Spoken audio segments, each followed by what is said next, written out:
Imagine being dropped onto a battlefield from history, transported back in time to one of the most dangerous chapters of the past. Do you think you could survive? Here, you can watch our full series, beginning 2,000 years ago on the wild frontier of the Roman Empire, and finishing with the Allied invasion of Europe in 1944. Don't forget to subscribe to the channel and let us know in the comments if you could make it out alive.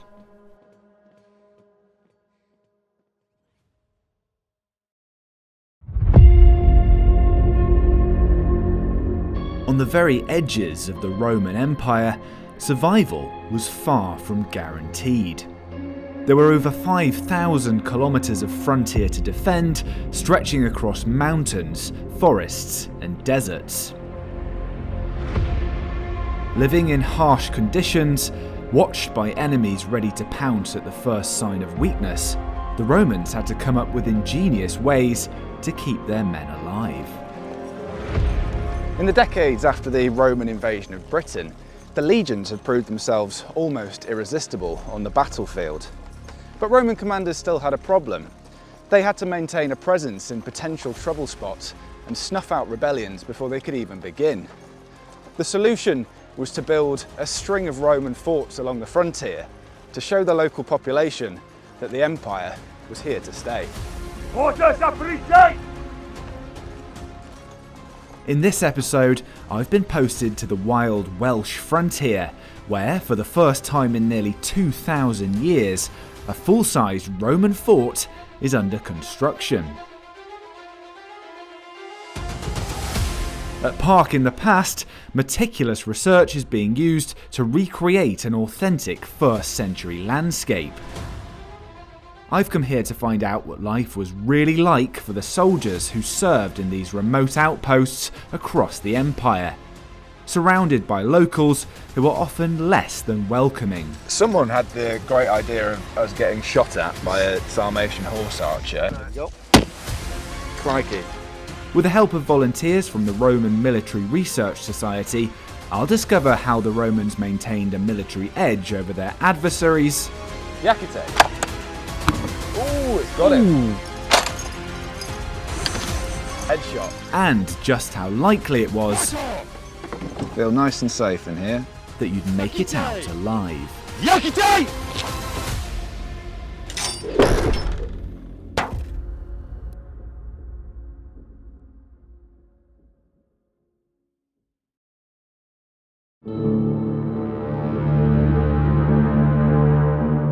By the middle of the 1st century AD, it's estimated that around 250,000 men served in the Roman army. The vast majority spent their time at the extreme edges of the empire, posted from the Sahara Desert to the Scottish borders. In fact, very few would ever set eyes on Rome or the emperor. Members of the elite Praetorian Guard might have been able to bask in the grandeur of the capital, but most would have got used to less lavish surroundings. At sunrise, a trumpet blast would signal that a hard day of work had begun. Now, if you were stationed in a permanent fort rather than a temporary marching camp, you'd probably wake up in a simple barrack block like this one. You'd have 8 men to a room. That group was known as a contubernum, and the idea was that those soldiers would form strong bonds over their term of service. Now, as you can see, there's not very much privacy, but it could have been much worse. If you were in the cavalry, you'd have been sharing a room with your horse. This simple room was where soldiers socialised, stored their belongings, and cooked meals.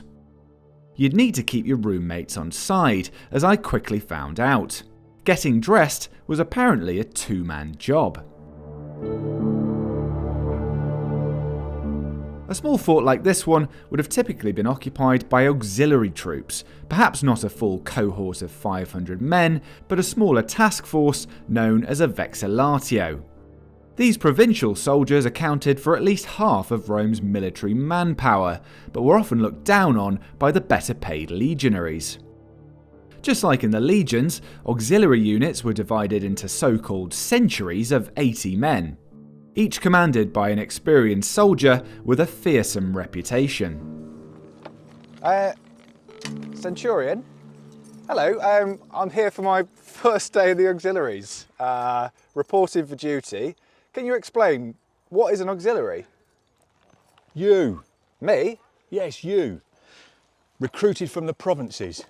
So you're not a citizen soldier yet. This man is. Okay. He's a legionary soldier, and that's basically what it is. You have to be a Roman citizen before you can join the legions. But if you're not, you can join the auxiliary cohorts. So if you're recruited from Britannia or any other provinces and you're not yet a citizen, that's where you'd end up being in the auxiliary cohorts. Serve your time, that could be up to 25 or 26 years depending on when the discharge is done, and then you will be granted your citizenship, which also has the added bonus of recognising any family you have. So if you have a son, up to that point the law doesn't recognise him as a Roman citizen. Beyond that point, of course, he's now a Roman citizen and he can join the legions. Right, so essentially anyone that's within the sort of bounds of the Roman Empire who isn't a citizen can join up as an auxiliary. Absolutely. And yes. there are incentives in place for them to do so. Yes. Why are the auxiliaries sent to these frontier forts when the legionaries kind of get to do all the fighting on the open battlefields? Well, that again is slightly incorrect in the sense that auxiliaries are fighting troops. The legionary soldiers are also the engineers, so they're building roads and you know, aqueducts and things like this. So the legionaries have got dual roles, but the auxiliaries are purely really recruited into for fighting skills. And we would recruit people with particular skills. So if you've got archers, like for example the Hamian archers from Syria, they were renowned for it. So they started as young boys and they train up to the young men. Perfect. We want archers. We'll recruit them. That might even be their bounty, if you like, from the province to the empire. There you might have, in Britain, you might have a cavalry. You certainly Sarmatian cavalry, for example, from over on the plains. Also, you have to bear in mind that if you're policing an empire, the last thing you want is for you to policing your local tribe where you've come from, because if something happens, and the instruction is you're ordered to go and attack that tribal centre where your uncle, your brothers, your father, you're not going to do it, are you? So one of the key things in the early part of the empire was to move people away from where they come from. So if you were, say, in Syria, you're brought to Britain. If you're in Britain, you're sent to Germany or something like that. You know, so you're moved around. So here in Britain, you tend to find that, as you say, the soldiers who left records at Hadrian's Wall or wherever it might be, they're not British, are they? Sometimes they're from the other end of Europe. Yes, yeah. We've got records of like say, Hamian archers from Syria. You've got the Tigris boatmen, so they're from Iraq or Mesopotamia. You've got Batavians and Tungrians. They're from sort of northern Germany, northern Holland, that sort of area. They're up on the wall as well. This rather brings us into the idea of the typical view of what everyone thinks a Roman soldier looks like. So usually it's the short tunic, the open-toed caligae or boots. There is a tale of the 14th Legion soldiers returning from Germany, heading back to Rome, and the local Italians being terrified that this barbarian army was approaching Rome because the guys were all wearing long sleeves, long trousers, enclosed boots, with beards. They just did not look how everybody thought a Roman soldier should appear. Indeed, archaeological evidence suggests that there was a great deal more variety in Roman arms and armour than Hollywood might suggest. In the imperial period, kit was issued to new recruits by the state, but it was the responsibility of individual soldiers to maintain, repair and replace their gear as needed. What you were given was unlikely to be brand new either. One 1st century bronze helmet discovered near London was punched with the names of 4 owners and was probably used by many more. Typically what we see is you would be dressed in a mail shirt with a brass or bronze helmet, right? Whereas our legionary soldiers often typically depicted with an iron helmet, iron segmented or banded armour. This comes from Trajan's column. And Trajan's column is a piece of propaganda for the emperor to say his conquest of Dacia, or modern Romania as it is now. The artist who did that column divided the army into distinct categories. So he always depicts the legionaries in this type of equipment and the auxiliaries in the mail shirts and difference. But if we go to a different set of reliefs in Romania itself, most of the soldiers are shown wearing mail or scale, not that. So what's going on? The answer is I'm not sure we really know. So, given that the appearance of Roman soldiers defied neat stereotypes, what generalisations can we actually make? You've got some kind of protection for your head, some kind of protection for your body, you're carrying some kind of shield, some kind of pole weapon and a sword, because the primary weapons of the Roman soldier are actually his sword and shield, his gladius and his scutum. This, the pilum, is a javelin, but it can be used in hand as well, so you can use it as a spear to thrust and stab at somebody, but it's intended to be thrown.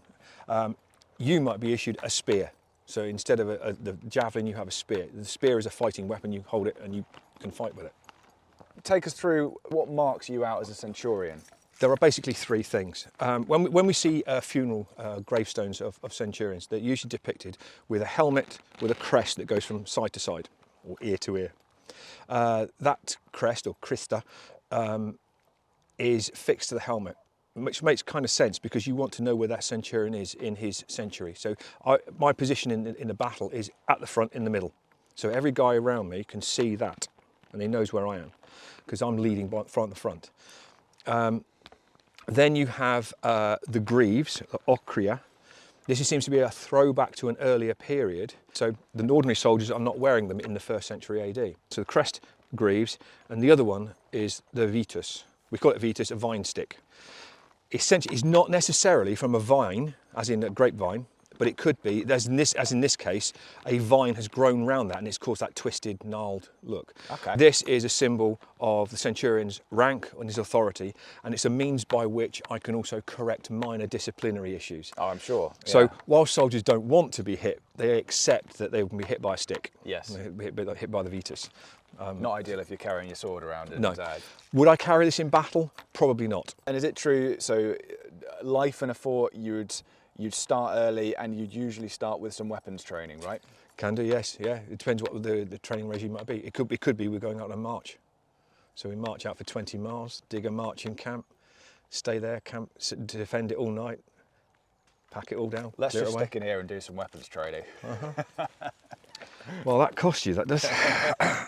If you want to avoid the dirty jobs, you sometimes had to bribe your centurion. Right, okay. So there we go. So if you want weapons training and not a big march. See what I've got in my pouch. Not wanting to embark on a hike through hostile territory, I was happy to do my morning exercise within sight of the fort. Not that this was going to be a walk in the park. The Romans took their training seriously.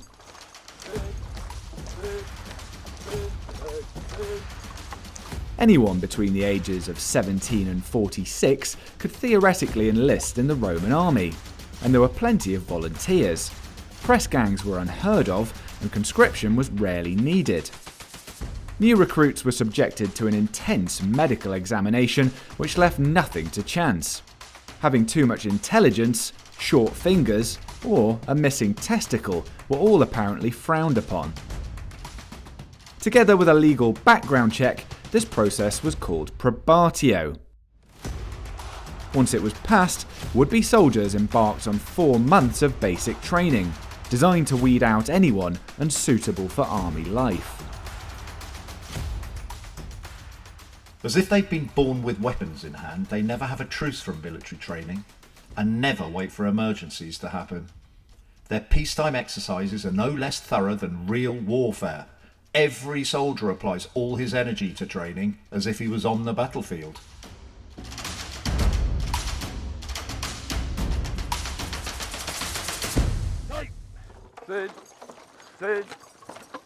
Don't race ahead, don't race ahead. Although nothing survives that might resemble an ancient drill manual, it's clear that Roman soldiers were taught how to work together. It was their ability to fight as a unit, rather than individual heroics, that would keep them alive. Okay, Mark, so I feel like I'm being whipped into shape. Now we're going to be shown a defensive strategy against cavalry, is that right? Yes, absolutely. The last thing you want to be doing is caught in open field with cavalry threatening you. So infantry are obviously worried, massive amount of horse flesh charging at you.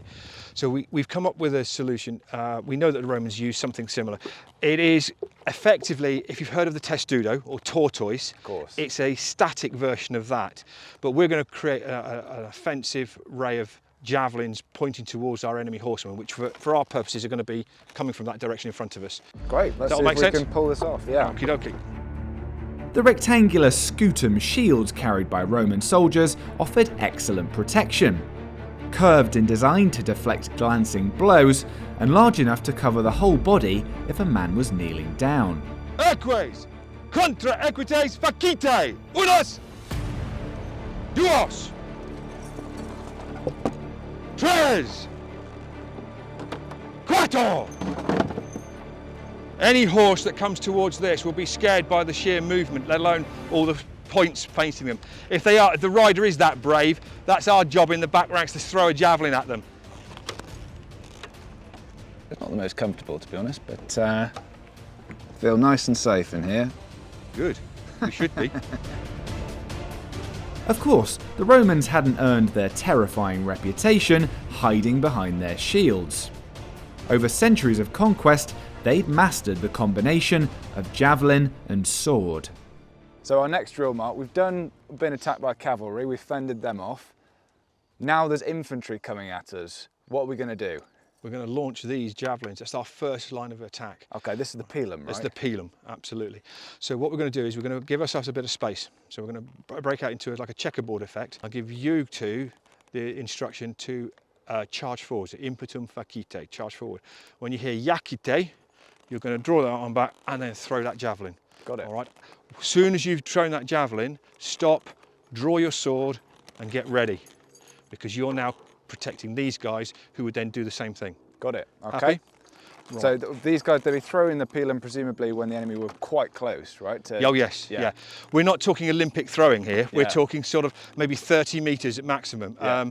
Perhaps it might be even closer than that. The idea of this thing is to punch through mail shirts or shields, and if it doesn't go all the way through to the man behind, then it gets stuck in the shield. Is it true that at the end breaks off? No. It's not true. No. That's a myth. Nor does this bend on impact. Right, okay. Well, when you stop and think about it, if it bends on impact, dink, it doesn't do its job. It's a penetrator. It's intended to go through things. So this has got to go. The tip of this pilum, this bit here, that's hardened steel. This is perhaps not so it's a bit softer. Over time, yeah, the weight of the shaft and everything could cause it to bend, but it's not designed to bend. That's one of those sort of shorthand mistakes that often gets quoted. Hila, horta, take. Acquies, aprite. Hila, salite. Primus ordo insistite, novissimus ordo, impetum facite, yakite! Draw sword. And now these guys would fire on the same thing, so we can roll it forward. Got it. Or we could come forward into one line, one solid line, whatever we want, whatever deems necessary to defeat the enemy over there. The intensity of training in the Roman army, under the watch of hard-nosed camp instructors, might seem conventional today, but it certainly made an impression on contemporary eyewitnesses. One ancient writer described Roman training exercises as bloodless battles, and Roman battles as training exercises with added blood. I was feeling almost combat ready, if I could only find my javelin. Unbelievable, that's coming out of your pay, soldier. Where is it? I don't think I threw it that far. Well, this is embarrassing. Obviously, the Romans wouldn't need to actually get their javelins back in the midst of battle.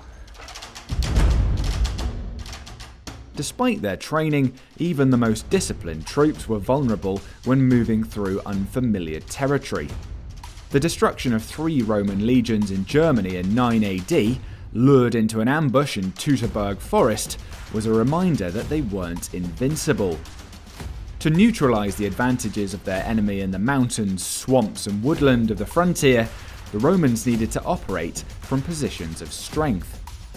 It was a strategy they perfected during the conquest of Britain. No fort planted by Agricola was carried by storm by the enemy, or abandoned by capitulation and flight. Sallies were frequent, for they were protected against a protracted siege by supplies for 12 months. No other general selected more shrewdly the advantages of sight. So this fort isn't actually on the site of an original ancient Roman fort, but it's not too far away. So the Romans did build a fort at Ruthin, which is over in that direction, and at Deva in that direction. That's modern day Chester. That was an important consideration when you were building or situating your defences. You needed to make sure that you were within a day's march of help. And so here, on the Welsh frontier, the Romans built at least 30 auxiliary forts, all connected by straight roads. These fortifications are modelled on a real archaeological site at Crawford in Scotland, built around 80 AD under the Roman governor Agricola, an expert fort builder and a commander who had pushed the Roman Empire further north than anyone else. Military surveyors who built Roman forts appear to have had a great deal of leeway in how they adapted the basic design, but it's clear they were all working with the same theoretical principles. Forts were generally laid out as rectangles with rounded corners, the so-called playing card shape. If they were going to be occupied for a full campaigning season or longer, they would have a headquarters building, barracks and workshop, and a recognisable street grid. Marching camps, meanwhile, might only be built for a single night's stay, before being fully dismantled and burned down. So a fort like this one would have had at least 3 components to its defence. The first obstacle for attackers would be this V-shaped ditch, and they were dug deliberately that way. They were called ankle breakers. Basically, if you fell on one of these, you were probably in trouble. The earth that was excavated from the ditch was then piled up behind to make this rampart. And these were deliberately turfed to make them slippery. So if you can imagine trying to climb up a wet, grassy slope with your armour and weapons, not very easy. On top of the rampart, you've got this wooden palisade. They'd often be in stone. And you've got gatehouses and corner towers from where defenders would be able to rain down projectiles. And then finally, just for good measure, you've got these kind of ancient caltrops. So these stakes are called sudes. Each soldier would have carried these and they'd be tied together just to form another obstacle. Those defences, of course, were useless without vigilant soldiers manning them. One of the few surviving records of a soldier's duty roster, a 1st century papyrus from Egypt, shows just how much time the men spent guarding forts, roads, and administrative buildings. Everyone would have had to learn how to deal with boredom. Probably the least favourite jobs for soldiers in a Roman fort would have been sentry duty. You'd have to spend hours up on these battlements, staying alert, keeping an eye out for enemy soldiers, basically keeping your comrades inside safe. And we know that somewhere here, like Britannia, it would have got cold, it would have been wet. They wouldn't have been stood around in armour, they'd have been wearing thick woolen cloaks, they'd have probably had mittens, socks, woolly hats. We also know that some of the severest punishments in the Roman army were reserved for sentries who either deserted their post or fell asleep. The man who is found guilty is punished by the fustuarium. The tribune takes a cudgel and merely touches the condemned man, whereupon all the soldiers fall upon him with cudgels and stones. Generally speaking, men thus punished are killed on the spot. The result of the severity and inevitability of this punishment is that in the Roman army, the night watches are faultlessly kept.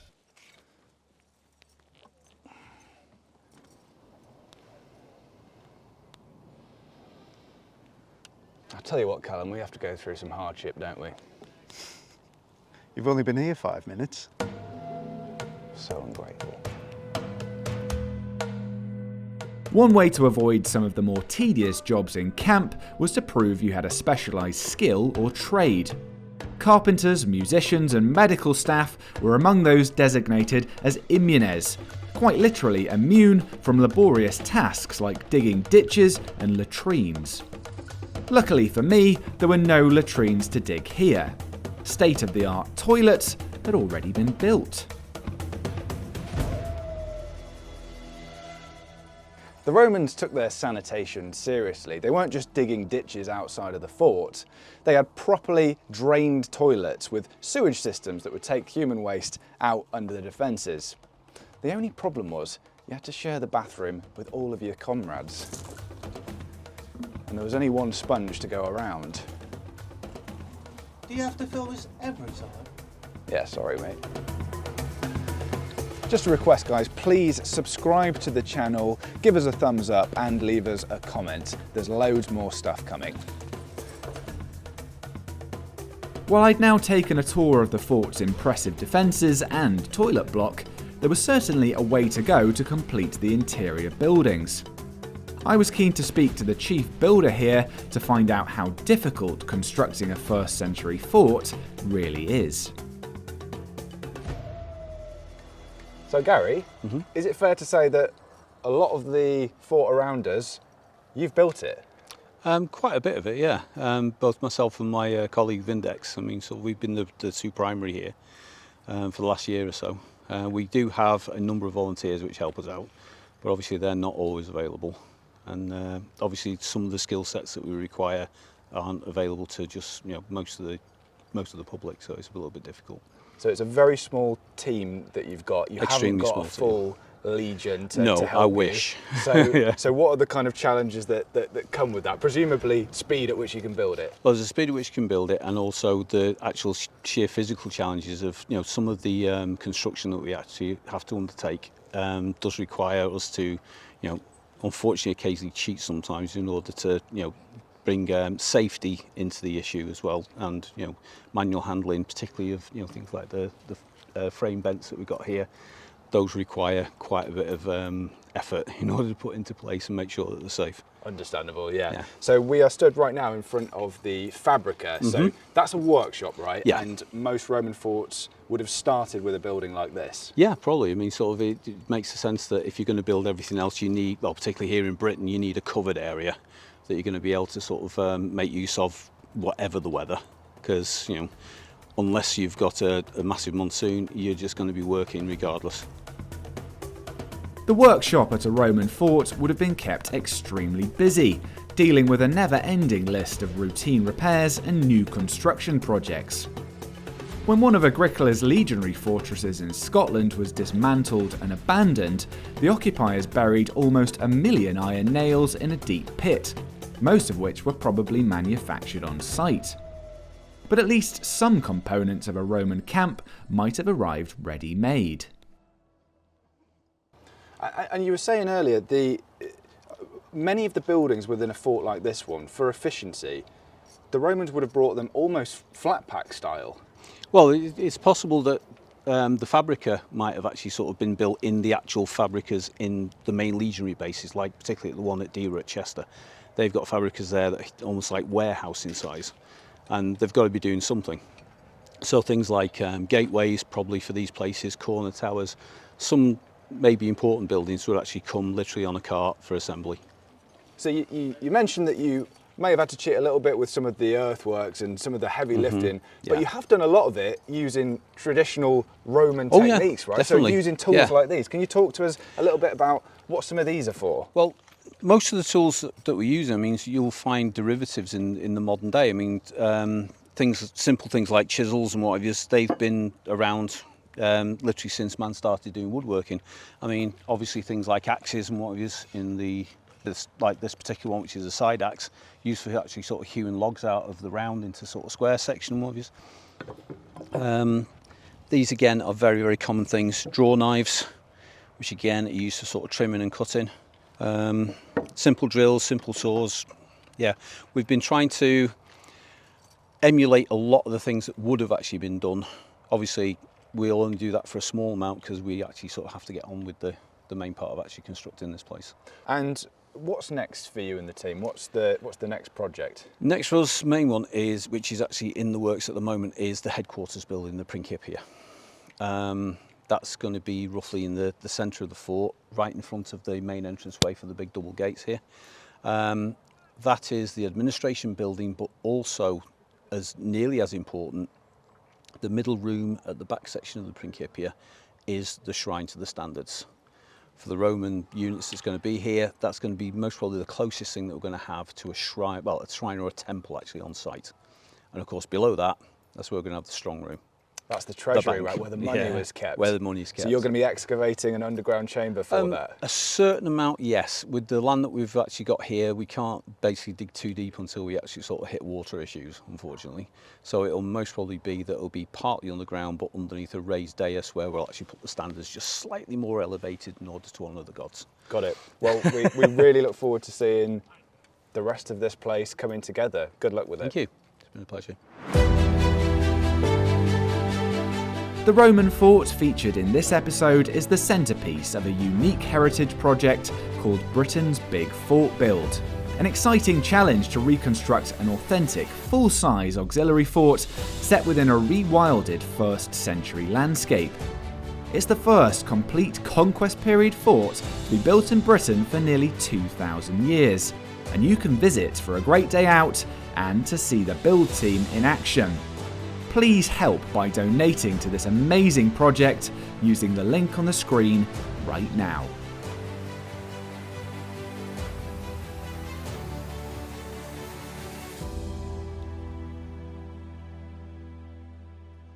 Right, time to get back to some training.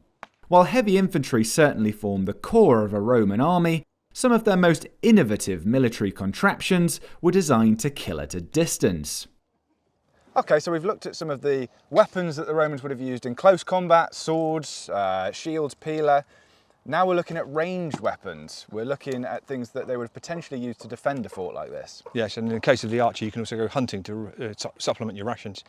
But this guy has been training all his life to become an archer like this. He's using a recurved bow, composite materials, so you've got horn and sinew and the wood itself to create a very powerful bow in a very short space. So they can be used both on foot and on horseback as well.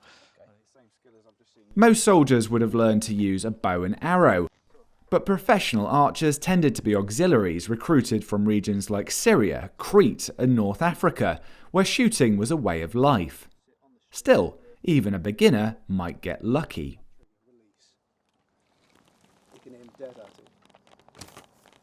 Shot. Okie dokie. Right, I'm going to give that back to you, Callum. Thank you very much. Mark, we're moving on to our next artillery piece now, I'm guessing. This is one of the smallest catapulta, or bolt shooters, that the Roman army had. It was originally found in Xanten Ward in Germany. It was found in the river, so a lot of it survived to us, or certainly the head part survived to us, so we can make a pretty accurate reconstruction of this thing. This is taking things a stage further, because once you get to the stage where a bow is more powerful than the man can actually draw, you need to have some kind of mechanical means to do it. So if you'll notice, with this occasion, we can't bring the drawstring back to where the archer's fingers, whereas this is the trigger here. So we've actually slid it forward to then engage the bowstring under the fingers. This is the trigger that's now locking it in place, and our soldier now winches it back using a windlass. And when he's got it as far back as he needs, which is going to be all the way back here, but if you notice, as he's doing that, that bowstring is drawing back on those arms, and the arms themselves are causing those skeins of rope in the black piece of the head there to be twisted. So this is a torsion weapon.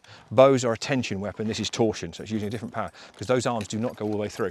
So there's an awful lot of power now being stored up in there. Yeah. I guess another advantage as an archer, you can't stay there for very long. Exactly. This can wait, right? It can wait, it can wait. We also have another advantage when he kicks it off the stand, and now we have the advantage of he can elevate, he can traverse left and right, and also to a degree depress, because obviously you don't want the bolts sliding away from the string. So now you can take aim, which is not as easy as it looks, because you've got that large blocky wooden head at the front, as we call it. So you can take aim, and when you're ready, yakite. Oh dear, that was a bit pathetic. Yakite. Oh, nearly. Nearly. Okay. He doesn't have to be accurate, he's just shooting into a mob of the enemy over there. Well, we're going to move on to something more powerful now. Maybe we've got a chance with this beast. It's a big brother. This is known as a trespithimus, or 3-span. That little one we just shot is a 2-span. If you know a span is the distance between your thumb and your little finger, that's 1 span. So Okay. the bolts are 2 spans long. This is 3 spans. So if you look at them, they are 3 of those measurements along. Obviously, this is a much bigger machine. The size of the machines are actually dictated by these bronze washers.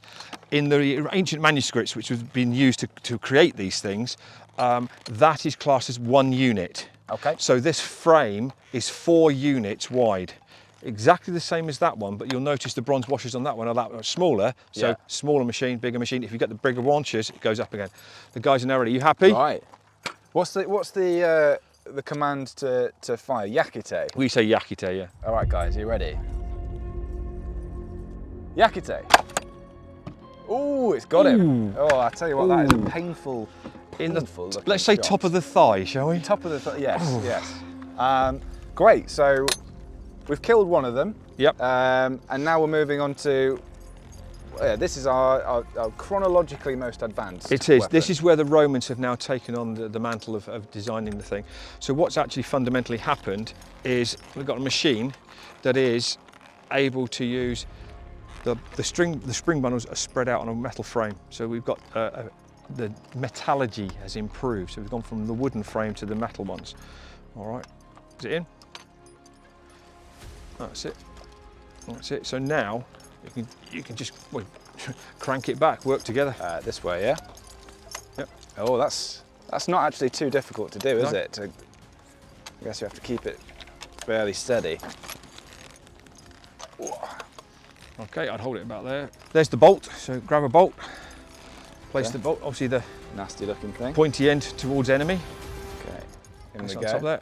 That's now resting against the bowstring. So all you need to do now is we need to aim it. Do you want to aim it, Maximus? And then if you wish to have a go, Louis, you can pull that trigger when we're ready and we'll see how far it goes. So you've got a bullseye here, pal.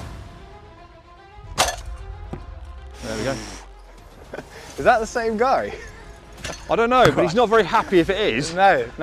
Okay. That's 2 out of 3. That's not too bad, actually. Not too bad, not too bad.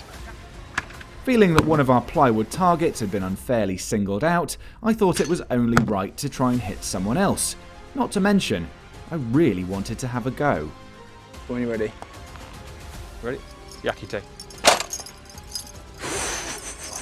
That was better, wasn't it? Headshot. Might have glanced off his helmet, maybe, but. If that hits your helmet, you're going to know it. Yeah. That's going to give you rattle your can a bit, isn't it? But yes, that's the idea of these. These machines are getting more and more powerful. And this is not the biggest one. These get bigger.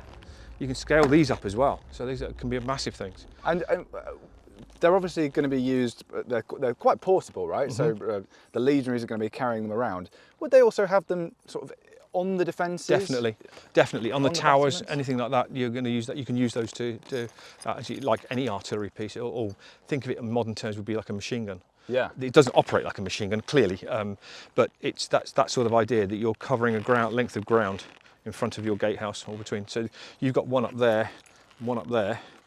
Anyone comes towards that gate, they can be shot enfilade, in from the sides. And you as an attacker, well, you know what happened to that guy might happen to you. Absolutely. It's a bit of a deterrent, isn't it?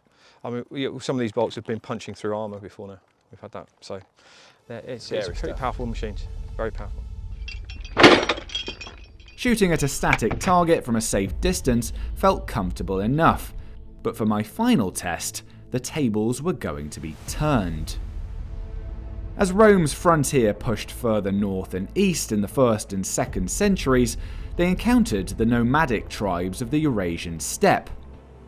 These people virtually lived on horseback and brought a brand of mounted warfare to Rome's borders that was a serious threat. The whole courage of the Sarmatians is, so to speak, outside themselves. No people are so cowardly when it comes to fighting on foot, but when they attack the foe on horseback, hardly any line can resist them. So someone had the great idea of us being shot at, Callum, by a Sarmatian horse archer. What are we actually doing here? So we're here simulating battle line responding to an opponent at speed and also at distance, which is our Sarmatian horse archer. As infantry, we don't actually stand a chance of catching this kind of target, so we have to develop the tactic of doubling down and forming a solid battle line in order to weather that literal storm of arrows. So I'm kind of lucky here. I've got a big legionary shield. This one is it, and you've got not quite as useful a defence. Crikey. Yeah, it's two different styles of combat that we have to learn to work together cohesively. Legionaries are very much your heavy infantry line troop type, hence the larger shield designed for taking punishment but also dishing out a lot of high impact tactics. Your auxiliaries get a flatter oval shield that might not look like it protects as much, but it is a very dynamic piece designed for actively fighting your opponent. But with an opponent like this, there's no chance. Even as a light infantryman, I have to adopt the same kind of tactics and work together with the legionaries to survive that kind of engagement. Still pinned down by our mounted foe, it was time to put my morning's lessons to good use and adopt a familiar defensive trick. Okay, Cam, so obviously the Romans are quite good, aren't they, as working together as a unit and sort of developing these techniques basically for defending against archers or projectiles. What can we do potentially to defend against this kind of attack if we know we're going to be here for a while? Well, let's just So what we're doing? Yeah, perfect. Okay. So ones like that, we've developed the line pretty well, covering ourselves. Another one is the very famous testudo, Okay. which involves the first line of troops essentially drop their shields in front of them, and we mainly see legionaries do this because they have the better shields for doing this formation. So you will basically drop completely behind that shield. Like so. Yeah, and that's you not going anywhere. What your colleague then does is they produce another wall over the top which completely protects us from any kind of arrow fire.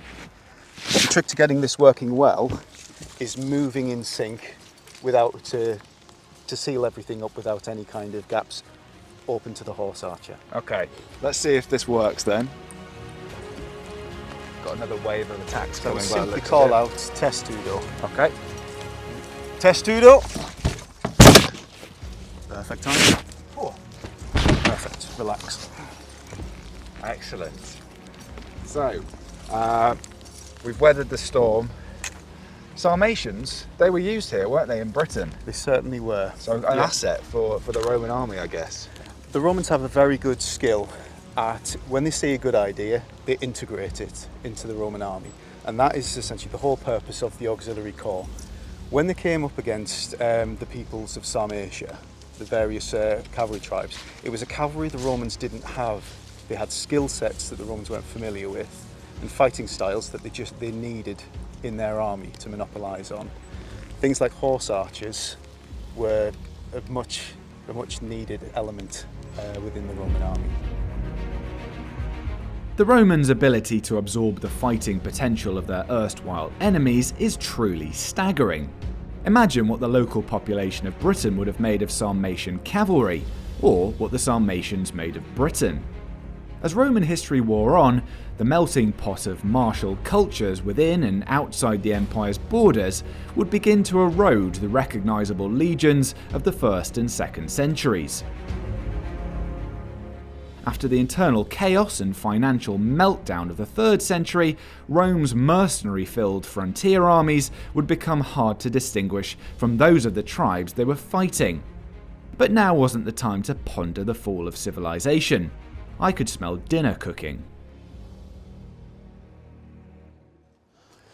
Okay, so we know that being a Roman soldier is a particularly physical job. Mm-hmm. One thing that goes hand in hand with that is having lots of food, energy, calories. Generally, when we talk about military rations, we're talking about things that fill you up, not necessarily great tasting. Is that the case with Roman soldiers? To a degree, yes. I mean, a soldier is issued 66 pounds of wheat, grain, Right. per month. He's not giving it all at once. He's giving it as stages. You know, to get like say 3 times a week or something like that. But the aim of the ration is to ensure that he has 3 days' supply of food with him at all times. Okay. That's the idea. But his grain comes in whole form. So one of his tasks within the contubernum, that tent party of 8 soldiers, is to grind up the grain to make flour. And from flour you can make bread or a thing called pulse. Think of it more like a porridge or a pottage, something like that. So that's really what the staple part of the diet is. To which they also get a ration of smoked bacon or other fresh meat if it's available. Pork was the chosen meat of the Romans. They didn't really favour beef, and smoked bacon, of course, is preserved, so it will last longer. So if you're on a campaign, you're carrying your wheat ration with you, you've got your smoked bacon. To that are added ration of things like legumes and pulses, so your beans, your lentils and things like this, and peas, and olive oil, a drink called posca. That's the drink preferred by soldiers. So it's a mixture of wine and water. And I want to say wine, I'm thinking soured wine, so almost like white wine vinegar-ish, mixed with water. You get a slightly sour taste, but it's incredibly refreshing. It might seem weird to us, but Romans did not drink wine pure like we do. They would water it down. In fact, the idea of getting drunk was a social faux pas in the higher echelons. So, not that soldiers would worry too much about that. By all accounts, beer was not particularly popular, I guess, until they arrive here and they discover the locals are making beer. And there isn't actually one of the Vindelander tablets says, the patrol of north of the wall is going well, but we've run out of beer. Can you send more beer, please? That's got to be the first priority, right? Absolutely. Not more weapons or anything. No, we need beer. More beer, we need please. beer. We know that small civilian settlements grew up around most major Roman forts, catering to the needs of soldiers within the defences. Drinking establishments, brothels, and all manner of traders would set up along the main roads leading out of the camp. In many cases, it was in this town, called a vicus, that the unofficial wives and children of soldiers would take up residence. Soldiers, of course, wherever you put down a camp, like this one, there will be entrepreneurs who will set up restaurants, bars, whatever, just outside the walls to part their soldiers from their cash. So, of course, then you get a little taste of mum's home cooking outside the fort. So there's also that option as well. I'm sure that the arrival of the soldiers probably provided a little boost to the local economy, didn't it? I would imagine so, yes. And just to clear up, no tomatoes. Absolutely not. Tomatoes are South American along with potatoes. Sorry, everybody, no potatoes, no crisps, no chips. Even pasta is not the same as we have it today. So pasta is actually more like egg noodles, comes from the Far East, so from China and things like that. So yeah, afraid not. No tomatoes. And if you haven't got tomatoes, you haven't got tomato sauce, so you don't have pizza. Okay, so the new Pompeii pizza, maybe more of a flatbread than a pizza. More likely a flatbread with something else. Debate, isn't it? It is. If it's anything, it might be a pizza blanco. Whether pizza existed or not, I was still feeling rather hungry. Time to tuck in to my first century meal.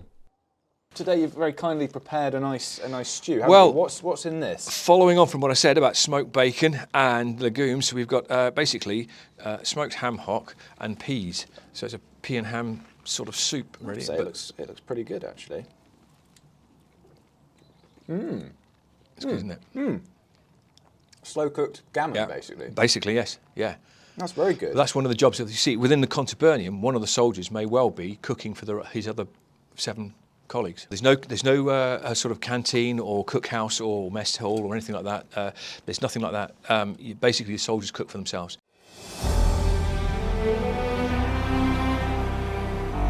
With a full belly at the end of a day's training, I was beginning to see why life as a Roman soldier was so attractive. Certainly, there were risks. Beyond those associated with war, our scant evidence shows that disease, drownings, and even local bandits were all causes of death on the frontier.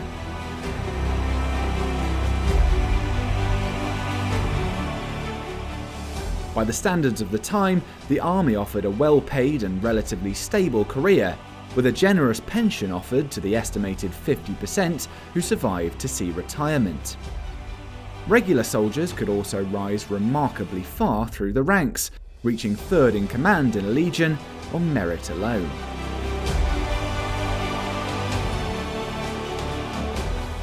Life on the Roman frontier was undoubtedly harsh. But you've got to remember, the Romans were top of the food chain. They had the best weapons, the best equipment, and the best defences. They were only really in trouble if they left this place and were caught out in the open in hostile territory. To be honest, the main concerns for Roman soldiers out here in the wild west of Britannia or anywhere on the frontier were everyday. So things like the weather, morale, being far from home. To be honest, I just think it's really cool that 2,000 years after they were first building these forts, a Roman camp is dominating this landscape once again. Titus Flaminius of Legio 14 Gemini. Served as a soldier for 22 years, and now here I am. Read this and be more or less lucky in your lifetime.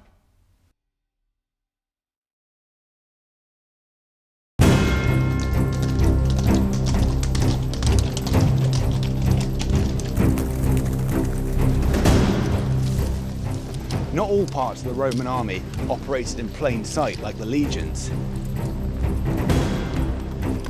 Outside of Rome's frontiers, elite units moved like ghosts through hostile territory, ready to strike when they were least expected.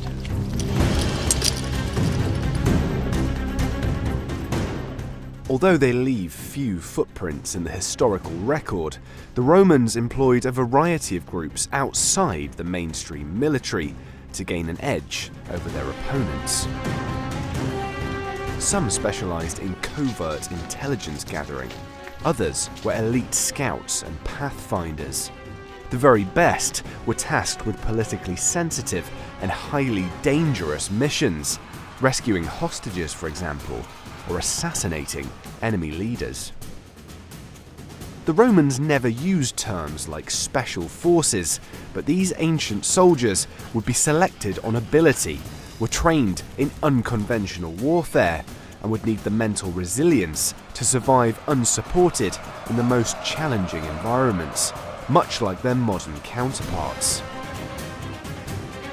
In this episode, I've returned to Park in the past, where meticulous research is being used to recreate a 1st century landscape, to begin my training as a Roman special operative. Under instruction from historian Dr. Simon Elliott, I'll be sent into hostile terrain with Diva Victrix, hunted relentlessly by the Worcestershire cavalry. Using a range of contemporary sources and a little hands-on experience, we'll try to piece together the world of the Roman Special Forces from the perspective of the ordinary soldiers. I'll discover how subtlety was a crucial asset for Roman spies. What are you doing, mate? What special operations looked like 2,000 years ago. The Romans would have used exploratories, their special forces, who would penetrate really deep behind enemy lines. How challenging it was to move unseen through the ancient wilderness. And just how likely it was that you'd make it out alive. Welcome to Survive History, guys. Do not forget to subscribe to the channel and hit that notification bell.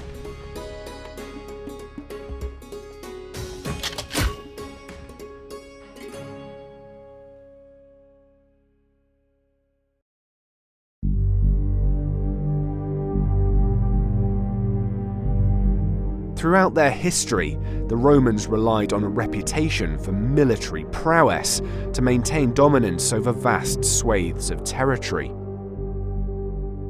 Through all levels of Roman society, no traits were more highly prized than courage and skill at arms.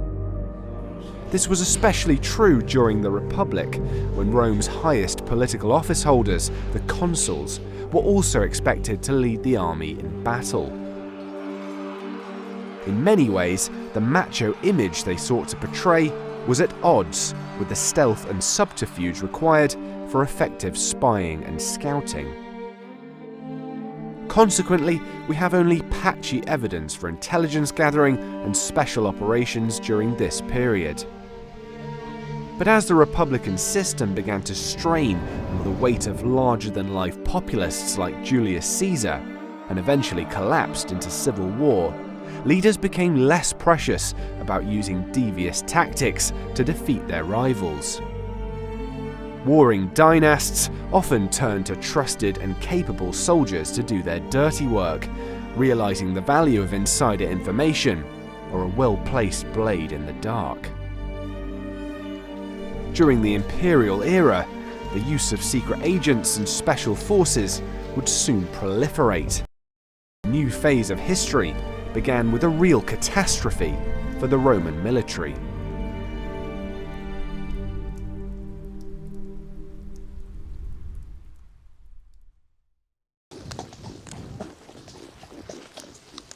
Failures in strategic intelligence had led to one of Rome's greatest military disasters. In AD 9, the Roman general Varus had led 3 legions and auxiliaries north of the Roman frontier without properly scouting the terrain.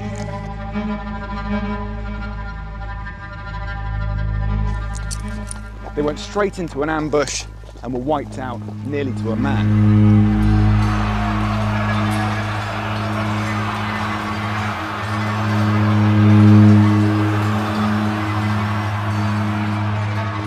The Romans soon realized that they needed to stay one step ahead of their enemy's intentions.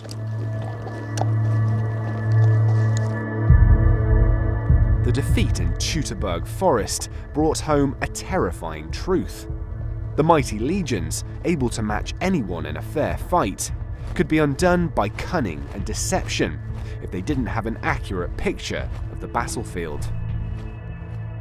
It was clear that to prevent such a crisis in the future, Rome's military machine would need eyes and ears everywhere.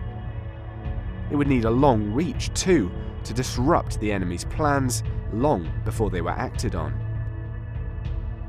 After a tiring ride to the frontier, I'd been ordered to present myself at a remote auxiliary fort to meet my new commander, who just so happens to be the world's leading expert on Roman special forces.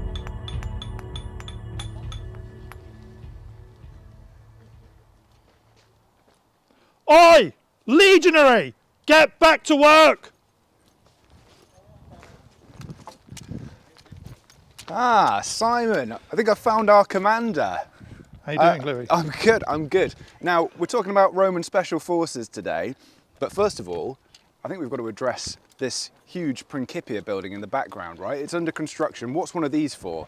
So the Principia is basically the centre of the fort. So this is either a marching camp or a permanent fort developed from a marching camp. You can see it's got the ditch and bank, it's got a palisade on top, etc. Caltrop defences on the outside. But inside a Roman marching camp or even a temporary fort, the layout will be exactly the same as any Roman full-fat legionary fortress. So you'd have your barrack buildings, you'd have your praetorium where the commander lived, where I'd live, and then in the centre it's the HQ, the headquarters, and that's called the Principia. So here you have the Principia where this military unit is administered from. Impressive building, right? And in a fort like this, you would have lots of specialists. You know, people who actually chose the site of the fort would be specialists, right? What kind of roles would they be playing on a day-to-day basis here? So let's talk about a legion as an example. So a Roman legion of the Principate period, the first half of the Roman Empire, is 5,500 men. All of them fighting legionaries, all of them in the kit, all with the scutum, all with the gladius, all with the pilum, etc., all with the Gallic helmet. But of those 5,500, 1,200 had an additional task. There were specialists. So they could be craftsmen of any kind, carpenters, stonemasons, tile makers, fletchers, making ballistas, keeping the legion in the field basically. So the legion didn't need to have a long sort of field train, it was a very mobile unit. So you had those specialists within the legion, and then also within the legion you have specialist pioneers as well. So when the legionary spearhead is penetrating enemy territory, it's the pioneers scouted out where the marching camp was going to be for the night. So you've got specialists doing stuff and specialists as pioneers in the legion itself. It certainly paid to have a trade in the Roman military. The so-called immunes were quite literally immune from the worst jobs around the camp and received higher wages. So perhaps if you were in a fort like this, you might want to be one of those specialists, right? To avoid the drudgery, digging latrines, that kind of thing. But the specialists, they're not quite what we would call today special forces, are they? No, absolutely not. So in the modern world, special forces are seen by sort of foreign policymakers or military leaders as a get out of jail free card. You've got a problem, you don't want to spend a lot of money, you don't want to lose a lot of lives, so you use special forces. But in actual fact, special forces are far different from that, and they are a very elite way of practicing foreign policy or military activity. To be a member of the special forces, you have to be selected because you're exceptionally good at your job. You are trained to operate out of the normal constraints of a military unit. You're trained to operate independently in enemy territory with your given task, crucially without an umbilical going back to whoever's giving the orders. So you give them the job and you get on with it. And finally, you can be deniable as well. So you put those things together, and that is what a special forces unit is in the modern world. So the skill here, when we're talking about special forces in the past in the Roman world, is looking how the Romans operated, and can we say any of their military units were what we would call today special forces. So where might the Romans be looking to fill such roles? And how high was the bar for entry? Again, when we talk about special forces today, we might focus on the selection process. When you think about the SAS, for example, we know that these guys have to volunteer to go through hell to actually become an operative. Is there a sense of that happening in the Roman world, or are these skills already existing and they're being picked for them? Absolutely. So remember, the Roman military is a two-tier system in the Principate phase of empire. You have the Roman legionary, who is the elite warrior of the ancient world, certainly as a line of battle troop, but also you have the auxiliaries as well, and the auxiliaries are often thought of as being lesser troops, but they're recruited in groups from specific areas. So I see you're dressed as a Thracian auxiliary today, Louee, looking very resplendent. You could be as good a soldier as a legionary in a given environment. Okay, so if you're operating particularly along the Danube frontier, you're going to certainly be more comfortable operating there than if you were a legionary from Legio 9 Hispana, who's been recruited from Spain or from North Africa. And when you come to the elite troops in the Roman Empire, if we can call them special forces, then they would certainly come from everywhere across the Roman military. They could come from legionaries, they could come from auxiliaries, they could come from the marines or the sailors of the Roman regional fleet. It seems it wasn't the reputation or prestige of your military unit that mattered when it came to selection, but your individual abilities and mental toughness. So you're going to want people there who are quick on their feet, who can speak local languages, who know the local geography, who know the local native tribe makeups, etc. So you want people who are comfortable in the environment they're operating in, because remember, if we declare that they are special forces, having considered them, they're on their own. What you're looking for are people, warriors who have a local skill set, but also remember a mindset as well, because the person that's being recruited is already the elite warrior of the ancient world if he's a Roman legionary, or if he's from a really, really top-end auxiliary unit. So to go the step above, as we would say, going from, say, the Paras or the Marines or the mainstream British military into the SAS, to go that step above, you have to have the mindset to do it as well. It's all about the mindset, the ability to get the job done. Okay, Simon, well, I'm going to try and find out today if I've got the mindset to be in the Roman Special Forces. I think shortly we're actually going to be heading out into the wilderness, aren't we? Well, we are, but firstly, I've got to be sure that you do have the mindset, but more importantly, the skills to be the equivalent of a Roman Special Forces operative. So I think you need to actually go and learn one or two things first. So off you go. Got it. Okay, I'll be back soon. Yeah. before I got too close to any murderous barbarians, I needed to test myself against some softer targets in and around the fort. Intelligence gathering for the Roman state involved plenty of snooping on your fellow citizens and soldiers to sniff out disloyalty. It was the Emperor Domitian, one of Rome's most paranoid rulers, who first officially recognized an imperial secret service at the end of the 1st century AD. Surprisingly, the first official secret agents in the Roman world were recruited from logistics specialists involved in the supply of grain. They were perfectly placed to pick up information and gossip from a vast range of contacts. So, what are you guys chatting about?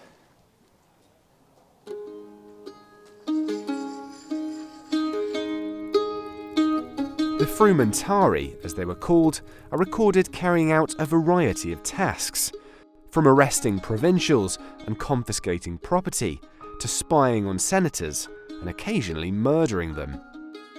They acted as couriers for important messages, and are even found based in prisons, where they were perhaps used as interrogators.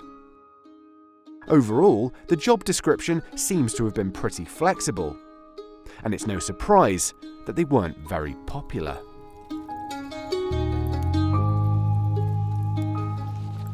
Other groups associated with Roman intelligence gathering are recorded attending negotiations with foreign entities in disguise to see the enemy up close and get a better sense of their strengths and weaknesses. 4 wagons? We'll go 4 wagons.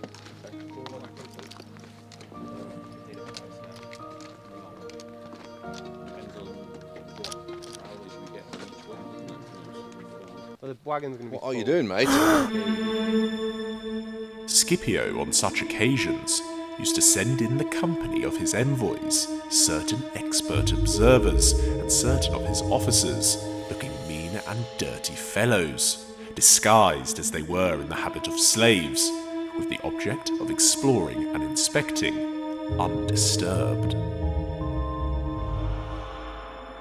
As we've seen, the stakes could be much higher when Rome was at war.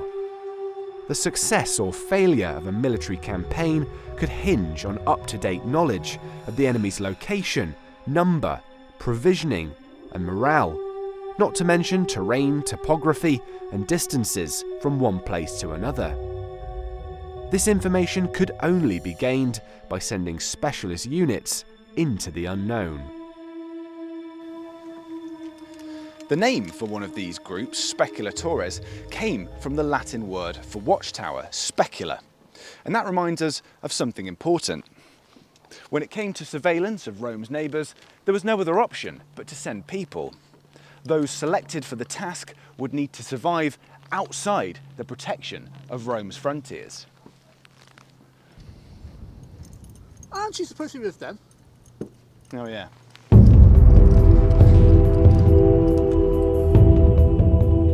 The lands beyond Rome's control were known as Barbaricum, a dark, scary, and lawless expanse not touched by the light of civilization, at least as far as they were concerned.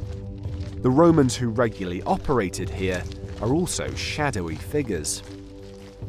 From the available evidence, it appears that the speculatores were originally scouts and military spies. They worked alone or in small groups, often disguising themselves as merchants, refugees, or deserters to observe the enemy or infiltrate settlements. Octavian also sent certain persons in the guise of traders into the enemy camp to mingle with the soldiers, to work upon the boldest of them, and secretly distribute notices among the rank and file. Although hard to distinguish from the speculatores in some sources, we have more detailed knowledge of another group, the exploratores. The Latin name isn't too hard to translate. Their job was to explore and investigate, but this time over much greater distances. These men needed to blend seamlessly with their environment. And while exploratores weren't exclusively recruited from frontier populations, it's clear that many were, with native names and deities recorded on the few surviving tombstones. Organised into an irregular unit called a numeri, nominally under the command of a Roman officer, they would nevertheless have felt quite separate to the mainstream military. Evidence from Hadrian's Wall suggests they may have lived in their own distinct camps, and when they were deep in the wilderness, there would have been little contact with the main army.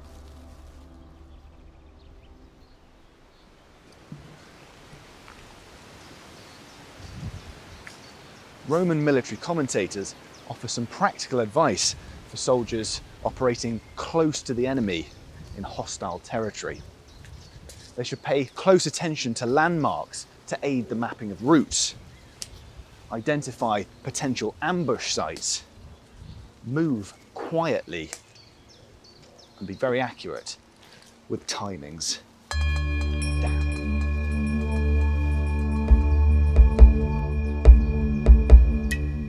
We might expect a typical patrol of exploratores to be mounted, but evidence from military records shows that both cavalry and infantry were drafted in from auxiliary cohorts.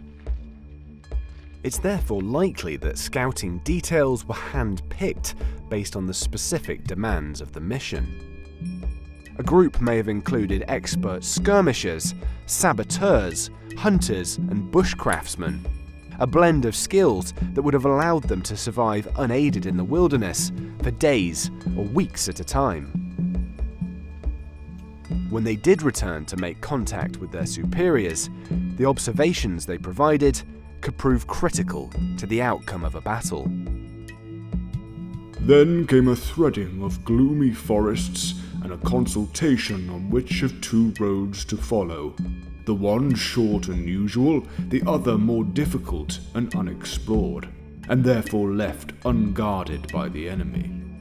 The longer route was chosen, but otherwise all speed was made, for scouts had brought in news that that night was a German festival and would be celebrated with games and a solemn banquet.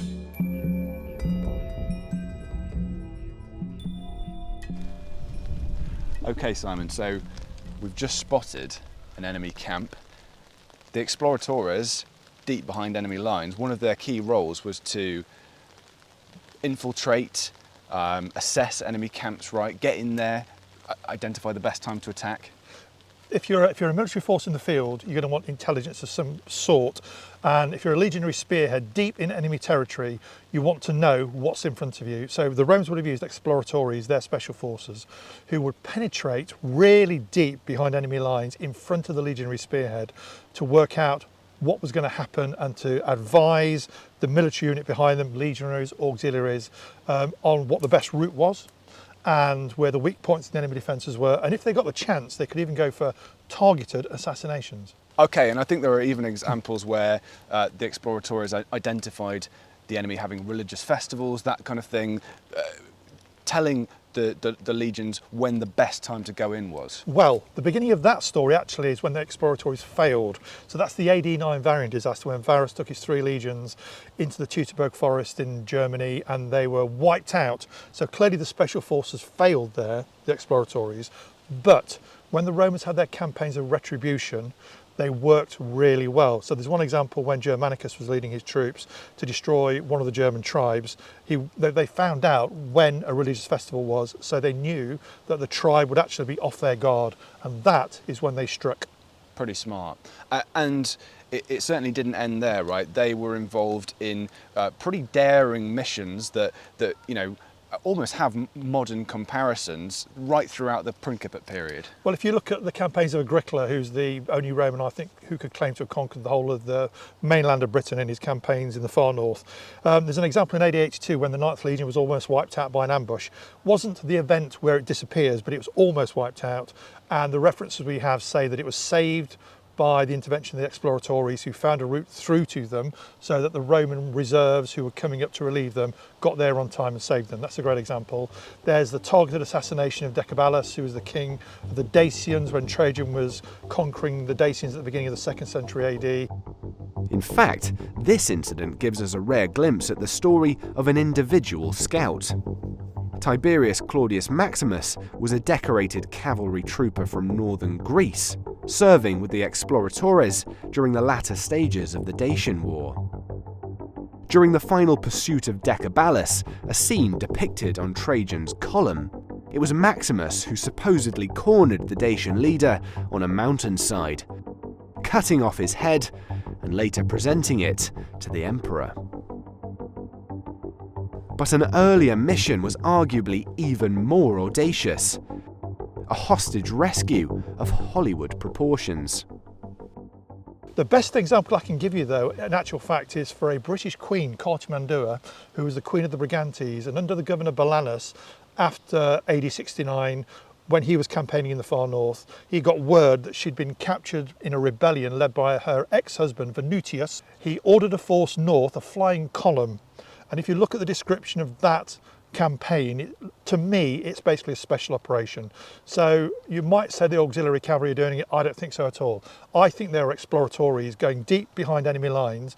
I mean, the capital of the Brigantes was in Stanek, which is near Darlington. So it's far north of the Roman frontier at the time. So these are guys operating far north of the Roman frontier. I think that is a special forces campaign. So they're not only infiltrating deep into enemy territory. In that case, they've got to get someone all the way out as well. So they've got to know their business, right? And they did. They did. It was highly successful. However, the Romans didn't forget the fact that the Brigantes had caused them trouble. So when you get the governor Cerealis coming in, he's given the orders, go and take out the Brigantes. And that's the campaign which drives the Roman frontier up to what later became the line of Hadrian's Wall on the sideway first to the Tyne. So the rescue of Cartimandua, we're looking at an enemy settlement where they're not bulldozing their way through the defences. Which is what they'd normally do. Which is what they'd normally do, but they're trying to find a way in stealthily, presumably, to extricate a specific high-ranking target. Louis, this is a deep surgical penetration into enemy territory. The fact they were able to get to her and rescue her in the first place means they actually did it undetected. Okay, so that's astonishing in its own right. And then they repeated it by getting her out again. Here's the interesting thing though, although we do know that she was rescued and taken to Roman territory, she's never written about again in the Roman primary sources. Maybe a bit too troublesome then. Well, you could say that, Louis, but I couldn't possibly comment.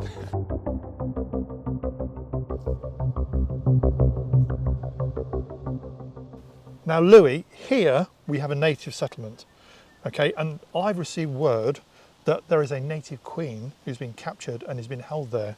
So we need to rescue her. But first, you need to scout the place out to get the intelligence so you know where your attack's going to go in. So could you now go and scout it, please? Cool. Understood. On my way.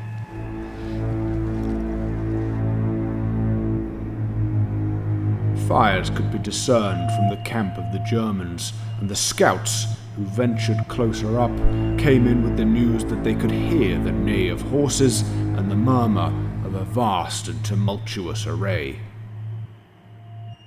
Roman military treatises specifically advised that dangerous reconnaissance missions be carried out at night, but our tight filming schedule meant there was no time to waste. To give our assault any chance of success, it was crucial to see what would be waiting for us inside the settlement. Being spotted now would probably mean torture and almost certain death. We're not sure exactly how the exploratores reported their findings to Roman commanders, or how often they were expected to make contact. It all likely depended on what was most practical at the time. The Roman military writer Vegetius refers to generals receiving reports that were illustrated with hand-drawn maps, allowing them to choose the best route of advance. Archaeology also offers us tantalising clues. This damaged writing tablet unearthed at Vindolanda, a fort on Hadrian's Wall, just might preserve part of an intelligence report written by a scout who had ventured into the wilds of modern Scotland. The Britons are unprotected by armour. There are very many cavalry. The cavalry do not use swords, nor do the wretched little Britons mount in order to throw javelins. The tablet could be many other things, of course, part of a written handover from one Roman officer to another perhaps. The use of the derogatory term Britunculi suggests the author wasn't local, but that doesn't necessarily discount the exploratores. In any case, my report had been handed in and analysed. The decision had been made that we were going in.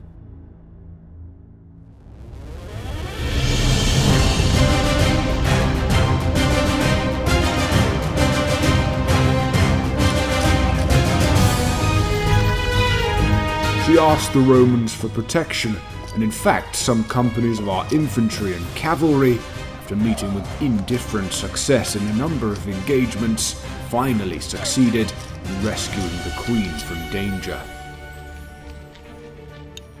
With our hostage rescued and handed over to the legionaries, it was now our job to guide the whole Roman task force back to base. The trouble was, our foes appear to have respawned, and were now attempting to cut off our withdrawal. Roman special forces weren't only good at infiltrating enemy territory, they were relied on by commanders to get them out of sticky situations.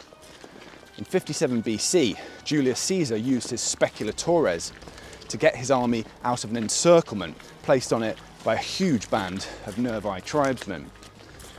Their ability as pathfinders was crucial. It's this way, guys.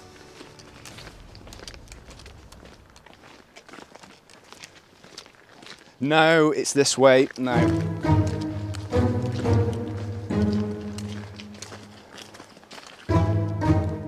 Evidence from a recently discovered battlefield site in northern Germany suggests that the Emperor Maximinus Thrax encountered a similar problem when returning from campaign in the years 235 to 6.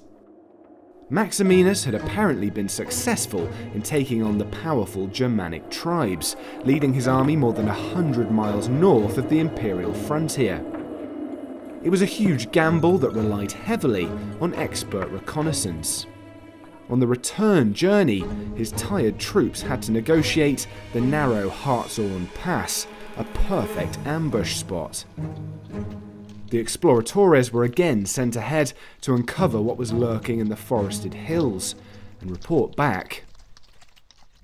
The Germans had left the plains and treeless areas and were hiding in the forests. They remained in the woods and marshes so that the battle would have to take place where the thick screen of trees made the missiles and javelins of their enemies ineffectual, and where the depths of the marshes were dangerous to the Romans because of their unfamiliarity with the region. Okay, so our final challenge is to make our escape back to friendly territory and avoid the barbarian cavalry. We'd found the woods teeming with hostile tribesmen, but a scout's observations were only useful if they avoided capture. The ancient sources make clear that soldiers caught as spies were summarily executed in most cases, typically after they'd been forced to spill their own useful intelligence.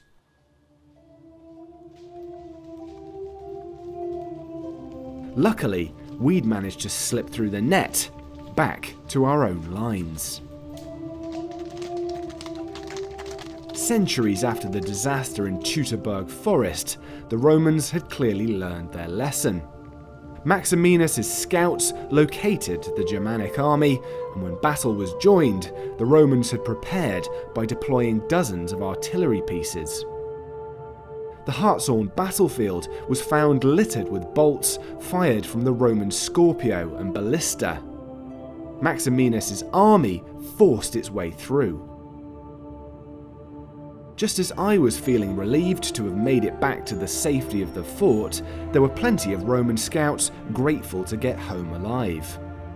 Monuments set up by exploratores to the genius of their unit, a kind of guardian spirit, have been found at several military sites.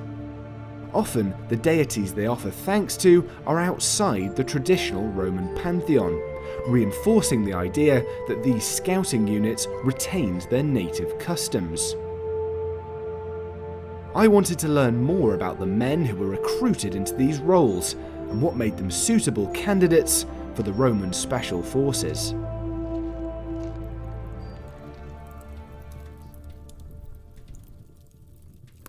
Okay then, Thrax, we made it out of enemy territory alive, so cheers to that. We've been talking about Roman special forces today, but a lot of them are recruited from auxiliary units, right? Can you give us a sense of some of the groups that have been recruited from and what their military specialisms are? Well, it all depends on what units you're talking about, really, and where they come from as well. So, give you a great example, you've got Germania and Gaul heavily recruited for their cavalry and their shock troops. You've got Syria, Crete heavily recruited for their archers and their scouting capabilities, slingers, things like that. You've got Thrace heavily recruited for skirmishers, cavalry, and for archers as well. And then you've got the lands of the Sarmatian, the horse people, so just cavalry are coming from them. So it depends on which units, where they come from, basically, and what their capabilities are. And then the commanders of the armies looking at these gentlemen and going, okay, that person's pretty good at that job. Let's have him for this role. Yeah, so the Romans quite good at sort of picking other people's specialisms up, right? So, I mean, I can't help but notice, but we're in a very Eastern-style yurt here. So we're certainly in a fort on the western frontier, but auxiliaries brought over from further afield. Yes, much further afield. So the year that we're in, this is what your Thracians and your Sarmatians would be living in. Because the idea of the auxiliaries is they are specialist soldiers being brought in for their skill sets, as we said before. And so it doesn't make sense for them to come here and then be given a load of equipment that they've never used before. It doesn't make sense. You're bringing them here because they're good at what they're doing. And what makes them good at their job? The kit they're using. So the reason why this yurt is here is because these boys were coming over with their own kit, their own camps, their own tents. They were self-sufficient, which is great for the Roman army. Low on cost. You don't have to pay for it. Maintenance. You don't have to worry about fixing it. These are two big important things for the army, because if you can rely on a unit to do its job and you don't have to pay and keep it up and fix it, that's great. Although the ethnic makeup of auxiliary cohorts would change over time, as local recruits replaced original members, there would certainly have been a sense of community in auxiliary units. Documentary evidence from Egypt shows us that Thracian cavalrymen were banded together in remote desert outposts. It was in the Romans' interest that these men retained some of the comforts of their homeland, giving them something familiar to keep fighting for. These people are trained from early childhood in these roles, in these jobs, because that's their societies, that's what they were. You know, if you were born into a warrior's family, you're going to be raised as a warrior. You're the next generation, so you're starting your training as early as 6 years old, learning how to fight, bow, spear, sling. And then for the cultures like the Thracians, the Gauls, the Germanics, the Sarmatians, you learn how to ride your horses as well. So from birth you're trained, and what that gives you is an excellent soldier. Well, sorry, shouldn't say soldier. You should actually say warrior, because that's what they are. Their profession, their job is to fight, and they've been doing that since childhood. So what makes the legions great is that their way of fighting is so simple that anyone who joins it can pick it up like that. But even Rome understood we still need professional warriors. We still need people with that skill set. You're only going to get that from these people who've been doing it since 6 years old. So perhaps it's not surprising then that Roman special forces, guys who are obviously very tough, not only at fighting but at surviving behind enemy lines, they're going to be recruited from people who perhaps live in harsh environments and have harsh lifestyles? Very much so. You look at the territories that the Romans are recruiting from. Give you an example. Let's take Thrace as an example. It's right on the border with the Dacians. Not an easy people, to try and fight against. Famous for, cutting legions in half with their famous weapon, the falx. So constant warfare, constantly fighting. And even Herodotus says that the Thracians, if they were to unite, they could have conquered the world. But they love fighting against each other. So even though these people had threats north and south of them, and they were fighting them, they were still fighting each other. So they were living in a constant warfare, which is why Britain is so dangerous as well, because they're constantly fighting. They hadn't become peaceful. But this is ideal for the Roman Empire, because what you're getting is the best warriors because of that constant fighting. These people are used to warfare. They know how to work in it, how to do the job, which is why when you have the wars against the Dacians, Trajan gets a lot of the British auxiliaries from here and moves them to Romania. The martial skills that made these tribes useful allies also made them dangerous enemies. The Britons, Batavians and Thracians relied on to fill the ranks of the Roman auxiliaries, also instigated some of the most dangerous revolts against the empire. Moving these warriors far from home and keeping them busy on the battlefield were the only ways to safely exploit their potential. So, tough soldiers, and we know that they were used for some pretty difficult missions. The Batavians, for example, weirdly had a reputation for being able to cross rivers in full armour, right? That kind of thing. Are there any other sort of daring exploits of auxiliaries that sort of stand out for you? There's quite a few, really. You could take your pick. Let's use the Thracians, because that's what I represent, the Thracian cultures.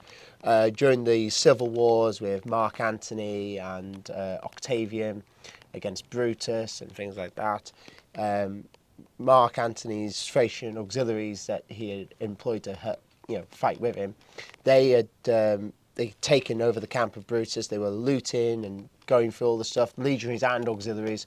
And the Thracian king finds out that Brutus has run off into the hills. So despite all the loot and plunder, he handpicks a group of men and he goes, we're going after him. And he chases Brutus through the mountains. And it's Brutus, when he finally gets word of who's chasing him and finds out that his army's been defeated, instead of standing and fighting, he rather commits suicide. He's like, I'm not fighting these boys. But for me, that's a testimony to what was going after him. Because as a Roman, with still his men, he went, if those boys are after me, there's not a chance. And the fact is the Thracian king turned down loot because he knew the real prize was Brutus, and he went after him. You've got the Britons, who are recorded on Trajan's column, going against the Dacians with nothing more than trousers, bare chests, shield and a wooden club. Because at the end of the day, that's still going to kill you. And so that reputation of the auxiliaries is there. It shows the ferocity that they're able to do. And like you said, the Batavians with their skill set of being able to swim across rivers, it's all these things that makes Rome go, we like that. Can you come and fight for us, please? And that's what keeps it going. So in summary, many of these groups would have provided men who were perfect candidates for sort of special forces recruitment. Yeah, and what we have to understand as well, for special recruitment like the exploratores and all the other special jobs, the auxiliaries would have been perfect, because it's back to what we were saying before, of they're coming with their own equipment. Yes, you do have auxiliaries who have Roman equipment, and yes, you do have those units that kind of look like Romans, but most of the time they're coming as I am dressed. This is their own kit. It works, it functions. It's why Rome is hiring them, and it's why then when they're in the army, they're looking at these people and going, your man over there, he's pretty good at slinging, want him for this patrol. Or he's pretty good at archery, I want him for this patrol. Picking the right roles for the specific mission. Yes. Making sure the job gets done. Exactly. Cheers to that. Cheers. The Roman fort featured in this episode is the centrepiece of a unique heritage project called Britain's Big Fort Build. An exciting challenge to reconstruct an authentic, full-size auxiliary fort set within a rewilded ancient landscape. It's the first complete conquest period fort to be built in Britain for nearly 2,000 years, and you can visit for a great day out to see Roman life in action. Please help by donating to this amazing project using the link on the screen right now.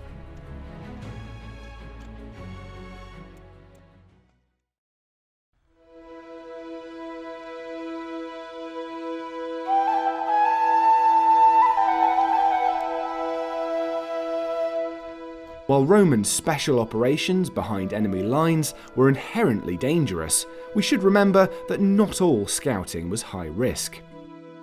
Even along the frontiers, the Roman Empire did enjoy long periods of peace, when reconnaissance would have felt rather less pressing. During the early 3rd century, one explorator's unit is even recorded carrying out repair work on a bathhouse in Waldern, Germany, under the direction of a Roman centurion. And there are still many questions about these ancient soldiers left to answer. We don't really know what they looked like, other than to say it probably was very Roman. The few contemporary depictions show them sporting a variety of clothing styles and weaponry.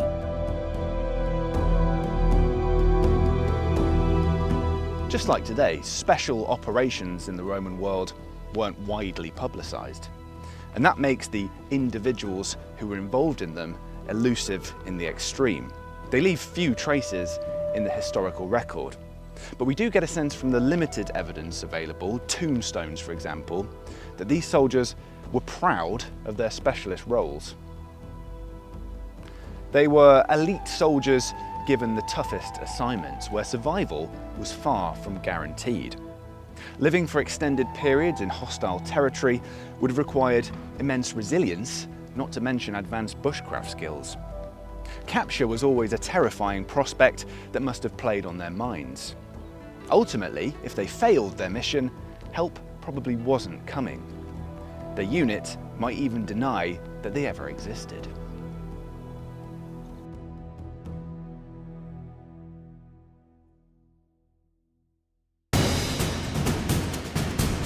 Thanks again to Park in the Past, Dr. Simon Elliott, Diva Victrix, and the Worcestershire Cavalry for making this episode possible. Don't forget to subscribe to the channel, like and comment on this video, and if you want to support our work, buy us a coffee at the link on screen now.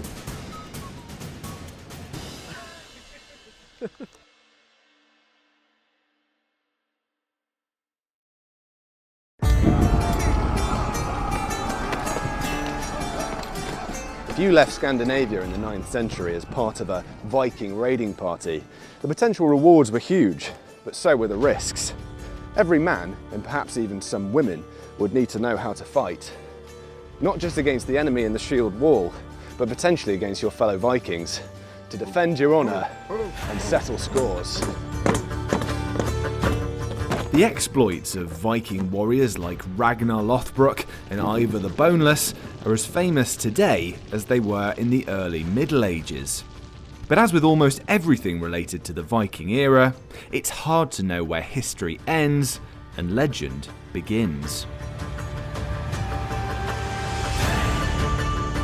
Contemporary accounts are written not by the Vikings themselves, but by the predominantly Christian people they encountered, who often paint the Norsemen as instruments of divine judgment. The archaeology is patchy too for the period once commonly known as the Dark Ages. But we do know that large numbers of warlike people from the area of modern Scandinavia left their homes in the 9th and 10th centuries in search of riches and perhaps a new life.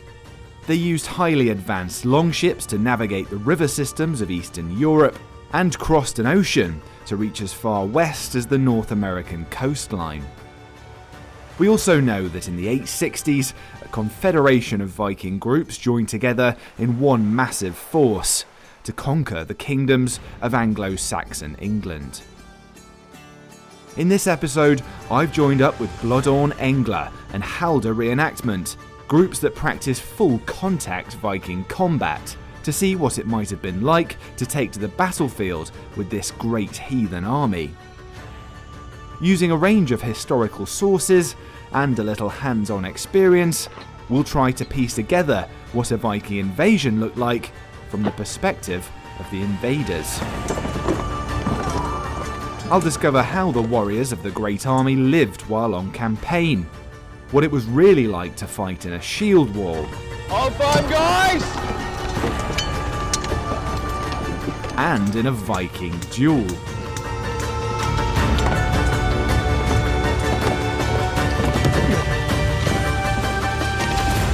And just how likely it was that you'd make it out alive.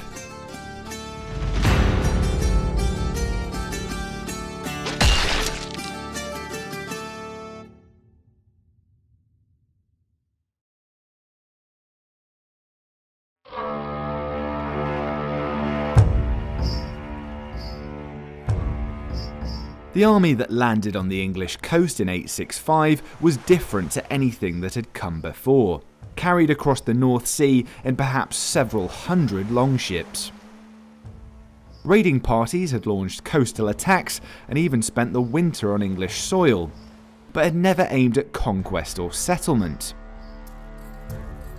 Called the Michael Heer, or Great Army in Old English, this new force posed an existential threat to the four major English kingdoms of East Anglia, Northumbria, Mercia, and Wessex. A great heathen army came into English land, and they took up winter quarters in East Anglia. There they were given horses, and the inhabitants made peace with them. While this brief entry suggests a rather cordial start to the invasion, it wasn't long before the Vikings made their intentions clear. In 866, the army moved up quickly to York, attacking the city on Palm Sunday, a move surely calculated to catch the Christian defenders off guard. The Northumbrians and their leaders were slaughtered. Next, the Viking host moved south into a third English kingdom, Mercia. While the details on these specific camps are often frustratingly vague, we know that the invaders used natural features and even existing Saxon buildings as the basis for their defences. Almost all of the Viking camps were built next to rivers, understandable given the reliance on their longships, with a D-shaped enclosure on the landward side proving the most popular layout. And for safety, each main base would likely have been surrounded by smaller subsidiary outposts, providing reconnaissance and a first line of defence against enemy forces.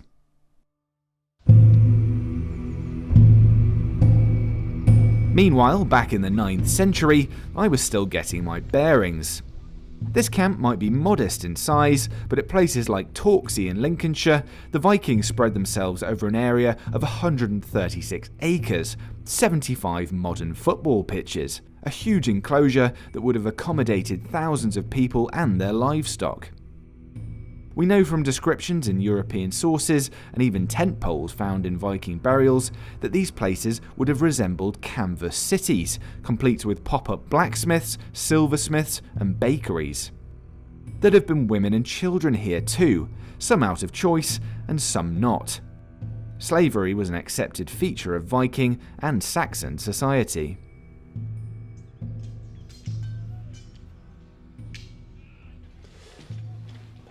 Now, your accommodation would probably be a canvas tent like this one, perhaps not quite as luxurious as this setup with the raised bed.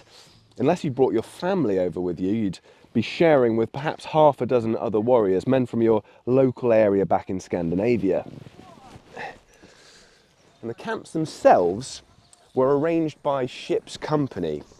So you'd be in a close-knit community with men who had shared that hazardous journey with you over the North Sea. You'd be closely bonded, but you'd still get on each other's nerves.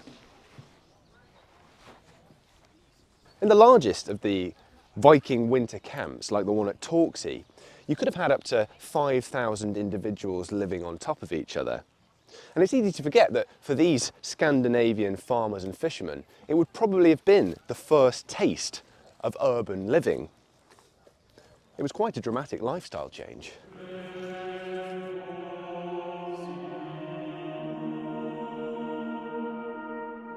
The pattern of warfare in early medieval Europe was seasonal, meaning that for almost half the year, Viking armies spent most of their time inside the camps.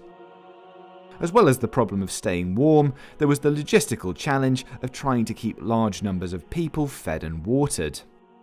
We know from archaeological evidence that they hunted, foraged, and went fishing for themselves. Ploughshares have even been found at one camp. But they'd also need to rely on control of the local countryside and tribute from subjugated enemies. There was also the problem of localized epidemics, with sanitation likely to have been basic at best. One French source celebrated an outbreak of disease, possibly dysentery, in a Viking camp after they had desecrated an important monastery near Paris. Those who had sacked Saint-Denis became ill with various ailments. Some went mad, some were covered with sores, and some discharged their guts with a watery flow through their arses, and so they died. And of course, there was the problem of keeping an army of impatient warriors occupied.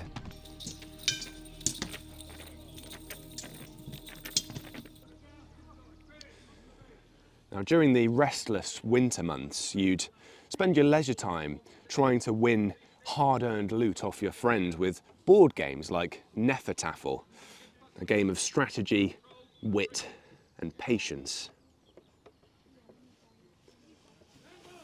Oh, come on.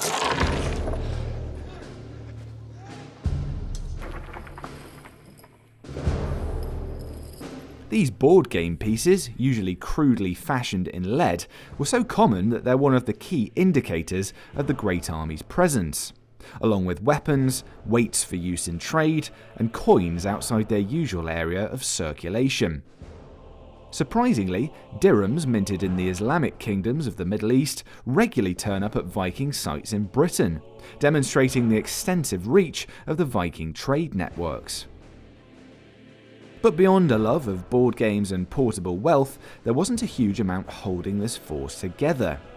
The Great Viking Army was made up of groups not just from Scandinavia, but those who had raided and settled northern France, the Low Countries, the northern British Isles and Ireland, speaking a whole range of dialects. This massive but motley assembly of raiding parties had joined to make plundering England easier, but they probably didn't expect to stay together for long, and they certainly didn't trust each other. In this febrile environment, where loyalties to your own warband or brotherhood were far stronger than those towards the army as a whole, you'd need to keep your wits about you. Please do remember, guys, to subscribe to the channel, leave us a comment, and like this video. Ah! Whoa, sorry. This wasn't good. Even a trivial slight could be taken as an affront to your reputation in the Viking world, where honour and status meant everything. I'd need to seek out my own captain for advice before I got into any more trouble.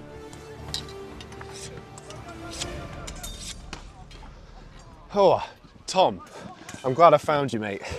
I've heard you're a dead man walking. Or what do you mean? You've angered one of our shield maidens and she's challenged you to a holm gang. Okay, what's a holm gang? You'll need a weapon, come with me. It turned out I'd just offended the leader of another warband. Joanna was a warrior with a fearsome reputation. Even more worryingly, a holm gang was a legally sanctioned duel, sometimes fought to the death. A simple apology wasn't going to cut it. Wow, okay. This feels a bit more real now, Tom. We've got quite a fearsome array of weapons. We've got some helmets here. I'm guessing I'm going to need some head protection first of all, right? Head protection will be important to protect your head. So we have a varying selection of helmets from our time period. We have 3 spectacle helmets here. This is the Jernmambu helmet, which is found in Norway. This is a copy of the Tjela helmet, found in Denmark, or a spectacle of it. And This is an earlier helmet with full face protection. These are fearsome looking things with the chainmail hanging down. I mean, part of this look must be to intimidate the enemy as much as protecting your face, right? Absolutely, absolutely. Take away the face and you could be anyone behind of it. In a more European context, so these are quite a Scandinavian look, we don't have much evidence to suggest that the Saxons, the English, were wearing this type of helmet. You have a Spangen helm or a nasal helm, which means the banded helm with just the nasal, which obviously extends right the way down to your teeth to stop anything cutting across you. So this one looks almost like a later Norman helmet, doesn't it? I guess these lasted for quite a long time, were in fashion for a while. Exactly, exactly. So they stay right the way through our time period pretty much. You'll have nasal helms depicted. We don't have a lot found, but a lot of depictions of these banded helms, and in the manuscripts they'll show the little riveted dots where it has been riveted together. So as a total novice and unexperienced fighter like myself, which one do you think I should be going for? Should I be prioritising full face protection? Should I be trying to maintain some of that vision with something like this? What would you recommend, Tom, to keep me alive in this home gang? Very much each to their own. I would say, as a true Viking warrior, the most Viking of helmets would be appropriate. This is the one helmet that we have found that we know is 100% a Viking helmet, found in a burial, a cremation burial. And in order to imbue the spirit of the Viking warrior, this is the helmet for you. Let's give this a try. So this is a spectacle helmet, but we have got at least some space left for vision. And neck protection. Got some neck protection, so I'm guessing that's what this hood is for, right? To stop the chainmail kind of touching your skin. Of course, I mean, the mail is going to be quite abrasive. You don't want a cheese grater on the back of your neck. So any form of cloth protection can protect you from the metal and pad out any of those shots coming into the neck. How terrifying I look at the moment. Fearsome, fearsome. We're quaking in our boots already. Excellent, so the intimidation value has gone up from 0 to 1, that's good to know. Clearly, scaring my opponent to death wasn't going to be an option. I would need to rely on something more conventional. Okay, so I'm going to go with this helmet. Weapon choice, we've got quite a variety of fighting styles here, haven't we? I imagine each of these has very much their strengths and weaknesses. Maybe we start with a spear. I'm guessing that's the most common weapon you might see on the battlefield. The most common weapon. It uses a very small amount of iron and yet is on a very long handle. These can be used either two-handed or single-handed with a shield. You'll be looking for stabs with this. So on a shorter head, you're not going to pick up enough momentum to do slashing. We do have hewing spears found, but this is to go through the face, neck, eye sockets, and it will be down to your accuracy if you feel that you can line it up and take that shot. Okay, it's kind of interesting. These are quite short, right? I'm guessing this is because the Vikings generally, they're not fighting against anyone on horseback, right? They're not trying to sort of take the point of the spear as far away from them as possible. These are for an anti-infantry weapon. So the main reason for the length here is because if you're holding a shield in the other hand, you need to be able to balance it. You need to be able to hold it in the middle and be able to control it. Obviously, single-handed, it's much more difficult to control. Yes. So you don't want to be holding something that's 9 foot long in one hand. No, that makes a lot of sense. And these are primarily for thrusting. Would they ever be throwing spears at all? Do we have any evidence of Vikings throwing spears? We know that javelins were definitely used in the Battle of Maldon. It mentions that that javelins were exchanged before the shield wall was engaged.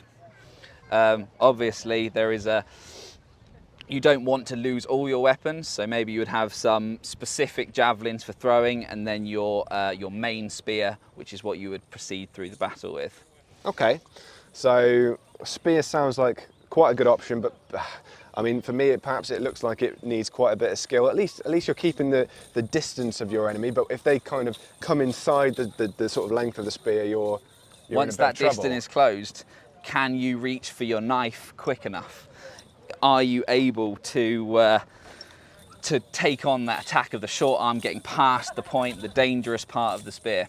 Your next weapon would be the single-handed axe.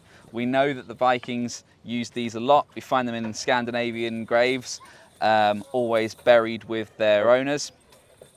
The main thing here is that this can attack through a shield. You can punch a hole through a shield and again hack. Once the shield is taken out of play, your enemy is then open. So you feel the heft there. People think of Vikings as having massive bearded axes.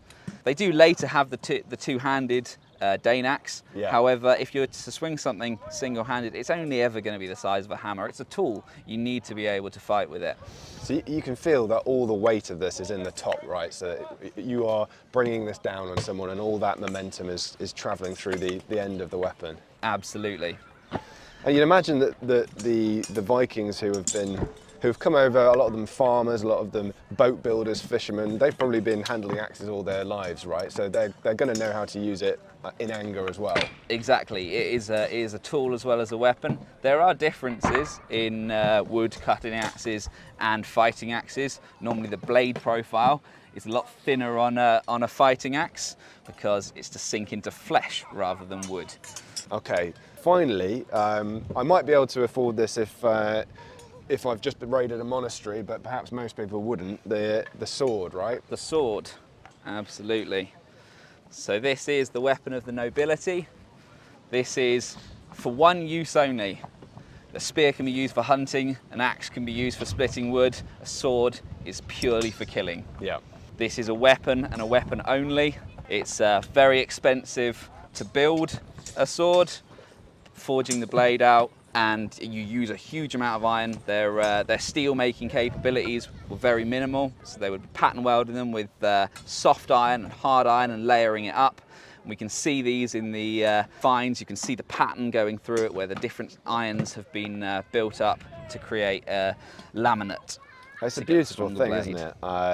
I'm guessing the skill to use this is a bit more of a steep learning curve, right, than with an axe. You've got lots of different types of motion that you can do with this: thrusting, hacking, the bottom as well if you want to be a thug. The amount of theory that can go into sword fighting, people can talk about for days. And as we go into later periods, they will have treatises, manuscripts on exactly how to use one of these weapons, the geometry of the fight, the angle and alignment of the blade. You can spend years studying a sword. And for a first weapon, that's on you to decide. With a choice of weapons, a well-made helmet and a large circular shield, I'd already be better equipped than most Vikings who arrived in England in the 860s. But I needed all the help I could get for my duel, and there was one last item on my shopping list. Their mail shirts glinted, hard and hand-linked. The high-gloss iron of their armour rang. Last thing I might need, and I'm guessing not all Viking warriors would have had it. Of course not. But some chainmail, some of this stuff. How does it work? So, chainmail is a Victorian word for mail, which comes from mesh, which is French. And it's made up of interlocking links that are then riveted together to stop them popping. So with a spear or an arrow, if the links are just butted, if they just meet, a point can force them open. However, if each one is riveted, it makes it incredibly hard to rip and tear open. This is to stop against slashing weapons. Obviously, it moves like fabric and will do absolutely nothing against blunt force trauma, which is why we see maces and heavier weapons come in, because you don't always need to cut, you can just break bones. So, here we have a shirt of mail. Here's one you made earlier. Absolutely. Many, many hours of riveting each one together. As you can see, it moves like fabric. It does not feel like fabric. Yeah, that is it's a big lump, isn't it? It's a big lump. So anyone using this has got a decision to make whether they want that amount of weight on them. I'm guessing if you've trained with it for quite a while, I'm actually getting tired holding this up.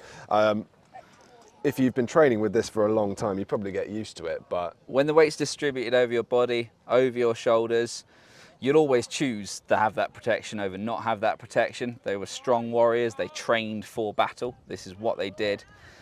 It was also a massive status. This was equivalent to owning a ship. You would be a jarl, you would be a thane, or you would be a herseer if you owned something of this level. So if you've got this, you've got a spectacle helmet and you've got a sword, you are basically saying, I'm the boss here. Absolutely, you have all the protection that was available at the time period. Once I'd actually got the thing on, I'd be feeling much more confident about going into battle. The reality was that equipment such as this was outside the budget of an ordinary Viking warrior. But still, hoards like this one found at Wattlington in Oxfordshire show us just how much wealth individual warriors could acquire. It was often at the expense of Saxon leaders who were tempted to buy off the invaders. Burgred of Mercia was forced to pay the Great Army an immense sum of silver when they occupied London.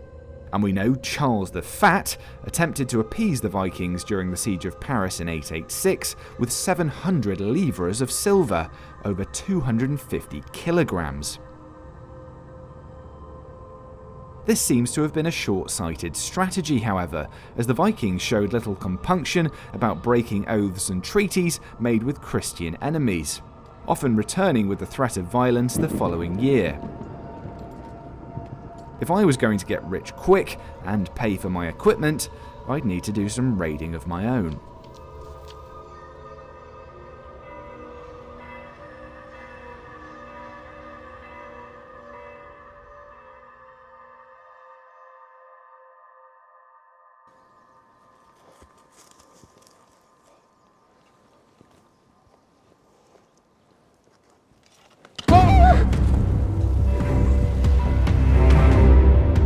Monastic sites might have been easy pickings for hit-and-run seaborne attacks, but as the Vikings switched strategy from raiding to conquest, they inevitably faced more organised resistance. The Franks had eventually learned that they could use fortified bridges and blockades to stop the longships penetrating deep into their territory, while King Alfred in Wessex built a series of garrisoned settlements called burhs at strategic points. He also initiated reforms which gave him something close to a standing army, a revolutionary idea at a time when peasant levies were called upon sporadically to meet short-term military needs. After years of being run ragged by the Great Army, it meant the English could finally seize the initiative. The Vikings in England didn't have it all their own way, far from it. The Anglo-Saxon Chronicle records numerous occasions when the men of Wessex and Mercia attacked their fortifications, and it was often a very close-run thing.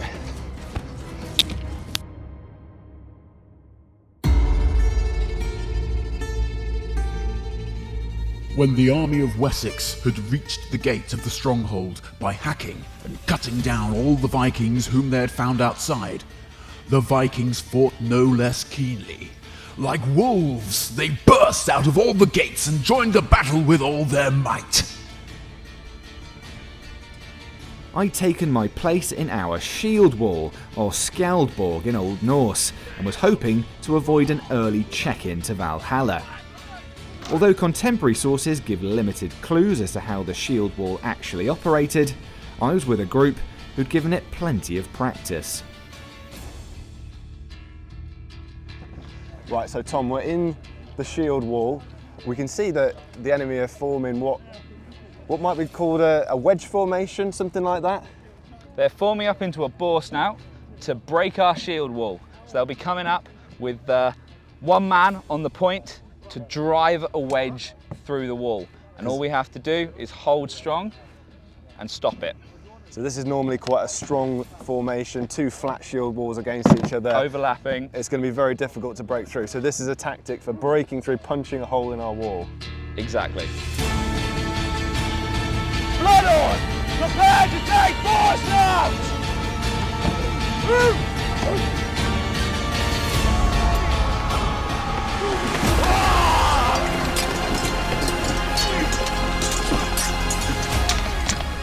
The Vikings, splitting up into two divisions, organised shield walls of equal size.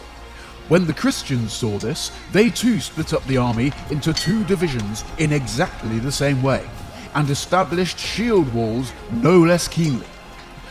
The opposing armies clashed violently, with loud shouting from all, one side acting wrongfully, and the other side set to fight for life, loved ones, and country.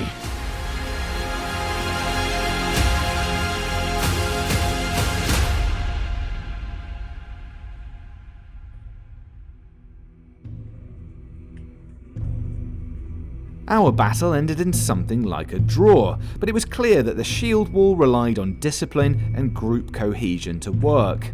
A single weak link could spell disaster for an army. One Viking stereotype that was hard to reconcile with this style of warfare was the raging berserker. Biting on their shields like wolves and charging unthinkingly into enemy lines clad in nothing but animal skins, at least according to the sagas. There are certainly no references to berserkers in the context of the Great Army, but it did sound like they'd be handy in single combat. With that in mind, and with my duel fast approaching, I went off in search of some last-minute advice.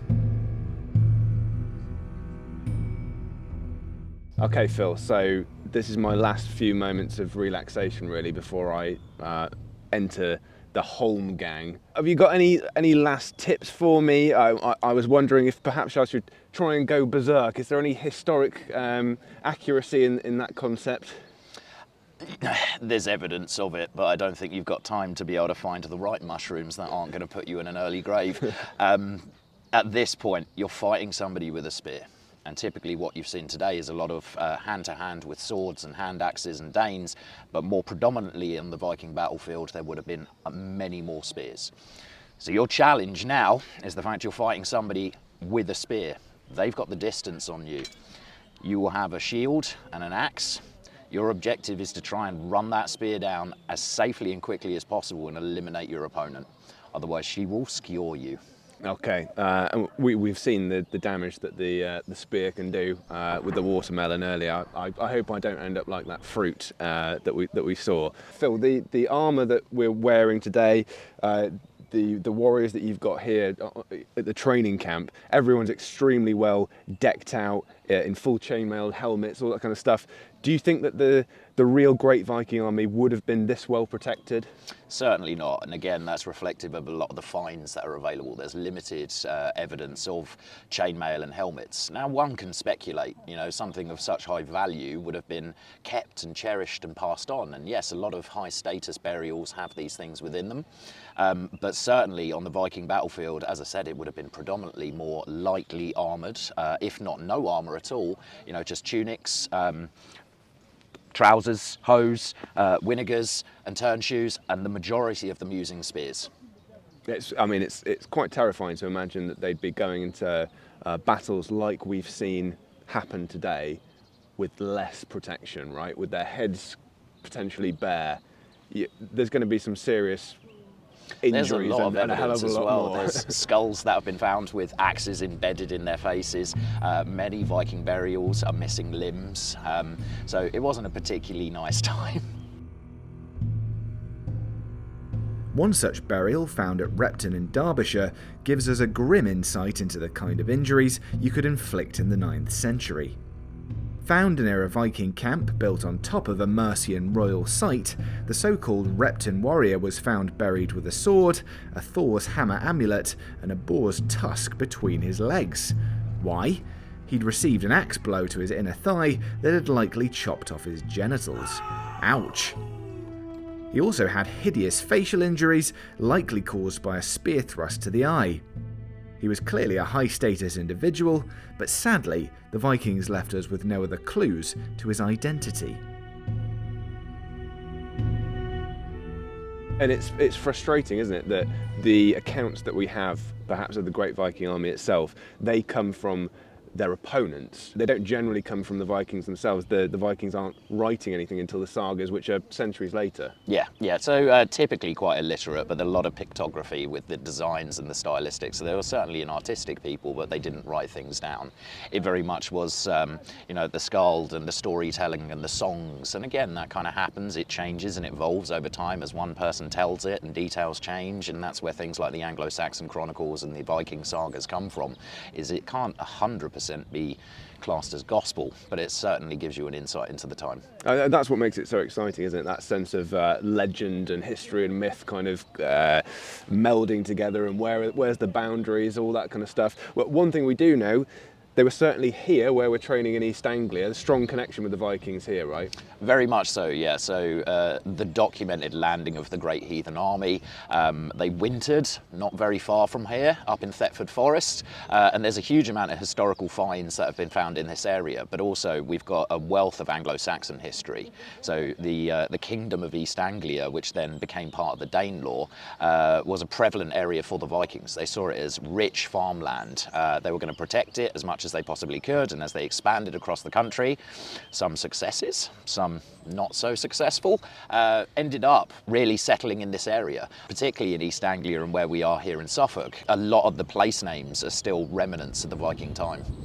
Well, listen, if I make it through this duel that I'm about to fight, maybe I'll take the time to retire and settle here as well, but I'll have to survive it first. So any last tips for me? No, potentially just prepare for your retirement early. Great, thanks Phil.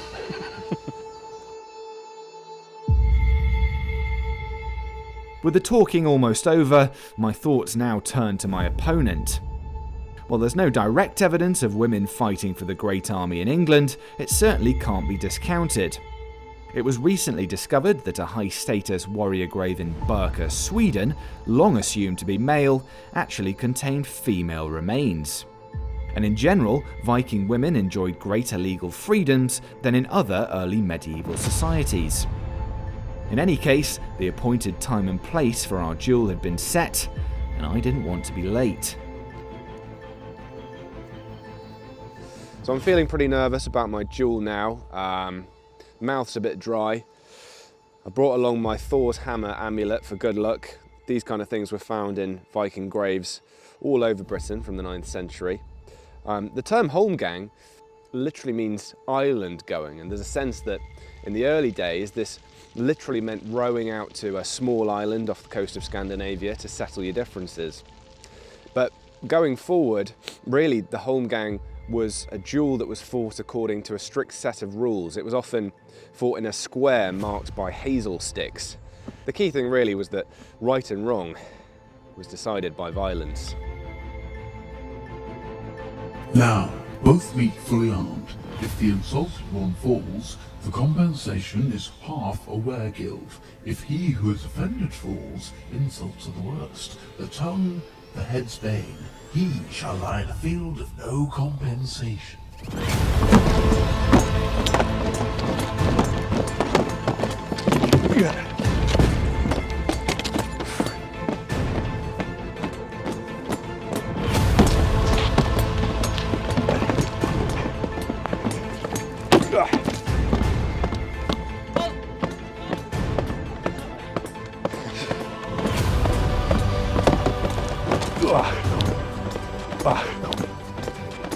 Try again.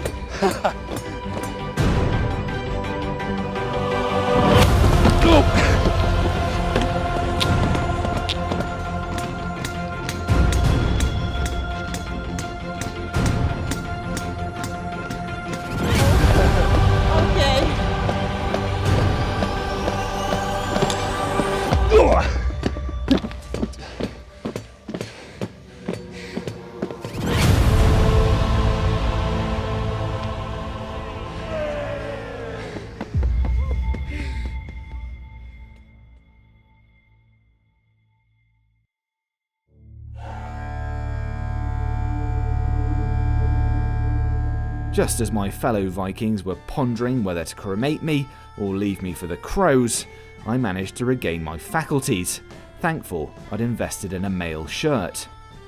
I'd survived the holmgang, but only just.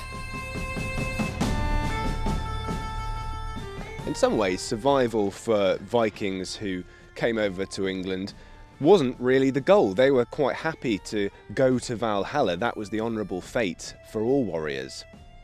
But we know still that they met some really gruesome ends. I mean, if you look at the Repton warrior, spear through the eye socket, possibly had his private parts cleaved off. These were gruesome ways to go. We can't really talk confidently about numbers when it comes to the Great Viking Army. Debate on the actual size of the force itself has ranged from anywhere between 30 men up to 5,000. So when we're talking about how many made it through to the end of those campaigns in the 860s and 70s, it's pretty hard to say. But we do know that enough of them survived to leave traces back in Scandinavia, and plenty of them settled here in England, bringing their families over and ushering in a wave of migration, transforming the landscape and leaving a legacy that's plain for everyone who lives here to see.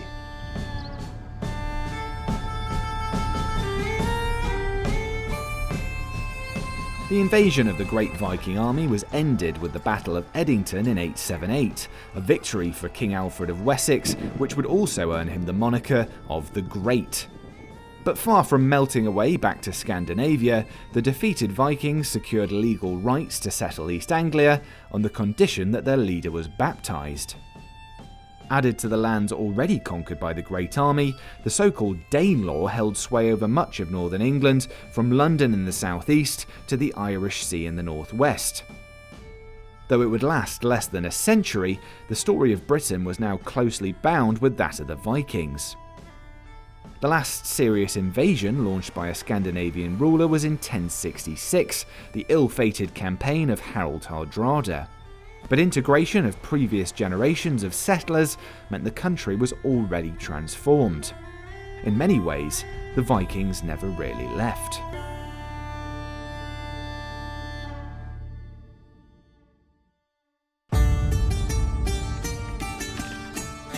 Thanks again to Bloodorn Engler and Halder Reenactment for making this episode possible.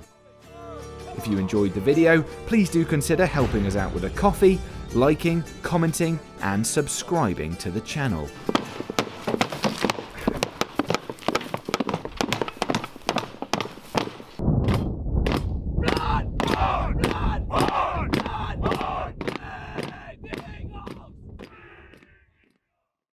This video and leave us a comment.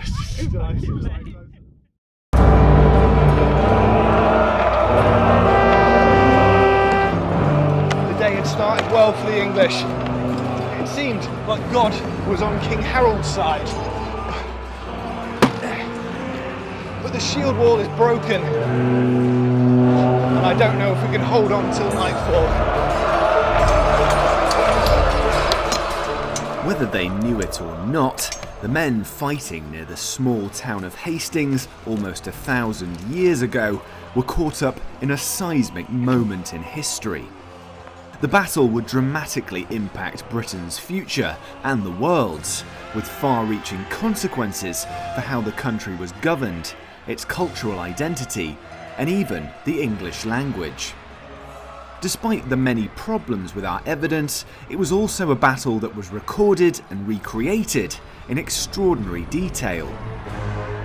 But while historians have tended to focus on the motivations of the leading protagonists, King Harold of England and Duke William of Normandy, it's easy to lose sight of the rank-and-file troops, who suffered terribly in service to their powerful overlords. In this episode, I've taken to the battlefield with swords of Penda, Age of Penda, Cyaxia, and the Worcestershire Cavalry, to find out what it was really like to come to blows in the 11th century. Using a range of historical sources and a little hands-on experience, we'll try to piece together what the Battle of Hastings looked like from the perspective of the ordinary soldiers. I'll discover how the Anglo-Saxons turned a levy of peasant farmers into a formidable army. Romans approach! You imagine a line of those, it's not something you want to advance into. Hard to get through, definitely. Absolutely. How early medieval medicine might be just as dangerous as any invader. for a very, very deep wound. On the battlefield, you could pack it with something like horse manure. Oh, nice. What it was like to face a devastating charge of Norman knights. And just how likely it was that you'd make it out alive.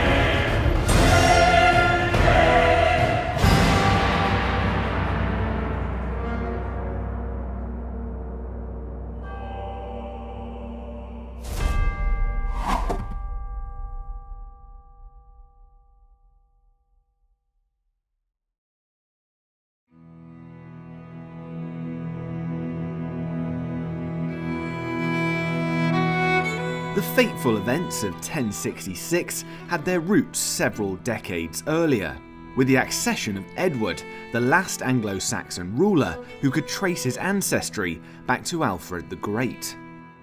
Known by contemporaries for his chastity, Edward the Confessor had no children, usually a big problem for medieval kings.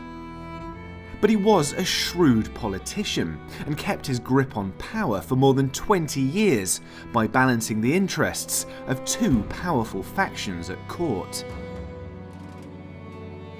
The English nobility rallied around the family of Harold Godwinson, the powerful Earl of Wessex, whose sister was Edward's queen.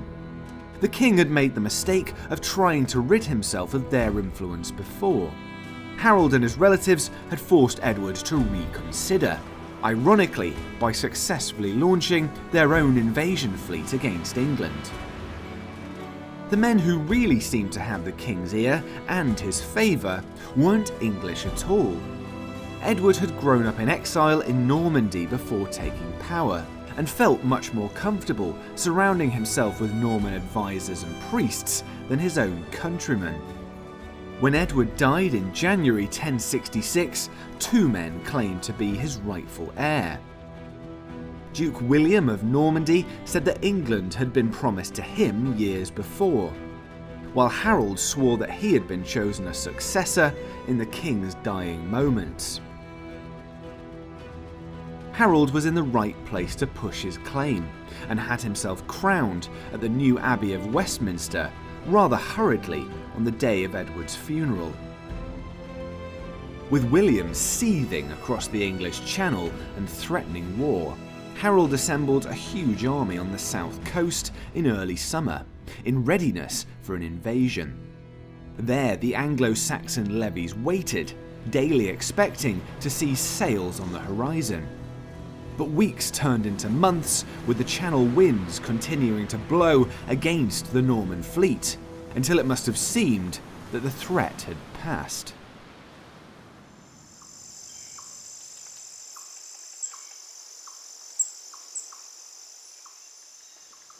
On September the 8th, Harold sent his men back to their farms and families. Summer was nearly over. A channel crossing seemed unlikely, and there was a harvest to attend to.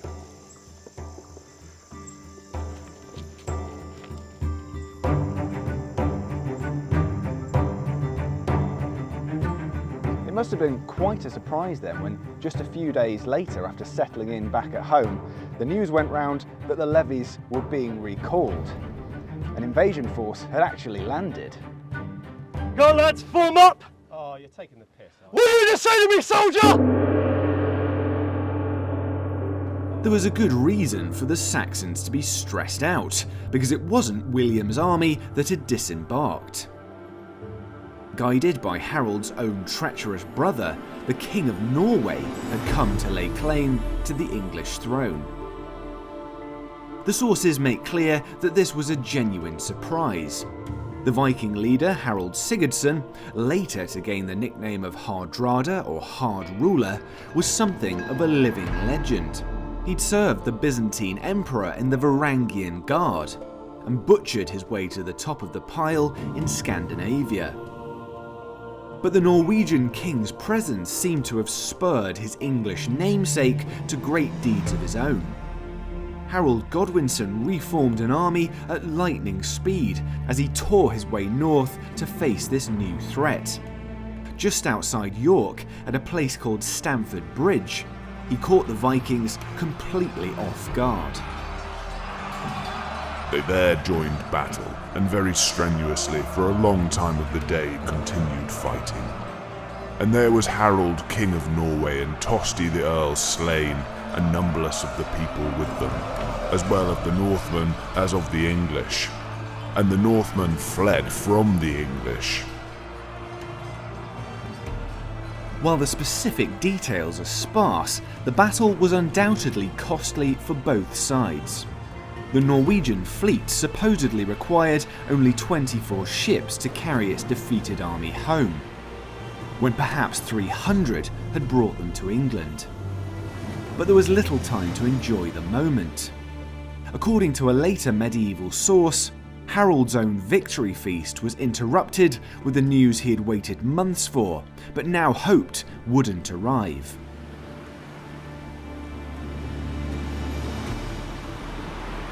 William had made the Channel crossing, with a huge force gathered not just from Normandy, but across northern Europe, carried in a vast armada that may have numbered 700 vessels.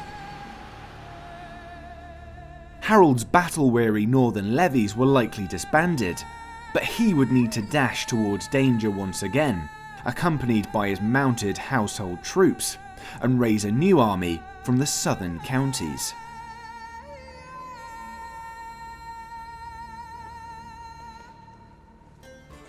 Now Harold's elite troops, who had horses, set off on the long journey south. Something that's often forgotten is how prevalent horses were in Saxon society. Many warriors galloped onto the battlefield, but just preferred to fight on foot. It was something the Normans saw as evidence of English backwardness.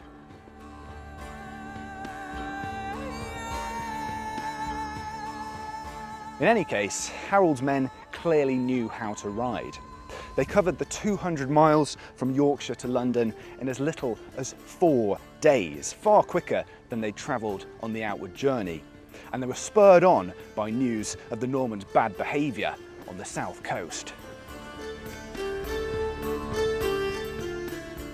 Here the horses leave the boats, and here the knights hurry to Hastings in order to seize food. Beyond the need to secure forage for their vast army, it's clear that the Normans engaged in indiscriminate destruction around their landing area. Even the tapestry, essentially a source of Norman propaganda, alludes to the targeting of innocent women and children. It was a challenge to Harold's honour as the former Earl of Wessex. If he couldn't protect his own tenants, then how could he be the rightful king? Apparently against advice, Harold rose to the bait. He would stop only briefly in London to marshal his new force, with our sources agreeing that he left the capital before his entire host had gathered. He intended to pull the same trick on William as he had on the Norsemen, a surprise attack. But the Norman scouts knew their business well and reported on the Anglo-Saxons' imminent arrival. It was William's men who marched out of Hastings with the intention of forcing a decisive clash.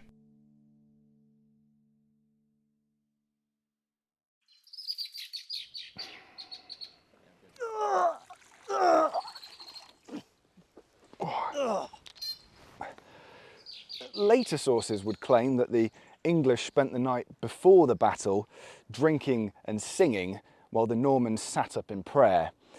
While that might be fictional, there could be a grain of truth in the idea that the Normans were better prepared psychologically, knowing they were about to take the field. In either case, after weeks of marching, neither side would have been feeling well rested on the morning of the 14th.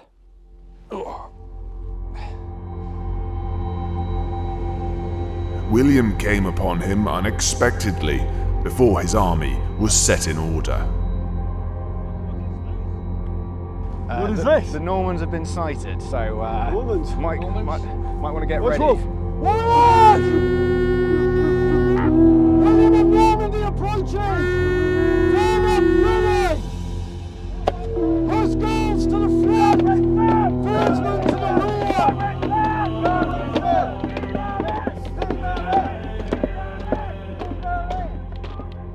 from being ambushed, the English still managed to secure an advantageous position on top of a steep hill, blocking the road northwards.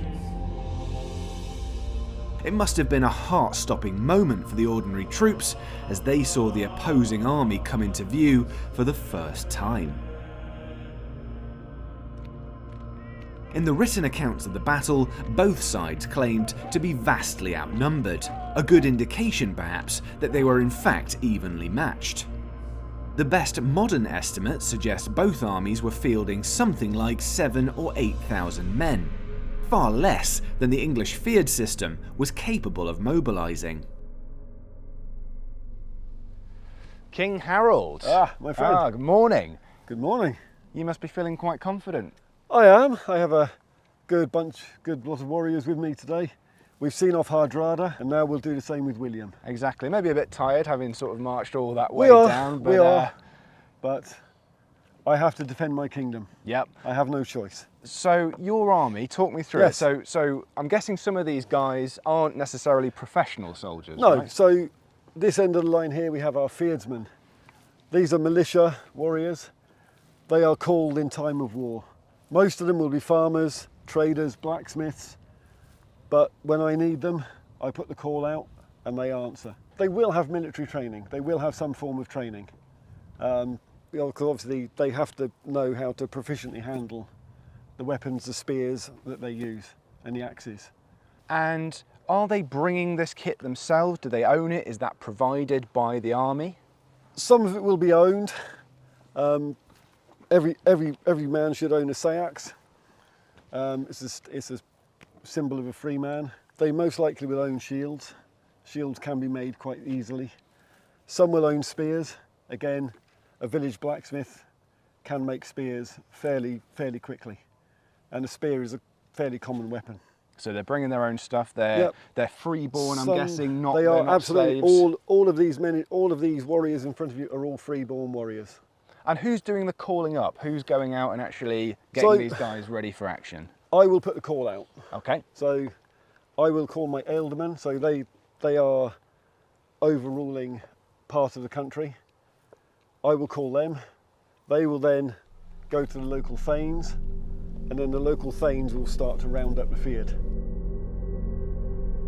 While Harold's task of motivating his men was made easier by the genuine fear of a foreign takeover, it wasn't as if the common soldiers had much of a choice about being recruited.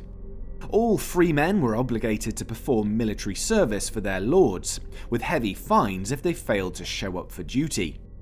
Those that held land risked losing it if they didn't fight. We have examples here of mailed warriors. They're not quite housecarl, but they are well-to-do thanes. It takes a lot to make a coat of mail armour. You have to have somebody forging the rings, and then obviously you will have people putting those rings together. Obviously it's a very, very good protection. Best protection of the day, right? Yeah, absolutely. So we have here an example of a housecarl. So the housecarls were Harold's personal bodyguard. They were the best fighting men that he had. Usually fought with the big two-handed axes. I see, yeah. And absolutely, in the right hand, devastating. So, yeah, so those are potentially going to be taking some guys off the top of horses, right? Absolutely. I imagine quite hard to use with a shield. Are they Very. sort of in the second rank? No, hacking so over the top? they would sometimes in a shield wall they may be in second rank and actually coming over the top. Sometimes it may be that you'd actually let them through, and they'd come to the front and just try and wreak absolute havoc on the enemy. Depictions of these huge axes on the Bayeux tapestry make clear how fearsome they really were, and they had the Normans scared, as we'll soon see. But most of Harold's men, no matter their status, would have been carrying one of these. So if you imagine the shield wall, you have your spear over the top. You imagine a line of those. It's not something you want to advance into. Hard to get through, definitely. Absolutely.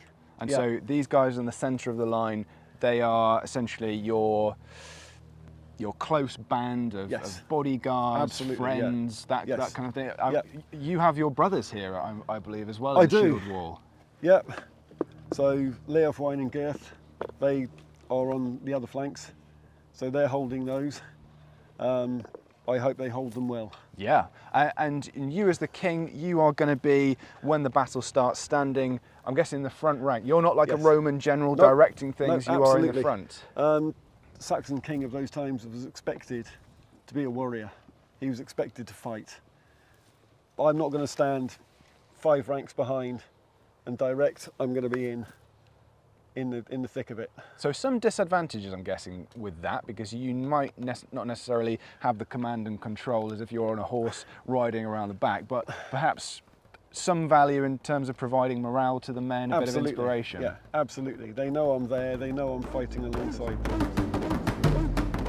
The Duke and his men, in no way dismayed by the difficulty of the ground, came slowly up the hill, and the terrible sound of trumpets on both sides signalled the beginning of the battle.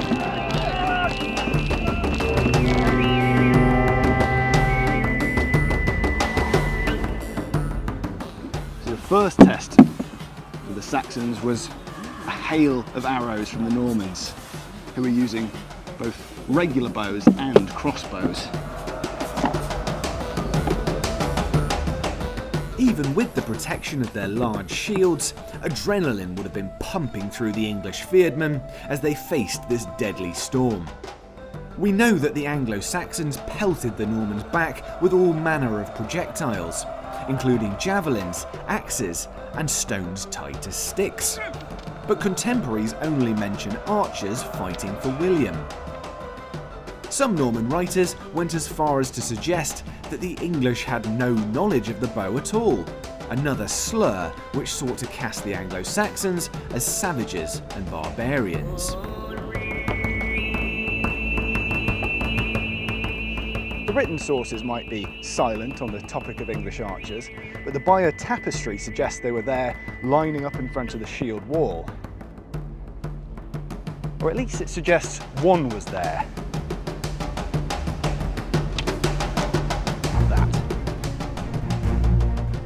With the initial skirmish fought at a distance, it was now that the English would get to see their foreign adversaries eye to eye. The Norman heavy infantry rolled up the slope towards them, aiming to punch a hole through the shield wall.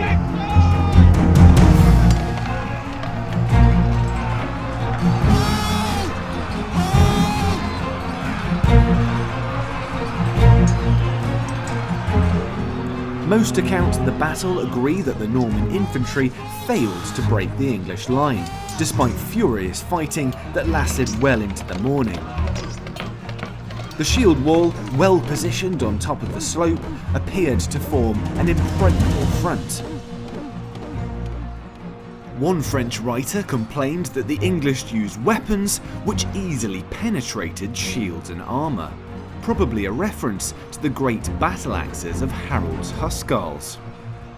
But despite this initial frustration, still waiting behind William's foot soldiers were his most skillful warriors, and they were itching to join the fray. I think I can see our Norman Duke in front of me. I've hazarded a meeting with you in the middle of the battle lines because I'm interested. I wanted to ask a few questions about the Normans. We English, we don't use horses on the battlefield, but you guys do. Why is that? Well, obviously we never used to. We are a maritime nation fundamentally, but the Vikings started raiding at the area of France known as Normandy today. It was part of the Frankish Empire back then, which is France, Germany, and the Frankish Empire didn't have the resources to protect the lands that the Vikings were raiding throughout the 9th century. And the Vikings eventually started to settle in that area. To make it easier for them, the Frankish king, Charles the Simple, had an arrangement with Rollo, the leader of the Vikings, and offered to give them the land in exchange for them protecting it and taking up Christianity, which they duly did. Obviously the Frankish kingdom was a feudal system with the king and a top tier down, and all the Vikings therefore actually had land. They were the equivalent of knights, so that was their first introduction to horses and horsemanship, which they took to quite well, and it evolved from there. And they ended up staying, they intermarried with the local population, they took on the local customs, they spoke the local language, they fully integrated with the Frankish kingdom of the time, and eventually they became known as the Normans in the Norman area and became their own entity. We in England had our own problems with the Vikings, but we just decided to fight in a shield wall, the same as they did. As cavalry, I'm guessing that our shield wall is going to present you with some problems though, right? Correct, it is going to present us with some problems, yes. Horses wouldn't naturally want to go into what they perceive to be a solid wall. Obviously it isn't a solid wall at the end of the day, but so yes, we do need some brave horses to go forward to it. Also, when you go up to the shield wall, we're quite vulnerable. Well, the horses are quite vulnerable because they're at the head height. Obviously the enemy have got the spears and the swords trying to stab whatever they can get to, which is obviously the horse in this case. But similarly, we can, when we get close with our spears, lean over and try and stab them as well. But it is a formidable obstacle to a horse. It's not a natural thing for a horse to want to move towards. But the horses themselves are quite effective weapons, right? I mean, I'm guessing the horses of the 11th century, not necessarily massive war horses, but they're still a big animal. They're certainly a lot bigger than a human, and they're strong, right? They can be quite aggressive. Correct, yeah. Well, I wouldn't say aggressive, but brave is probably a better word. But certainly there's a lot of mass here, and once it's moving, it would take a lot to stop. Obviously, you wouldn't be able to stop it as a human being. So, obviously, with a group of them moving in a formation, that's quite an intimidating force. While William had brought a huge contingent of horsemen across the Channel, these knights were far from the romantic heroes of later centuries. Most of the Norman chevaliers came from humble origins, recruited into the retinues of great lords as full-time professional soldiers, both to garrison border castles and keep the local peasantry in check. They certainly didn't adhere to any code of chivalry. These men did the dirty work of their paymasters to whom they owed their livelihoods, including in many cases their armour and equipment. A typical Norman knight would obviously have the shield for main protection. It's obviously a kite shield, judged by its shape, as opposed to a round shield like many of the Saxons have had. Obviously this gives me more protection down to my legs and feet. Then I have chainmail, which is standard issue for knights and men of high status. Sword for personal protection. The lance would have been the preferred weapon. So that can be used underarm, right? Yeah. Or they can lob it as well. So they've got a bit of variety of ways that they're using their weapons. Yes, quite easily. Yeah. And I've even noticed that one of your brother, Bishop Odo, is carrying a mace, right? Correct. Because he's of a religious order, he's not allowed by religion to spill blood. So he's allowed a mace or a club, which is acceptable under the circumstances, but not a sword or a spear. Yeah, seems like an interesting workaround, a loophole there in this sort of religious doctrine, right? Yeah, he wants to be part of the action. Right, well, thank you very much. I think I've gathered enough intelligence there to be useful to take back to my men, so we'll see you on the battlefield. We will indeed. And we'll expel you into the sea. I'm not going to wish you luck, but you will need it.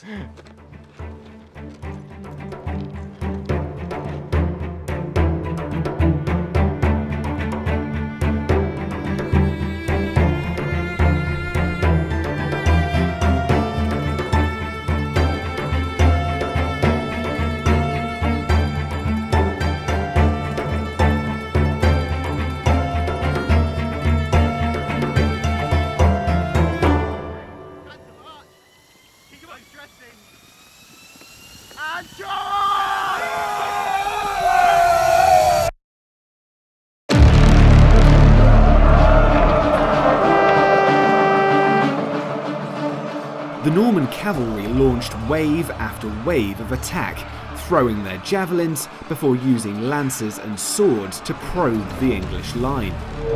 No matter how strong the shield wall was, this was certainly an unnerving experience, as I was discovering firsthand. But it was a unique challenge for the Normans too. Duke William reportedly had several horses killed underneath him. as he led charges up an uneven, muddy slope that was hardly ideal for heavy cavalry. With no decisive breakthrough, a rumour soon spread that Duke William himself had actually been slain. Panic set in quickly, with even the Norman propagandists admitting that the invaders were put to flight. The English people, prevailing by their number, repulsed the enemy and by their might compelled him to turn. The Normans fled, their shields covered their backs. It was a critical moment in the battle. Rather than advance, King Harold intended to hold his shield wall in check, clinging to the strategy that had given him the advantage so far. But many of the English feardmen, brave but lacking in discipline, lurched forward after the enemy. After taking so much punishment, the Saxons were desperate to dish out some of their own. They charged after the Normans, straight into a trap. This was the opportunity the Normans had waited for, a chance to snatch victory from the jaws of defeat. Duke William lifted his helmet to prove he was still alive, a moment the tapestry depicts as a clear turning point, and reminded his men that for them, retreat meant certain death. The Norman cavalry regrouped and rounded on the isolated groups of Saxons who had broken ranks. It forced the English pursuers into a desperate but spirited defence, during which they tried to form a new shield wall. But surrounded on more open ground with little armour to protect them, the feardmen were soon cut down. Not quite ready to give up, I saw a chance to make a dash back to our own lines. Unfortunately, the Normans had now uncovered a key weakness in the English part-time army. It was very hard to control. William gave a signal to his troops that feigning flight, they should withdraw from the field. By means of this device, the solid phalanx of the English opened for the purpose of cutting down the fleeing enemy, and thus brought upon itself swift destruction. Despite riding his luck, the near disaster for William provided inspiration for his tactical masterstroke. Some have since claimed that the famous feigned retreats were a myth, designed to cover up embarrassing, unplanned withdrawals. But they were in fact a key feature of Norman military doctrine. Norman knights are recorded using the feigned retreat to great effect against the French in 1053, and during the invasion of Sicily in the early 1060s. It was something their horsemen were clearly capable of executing, and they reportedly used the trick twice at Hastings. In any case, by this point in the battle, the dead were beginning to pile up on both sides. The tapestry doesn't shy away from the grisly details of medieval warfare, with body parts strewn along the margins. How the injured and maimed were actually dealt with on the field is something that barely warrants a mention in contemporary accounts. But medical specialists, such as they were in the 11th century, would have been busily engaged behind the lines. During a brief lull in the fighting, which had now lasted for much of the day, I was keen to see if I could do anything to help the wounded. Right, Steph, we've got an emergency. Tell me, are this guy's chances really as hopeless as we might expect in the 11th century? Well, actually, the kind of medicine in the 11th century was very kind of empirical and pragmatic. So we think there's probably about a 2/3 chance that he probably would have been okay. The problem we've got is we do have an open wound, so the chances are of sepsis and tetanus being quite high. So that's our main concern, and actually that's probably at this stage of things that would have been kind of fatal. Right, okay, yeah, so he's got an arm wound. I mean, that's not going to kill him, right? But the chances of infection might be a little bit high afterwards. Yeah, in this day and age, similar to today, we've got things like animal manure, we've got dust, and just general bacteria that can get into that wound and cause the blood infections. Got it. So, you know, this guy's passing out. What can we do to help him? So first of all, we would want to rinse that wound. So looking back to kind of kind of ancient Greek medicine that was almost still in use. You'd have our water with some vinegar and salt, that mixed together. It would be used to wash the wound there. So you're gonna just give that wound a nice wash through. It's okay, mate. It's okay. So that. If we didn't have any of the vinegar and salt to hand, we could also kind of wash it with honey, and that with its natural kind of antimicrobial properties would help keep that wound a bit cleaner as well. So once we are cleaning it, we can then use yarrow. We can make a poultice out of it, so we'll take the flowers off. And then kind of using all of this, bruise it together, and apply this as a bit of a poultice mashed up onto the wound. I'm going to help it heal. Got it. Okay, so it's all very herbal. I mean, do we know from modern medicine, does any of this sort of carry through? Is there any evidence that it actually works? There are a few things. So we know that there was an ointment made from nettles. Nettle is something that's been used throughout history. The Romans would use it as they'd get bunches of it and whip kind of aching joints, and actually in modern medicine for kind of arthritis you can get a balm made out of nettle. So there are some things that carry forward. Other things we don't use quite so much. For example, for a very, very deep wound on the battlefield you could pack it with something like horse manure. Oh, nice. Nice. I mean, I'd volunteer for this guy if it's going to help him, you know, some of the horse manure. Well, yeah, if you don't have the yarrow to hand, you need something that's going to stop that bleeding, and the manure is very fibrous, so it would kind of help. I mean, blood infection higher, but you would stop making a mess everywhere anyway. Great, okay, so that takes us right back to the idea of some of the nonsensical sort of 11th century treatments. Absolutely. In some ways, medical treatment during this period was a great leveller in society. The wealthiest lord was just as susceptible to an innocuous injury as the common soldier. Many years later, Duke William himself would succumb to a bizarre wound on the battlefield. While riding, he was supposedly thrown so hard onto the pommel of his saddle that he ruptured his internal organs, not helped by his protruding belly. Ouch. Okay, so his wound's been treated. What if he's got a broken leg as well? You know, a horse has crashed into him, he's got broken bones too. So there are two cures for that. So we've got kind of herbal medicine, and then we've got kind of zootherapy, which is using kind of animal matter.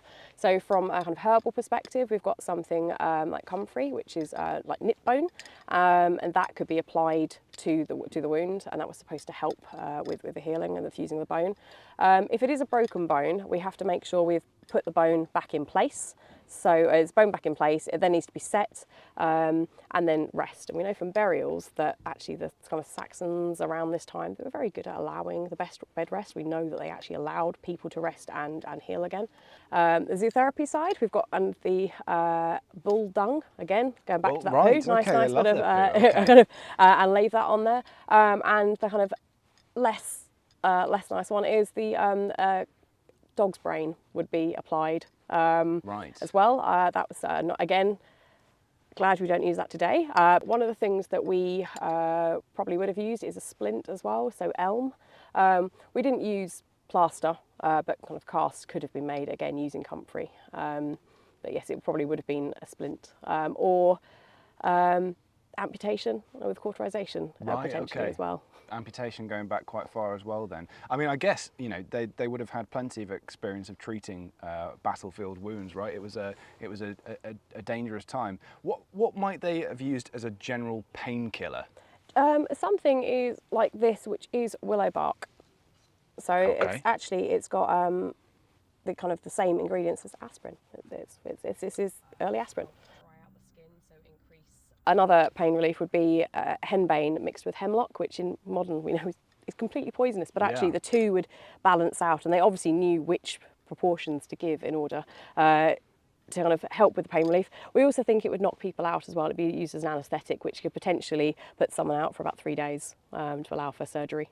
Yeah, it sounds like this concoction would probably knock someone out, right? Yes. But we know that they probably would have stitched things as well. So when we look back at the Romans, they were using silver needles. By the time we've reached this point in history, they'd kind of stopped using silver, but it probably would have been bone or another form of metal. And for stitching, we've got horsehair, human hair, or silk as well would have been used to help kind of stitch wounds back together. Cool. Okay, so some practical stuff there, along with the dog's brain, the family pet being used to, Yes. to help out. Are there any other surprising treatments that actually work, Steph, that would have been used at this time? Oh, probably for kind of headaches and things. We've got the nettle. Nettle works really well as a common one. My favourite is plantain. So we've got this one. You can spot it because it's from the leaves. Got the lines in it. Would have been used for minor sores and insect bites. And actually, if you're out on a walk, highly recommend it. Get the leaves, scrunch it up. If you get an insect bite, you can bruise that and apply that to your bites, stings or minor sores, and it will help soothe them. It's part of kind of the dock family. Perfect. So I hope you heard that, mate. If you get any mosquito bites down there, Steph's got you covered. Right, I've got to get back to the battlefield, so I'll leave this guy in your care. And yeah, good luck, mate.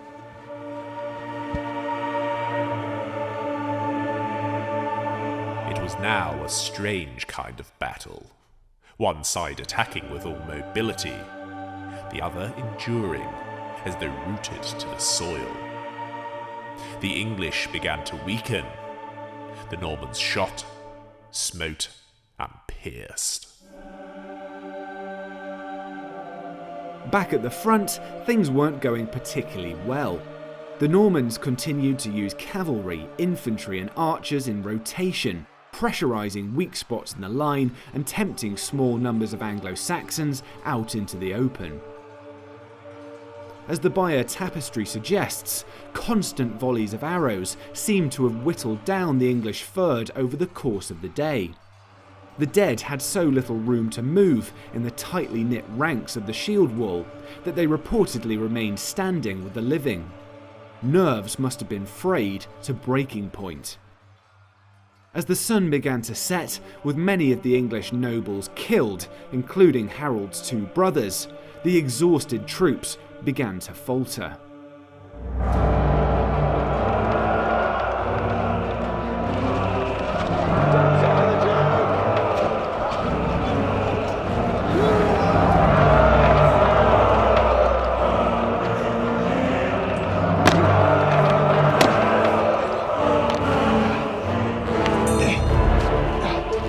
The Normans had broken through the shield wall and the English had lost their advantage. King Harold was in mortal danger. They came upon King Harold and hewed at him with their swords. One stabbed him in the chest, another cut off his head, and another slashed at his vitals, spilling them upon the ground. This last man cut off the king's thigh and carried it away, but William was much angered by this vile deed and sent the man from his service. When Harold fell, his brain pierced by an arrow, the flight of the English ceased not until night. Despite being one of the most famous deaths in history, we can't say for sure how King Harold died. It certainly happened on the battlefield, occurred towards the end of the day, and led to the disintegration of the English army. But whether it was an arrow to the eye or a precision strike by William's own retainers, Harold's men were now leaderless. His personal bodyguard of Huscarls probably fought to the bitter end, but most looked to their own survival. As with many medieval battles, the worst of the slaughter began during the rout. The sources paint a horrifying picture of Norman knights riding over the dead and wounded, while men scrambling to escape through the woods tripped over bodies in the dark.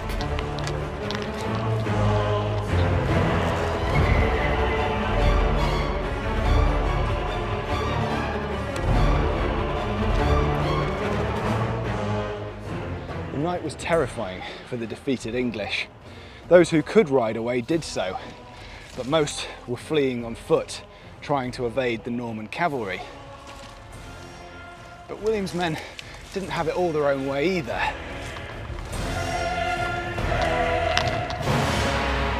The Normans, finding the English completely routed, pursued them vigorously all night, but not without suffering a great loss, for, galloping onward in hot pursuit, they fell unawares, horses and armour, into an ancient trench, overgrown and concealed by rank grass, and men in their armour and horses, rolling over each other, were crushed and smothered. At the so-called Mal Fosse, or Evil Ditch, some English troops reportedly made a valiant last stand, though it's hard to know exactly when this took place, whether the trench was man-made or natural, or how many Normans were killed there. The tapestry beyond this point is lost, and whatever happened, it certainly didn't change the result of the battle. Many of the Normans, including Duke William, spent the night on the battlefield, surrounded by the dead. Even before the fighting ended, locals had arrived to strip corpses of anything valuable. When the sun rose, the sight must have been a shocking one, even for the victors.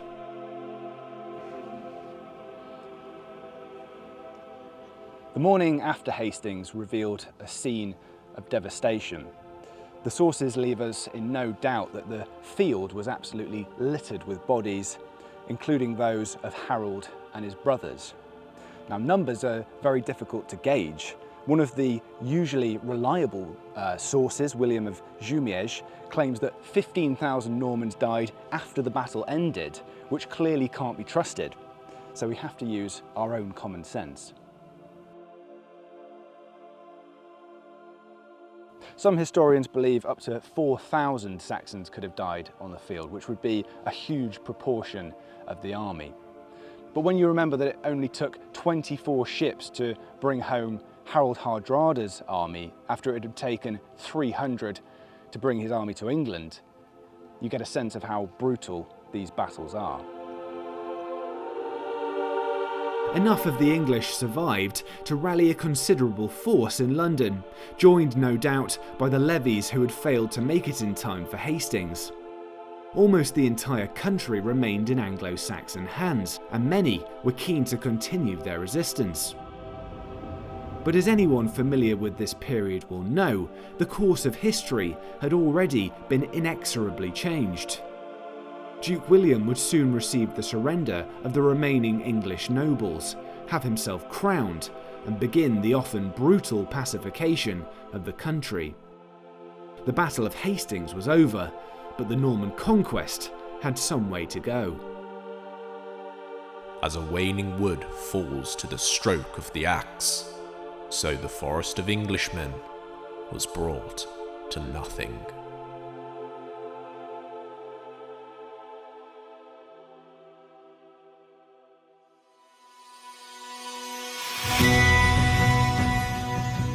Thanks again to the Worcestershire Cavalry, Swords of Penda, Age of Penda, and Cyaxia for making this episode possible.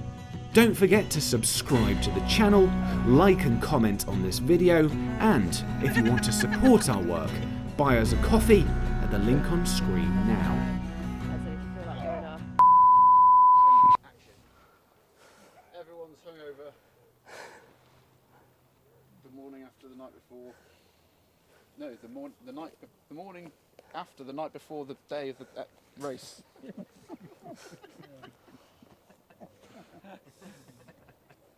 I want whatever he's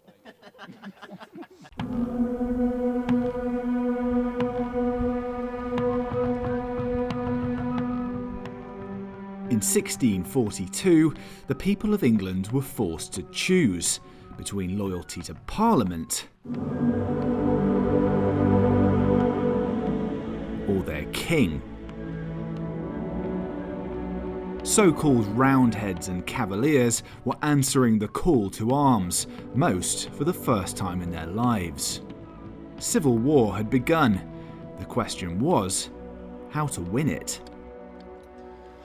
Both sides knew that cavalry could be decisive in this conflict, but with no professional army to call on, it was up to commanders to mould untrained volunteers into a battle-winning force.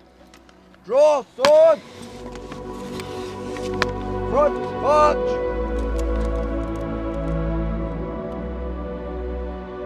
In the opening year of the war, one side was pulling ahead. The royalist horse under the experienced soldier Prince Rupert, King Charles's nephew, was proving unstoppable, sweeping aside their parliamentary opponents in almost every engagement. If Parliament's cause was going to survive, not to mention the soldiers who fought for it, they'd need a leader who could learn from these costly mistakes. In this episode, I've joined up with the Worcestershire Cavalry to find out what it was really like to serve in the saddle during the mid-17th century. Using contemporary accounts and a little first-hand experience, we'll find out just how hard it was to whip raw recruits into shape and turn them into professional troopers. With help from the Marquess of Winchester's regiment, part of the English Civil War Society, we'll also discover what threats cavalrymen faced on the battlefield. That's a nasty array of spikes, isn't it? How they fought back, and just how likely it was that you'd make it out alive.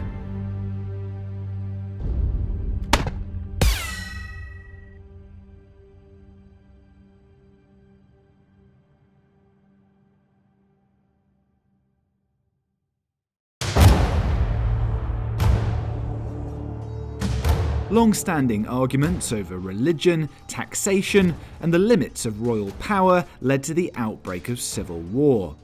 King Charles sought to prove the divine right of kings through victory, while those against him sought to enforce varying degrees of constitutional change. In any case, England had not been involved in a major conflict for almost 60 years, since the time of the Spanish Armada.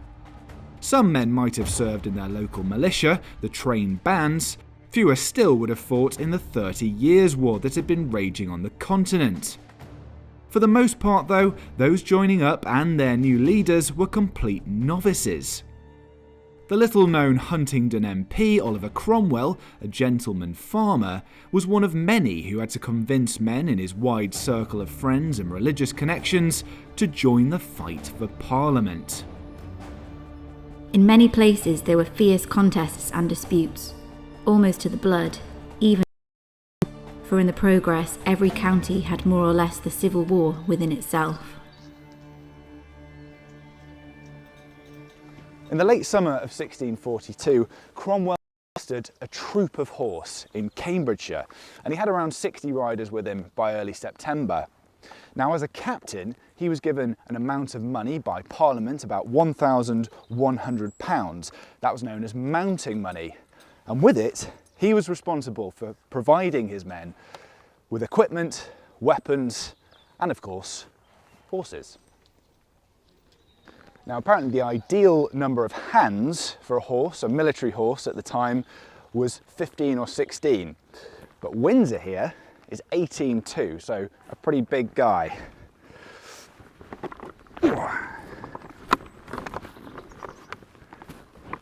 Now, I don't have much riding experience, so not sure if I'm actually going to survive this episode. We'll see. Just in case I do survive though, please don't forget to subscribe to the channel and leave us a comment. As I set off through the woods to join up with my fellow Roundhead volunteers, at least I was feeling well protected. Crucially, Parliament found itself in control of the key national armouries in Hull and London, a key advantage when it came to arming its support. Was to equip the vast majority of the Roundhead cavalry, including Cromwell's, as harquebusiers. The term referenced an early type of long gun which could be used on horseback, the arquebus, but in essence it meant a lightly armoured cavalryman capable of using firearms and more conventional close quarters weapons. So Cromwell's troopers would have been dressed a bit like this. They'd have had the very recognisable 3-bar pot, popular with both sides during the Civil War, which has this very recognisable lobster tail, these 3 vertical iron bars to stop sword cuts, although not much else. It'd have cheek plates and a brim, and they'd sometimes be painted in lamp black to prevent rust. Moving down, the only body armour worn by the Harquebusier would have been a breast and a back plate. Now, if you were smart, you'd have got your armour proofed when you bought it. That meant the armourer would point a pistol at it at close range, shoot at it, and if the ball bounced off, you'd pay full price. The only other bit of armour you might wear was a gauntlet on your left hand. This was your bridle hand, and a clever opponent would try and slash you here to try and make you lose control of your mount. But the real innovation in the 17th century was the buff coat or buff waistcoat. If your colonel was a bit stingy, you might only have a waistcoat with no arm protection, but this thickened leather could actually stop sword cuts. It wouldn't stop musket balls, obviously, but it was warmer, more comfortable, and more flexible than armour. Armour obviously going out of fashion during this period. And the buff coat, a good one, could cost more than all of your armour put together. Also very important were these thick leather riding boots. Both sides would charge in such close order that your knees would be touching those of the man next to you. And if you didn't have that padding, it was going to be quite painful. And finally, no uniforms in the English Civil War, so both sides wore these sashes or scarves. Now, Parliament chose orange. That was the colour of the Earl of Essex, one of their early commanders. And the Royalists, just to make things really simple, chose red. No wonder friendly fire incidents were all too common. With both sides fielding volunteer armies wearing similar equipment, new officers would have to find other ways of gaining an edge. It seems certain that many of them would have turned to the most popular military manuals of the time. John Crusoe's Military Instructions for the Cavalry was the go-to text, explaining the latest theories on training and tactics. The difficulty would be putting the theories into practice. So Justin, I've turned up for my training in the Parliamentarian Cavalry. Presumably most guys that turned up for this kind of training would already know how to ride a horse, right? They would have indeed, yes. They wouldn't have been expected to. Like modern cavalry, you're not expected to be able to ride. Back in the day, yes, they would have been able to expect to ride and even provide their own horse most of the time as well. And what kind of training could they expect then above and beyond that? Presumably not much at the start of the war. They would need an action quite quickly, right? Well, to be honest, yes, there wasn't much. It was very varied the war. Due to the changing situation of the war meant that the privatisation, let's say, of some of the regiments meant that it was maybe a month, could be 3 months. It really depended on how the situation was developing and what facilities they had available. Some were pressed into service quite quickly. It could have been much worse though. Men conscripted into the infantry received little training at all. In extreme cases, the time lapse between impressment and their first battle could be 3 days. You can see why officers found it easier to recruit for cavalry regiments throughout the war. And how important was it that groups of horsemen were able to work as a unit? Presumably, like once they're kind of engaged with the enemy, there's not much a commander can do, right? They're almost lost, but at the start. Well, yes, they have to be well drilled, obviously. But my understanding that the parliamentarian forces, because they started to introduce standardisation in equipment, training, tactics, they were actually able to change manoeuvres sometimes during charges, which was the first time that had ever been done. Because up until that point, once you have a mass of horses and riders moving and underway, there's very little you can do then to change, to change direction or change what you want to do. And it also maximises the effect of a mass of horses onto a point in the battlefield. Obviously you want to keep everybody together. They're quite a force, an unstoppable force once they get going. And also for defence as well, the last thing you want to be is a rider on your own. If your enemy cavalry are nearby, you want there's safety in numbers. And also the horses will work better together as a group. They are herd animals at the end of the day. They're not particularly aggressive, but if you have 1 or 2 horses that are what we call lead horses, they're braver than the others, let's say, as long as they're prepared to go forward into a battle environment that really a horse wouldn't normally go into. It's a frightening thing, isn't it? The rest will take confidence from that and will follow those lead horses in, and then once they're into the melee, that's the job done then, isn't it? I'm guessing the horses themselves, there would have been some attempt to acclimatise them to battle conditions, maybe firing off a musket near them, but that's about all you can do. Right. Okay. So it's going to be quite unpredictable the first time you go into yeah. battle. Yeah, you've got to. Yes, there's an element of uncertainty there. Yes, with your horse. Obviously, again, because you're in a group of horses, and they're herd animals, they will follow each other. So you've got an element of stability there. But yes, ultimately, there's not much you can do to train the horse apart from apart from firing cannons and guns and having the sword fights. But that doesn't replicate being in a battle with the commotion, the screaming, the shouting, the flags, the smoke, all that chaos. Despite Hollywood depictions of cavalry charging each other at full tilt, in the 17th century it was advised to engage the enemy at a good trot, which isn't really that fast. Such was the desire to keep men and horses in good order on the approach. And for the guys on the back of the horse, obviously, I think we're going to see in a minute, aren't we? The instability of riding a horse means that using your sword, using your pistols, whatever it is, it's not the same as being on the ground, is it? No, it's very cumbersome. I mean, it's very cumbersome being on the ground. But yes, to ride a horse and be covered in this very thick armour, as you can see, I mean, this is best part of 5 mil thick, and it really doesn't bend at all. And the armour as well, you're very restricted in your movement and what you can do with a sword or a pistol, and even your head movement as well in your body to see opponents, see issues, see if your friend needs help. You're very restricted. I think in the early days they started off as cuirassas, which was like a full armoured knight, pretty much like the medieval times. But again, because that was expensive and very restricted, over the time of the war, they just reduced it. They took away the arms, they took away the legs, just left I've got the breastplate on, the breastplate like you, and slimmed down the helmet, so they had manoeuvrability over sheer armour. Yeah, I mean, Cromwell's troops are mostly harquebusiers, right, wearing this kind of stuff. That's supposedly a light cavalry, but it's still pretty cumbersome, as you say. It's not that easy to move. The helmet gets stuck on the back on your back plate. You've noticed, have you? Yes, I didn't wonder where it locks in place, doesn't it? And you're fighting that there. Never mind somebody bearing down on you, trying to put a sword through you. The sash gets in the way. Yeah. It's not exactly practical, is it? No, it's not at all. It's got to be easier than a knight. Back in the day, yeah, for sure. And I guess the protection. The buff coat is quite good protection, isn't it? Particularly against sword cuts. This will stop a sword. It obviously wouldn't stop a bullet, but yes, it will stop a sword.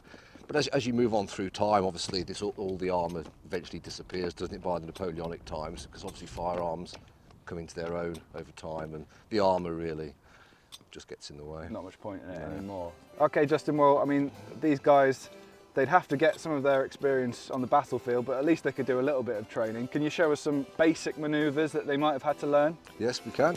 Go and do that now. Let's head off. All ready? Very good. Troop, single file to the right. March. Get single file, just follow me. So when I say half sections in a minute, Louis, you've got to pull out to the left and pull up alongside Simon in front. Okay. Troop. Half sections. Then close the gap. Troop. Right wheel. March.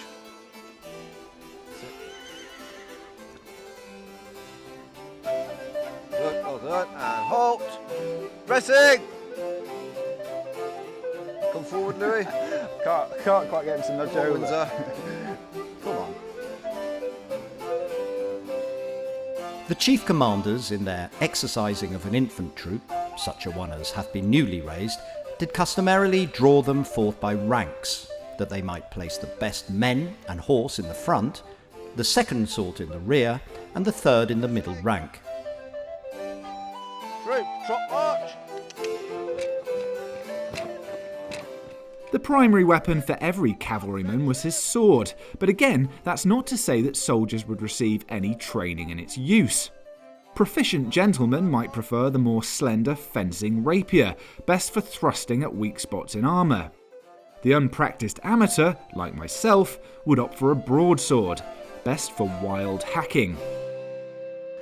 Now, one of the key challenges, of course, of being a cavalryman, that using your weapons, it's not very stable on a horse. So one of the things that they train with is something like this. We're going to try and hit this cabbage with our swords. Wish us luck.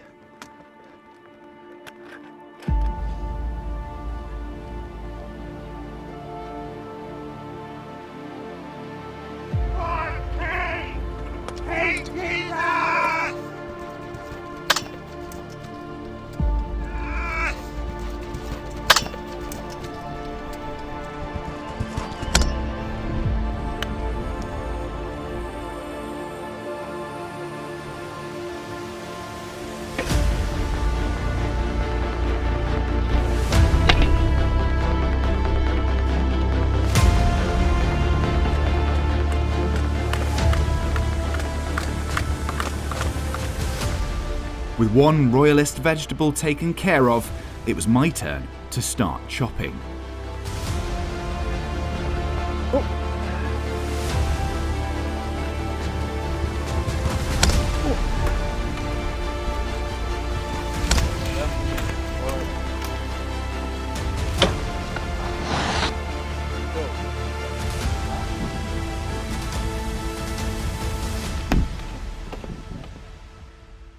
Despite the enthusiasm of Parliament's mounted volunteers, when they first met the Royalists in a major pitched battle, the results were rather embarrassing.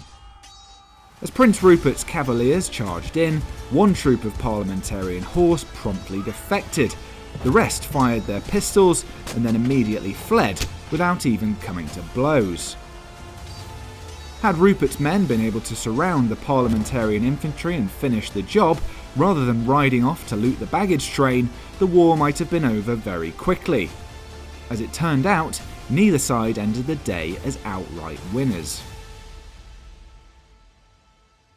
So Cromwell was probably a witness to, or possibly arrived late at the Battle of Edge Hill. We're not entirely sure what his involvement was, but we do know that he was deeply unimpressed by the performance of the parliamentarian cavalry, and he wrote to one of their commanders, "Your troops are most of them old decayed serving men and tapsters, and their troopers are gentlemen's sons and persons of quality. Do you think the spirits of such base and mean fellows will ever be able to encounter gentlemen that have honour and courage and resolution in them?" Clearly, he wasn't afraid of hurting people's feelings. One of the problems was the parliamentarian strategy, which relied heavily on firearms to break up the enemy's formation. Cavalry troopers would fire at a distance or wait, often standing still for an incoming charge, then shoot at the last possible moment. Using unreliable flintlock carbines, a shortened musket about 2.5 feet in length, they'd need nerves of steel to keep their aim steady as the Royalists, relying on the momentum of their charge, piled in with swords drawn. And once men and horses were entangled in the close press of battle, it was every man for himself. Now, very useful for close quarters fighting were these pistols. You might have 2 or possibly even 3 of these on you in holsters. The advantage was that it was much shorter than the carbine, so you didn't have to use 2 hands to use it. The disadvantage was that it wasn't very accurate and it wasn't particularly powerful. You might have to actually be touching your opponent's armour, placing it against their helmet, for example, for it to kill them outright. And even then, it sometimes didn't work. 'Twas my fortune in a direct line to charge their general of horse. He discharged his carbine first, but at a distance not to hurt us, and afterwards one of his pistols. I then immediately struck into him, and touched him before I discharged mine, and I'm sure I hit him, for he staggered, and presently wheeled off from his party and ran. Follow him I did, and in 60 yards I came up to him, and discharged the other pistol at him, and I'm sure I hit his head, for I touched it before I gave fire. Even if they were wearing pistol-proof armour, mounted troops were in many ways more vulnerable than ever on the battlefield. Medical knowledge was still based on classical Greek theories, and while military surgery wasn't as hopeless as often assumed, even minor injuries might result in an amputated limb. Such was the risk of infection and gangrene. Artillery was now a major component of armies in the field, with masses of mounted soldiers making for easy targets. And new infantry tactics effectively combined cavalry action to the wings. The combination of pike and shot made head-on charges very dangerous indeed. So James, I've infiltrated a royalist regiment just to see how the infantry would react to a cavalry charge, how you'd present a threat to people like me, the sort of parliamentarian horse. Can you show us what your group would do if a charge of horse was coming in? What kind of action you'd take? I assume it's quite advanced by this stage. Absolutely. So for starters, while the cavalry were approaching, the musketeers, you can see before you, would be firing on the cavalry as they were coming in, either by salve, which is firing all the muskets together, or by firing in ranks, so we can maintain a constant rate of fire. Okay. And then as you follow across the company, the pikemen here have the 16-foot pikes tipped with steel and languettes to protect the pikes from being chopped off. They would charge the pikes for horse. So charge your pike for horse and draw your sword.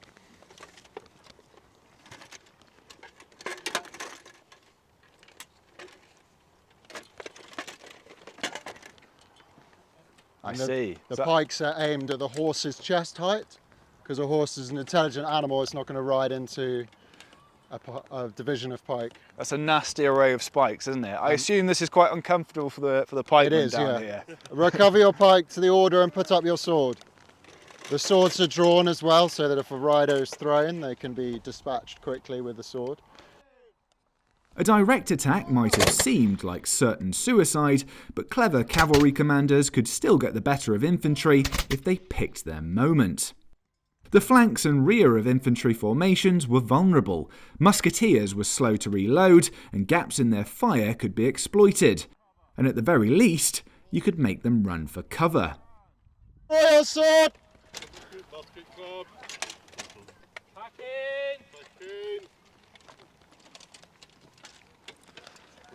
Okay, James, so this is our formation for the musketeers being protected against cavalry as well. Absolutely, yeah. So the musketeers, as you can see, are safely protected behind all the pikes.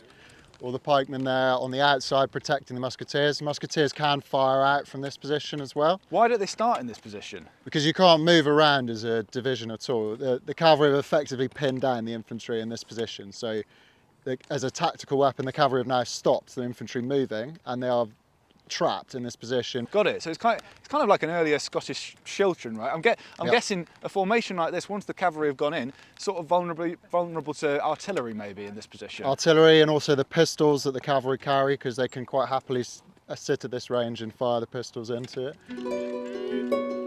Despite his inexperience, Oliver Cromwell quickly showed an innate understanding of how to play to his men's strengths. He was made a colonel in the spring of 1643, in charge of a regiment of horse, some 600 riders. At the Battle of Gainsborough in July, it was Cromwell's reserve who saved the day, when the Royalist cavalry sprung a surprise attack. At Winsby in October, he used a feigned retreat to lure the Royalists from a strong position, where they were wheeled on and cut down. He also had a horse shot from under him, but returned to lead his men to victory. Cromwell inspired his men with personal acts of bravery, and he treated them well too. He'd make sure that they were paid on time, and he'd listen to their concerns. But in return, he'd demand the highest standards of discipline. If you were caught swearing, you could be fined. If you were caught drunk, you'd be put in the stocks. If you abused one of your fellow soldiers, you could be dismissed. And if you were caught looting, you could be shot. A few honest men are better than numbers. If you choose godly honest men to be captains of horse, honest men will follow them. I had rather have a plain russet-coated captain who knows what he fights for and loves what he knows, than that which you call a gentleman and is nothing else.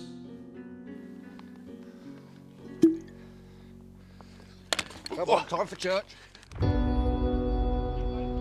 So they may not have had as much fun as the Royalists, but Cromwell's methods earned his soldiers a fearsome reputation.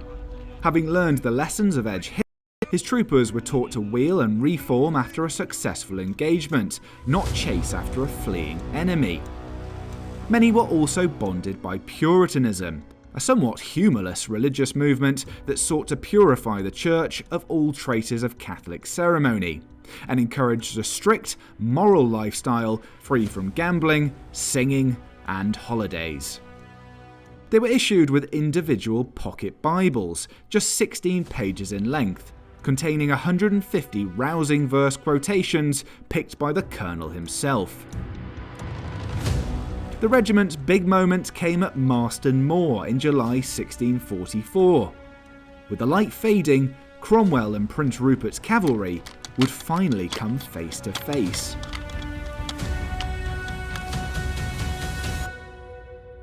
Ah, we've got a royalist cavalryman in our ranks.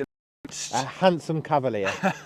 So John, at the start of the war, it's all going pretty well for the royalists, isn't it? They've got the star commander. Who's he? So Prince Rupert, he is the king's nephew, and he was an experienced commander even in his 20s due to the 30 Years' War. So he had a lot of experience fighting on the continent and within the cavalry and using different cavalry tactics. Yeah, to be fair, early on you were sort of giving us the runaround, weren't They were, you? yes. But using what tactics? What did the royalists do that was so effective? So the royalists, using the tactics that Rupert had learned, preferred the charge. So he would fan his cavalry out wider and not as deep, and he would use the horse as a weapon and to gallop into the enemy as opposed to slowing down to fire weapons. It was a bold strategy inspired by the methods of the Swedish king and general Gustavus Adolphus, who believed cavalry should be a light, fast and offensive weapon. By advancing in a formation 3 ranks deep rather than the usual 6, Rupert's men were able to envelop their enemies more easily. I guess the parliamentarians must have caught on to that at some point and things began to change. Discipline was the main reason for it. The parliamentarians, by the end of the war, learned to charge and then recover, where the royalists were very much a charge and then follow through, so they would chase the fleeing enemy too far. An example of this was at the Battle of Edge Hill, where Rupert's cavalry notoriously ravaged the baggage train, and where at Naseby, Cromwell's Parliament charged and then returned to support the infantry. The discipline was a war changing. Yeah, because they say at Edge Hill, Rupert snatched a draw from the jaws of victory, didn't he? Like they could have blown the parliamentarians away early, but it was almost that reckless, bold nature that Rupert had that was an advantage and a disadvantage at the same time. Yes. After Edge Hill, Rupert wanted to march on London. He counselled the king to do this, and he was even happy to do it with the cavalry because the road was wide open. Other commanders decided against it, and it led to the war continuing. And the royalist cavalry, do we know much about them, their training or anything like that? Was it any different to the parliamentarians, or were they all also volunteers, sort of dragged into the war sometimes against their will? So it worked the same. They were given money from the king to raise regiments. Certain commanders were, and they would then sort of fund the regiments themselves by buying their own horses and paying the soldiers. A lot of the riders did come from the middle and upper classes due to riding experience. So generally the upper classes were happy to fight within the cavalry. I see. John, I think I've been in cahoots with you for long enough. I'm going to go back to my men before they accuse me of conspiring with the royalists, and we'll see you on the battlefield. We'll see you on the battlefield. Darkness had almost fallen, and thunder rolled across the moor as a combined parliamentarian and Scottish army began its attack. The royalists were caught off guard, but with the battle underway, Rupert's army seemed to gain the upper hand. Cromwell's own division had a hard pull of it, for they were charged by Rupert's bravest men in front and flank. They stood at the sword's point a pretty while, hacking one another, but at last he brake through them, scattering them before like a little dust. The left wing, which I commanded, being our own horse, saving a few Scots in our rear, beat all the prince's horse. God made them as stubble to our swords. The training of Cromwell's men paid off. They halted as instructed after winning their cavalry duel and rode into the royalist infantry. Prince Rupert ended up hiding in a bean field to avoid capture, and Parliament effectively vanquished the king's forces from the north of England. But they still needed a crushing final victory to bring Charles to heel. In 1645, a radical reorganisation of the Parliamentarian army was proposed to finally end the war. Soldiers would now need to serve as professionals wherever required, not just close to home. Officers would be chosen on merit and would not hold concurrent political posts. And the army would have a central command structure, with the proven General Sir Thomas Fairfax in charge. The force that would become known as the New Model Army contained a massive contingent of 6,600 cavalrymen, divided into 11 regiments. Now that force was mostly made up of veterans from the 3 parliamentary regional forces, and they were all hardened by 3 years of civil war. Cromwell was appointed Lieutenant General of Horse, second in command, just before the final showdown with King Charles. At the Battle of Naseby, the contrasting discipline of the Royalist and Parliamentarian cavalry proved decisive again. While Rupert's cavaliers were tempted once more by the baggage train, Cromwell's men reformed to break Charles's army. The Royalist cause would outlive King Charles himself, who was beheaded in 1649.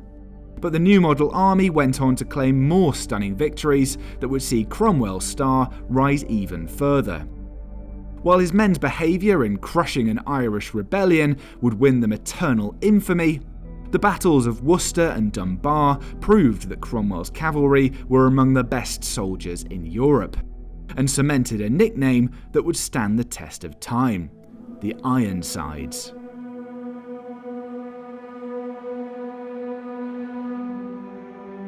Cromwell and his Ironsides have taken on a notoriety, a kind of larger-than-life significance in British history.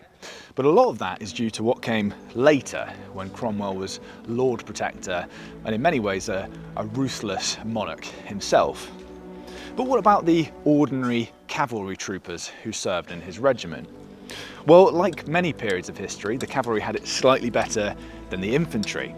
They were often volunteers rather than conscripts who were dragged into the army or the tenants of local gentry.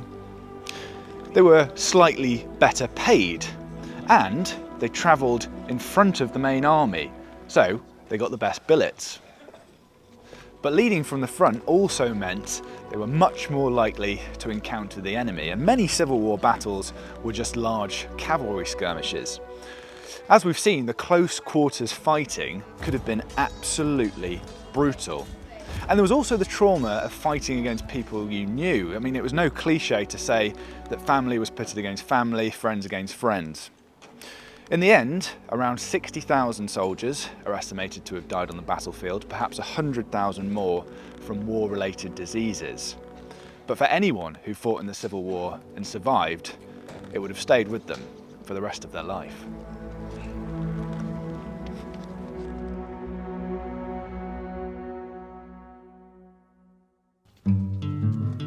Thanks once again to the Worcestershire Cavalry and Marquess of Winchester's Regiment for making this episode possible.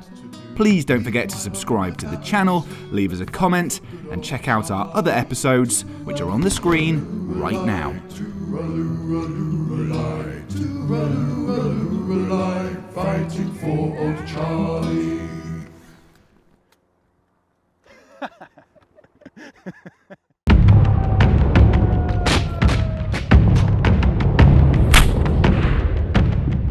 In the 1740s, the British Army was undermanned and under-resourced, with most of its fighting strength sucked into a war on the continent. Ready! the last thing its army at home needed was a major rebellion, spearheaded by an army of raging Highlanders.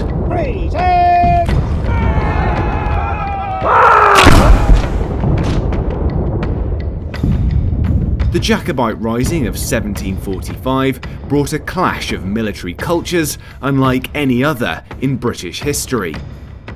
On the one side, the red-coated and highly regulated government forces, loyal to the ruling House of Hanover. On the other, a coalition of Scottish clans, French troops and Irish mercenaries, keen to topple the establishment and restore the exiled Stuart to the throne.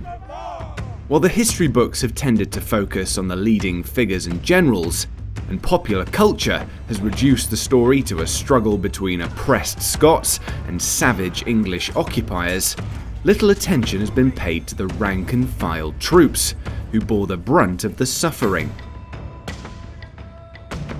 In this episode, I've joined up with Pulteney's 13th Regiment of Foot and Rose and Thistle, both part of Lace Wars, plus our old friends in the Worcestershire Cavalry, to find out how tough life really was for a raw recruit in the mid-18th century. Using a range of historical sources and a little hands-on experience, we'll try to piece together what the 45 Rising looked like from the perspective of the ordinary soldiers. I'll discover how the British Army whipped enlisted men into shape. Corporal Hughes, why is your queue not under your hat?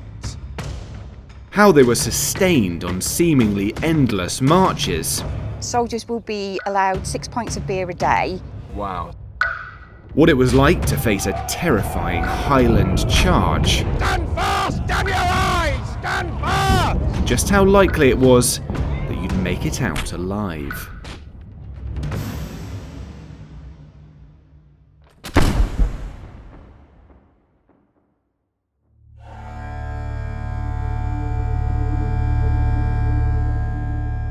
The origins of the Jacobite Risings stretch back to the 17th century. Since the Catholic James II was ousted from the English throne in 1688, at least 4 attempts had been made to restore his family's fortunes, each one a fascinating story in its own right. His supporters, who took their name from the Latinised version of James, Jacobus, were chiefly centred in Scotland, from where the Stuarts originally hailed. But sympathetic Catholics in France, Spain, Ireland and even England longed to see the Stuarts back in charge, and the line of Protestant monarchs who had replaced them cast into oblivion. Their main target in 1745 was George II, a German speaker who much preferred his native Hanover to England, something which did little to enamour his subjects. But he was a competent military man, and was the last British sovereign to fight alongside his soldiers at the Battle of Dettingen against the French.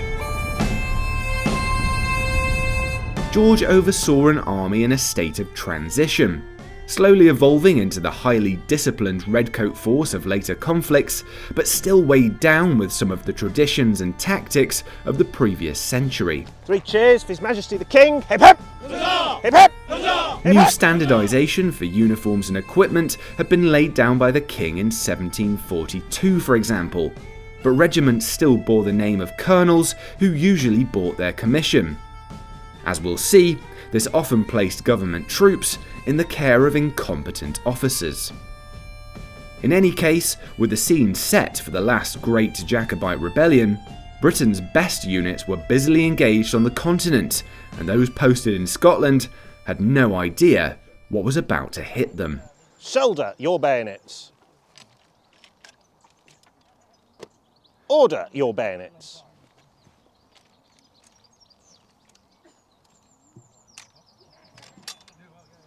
Excuse me, sir.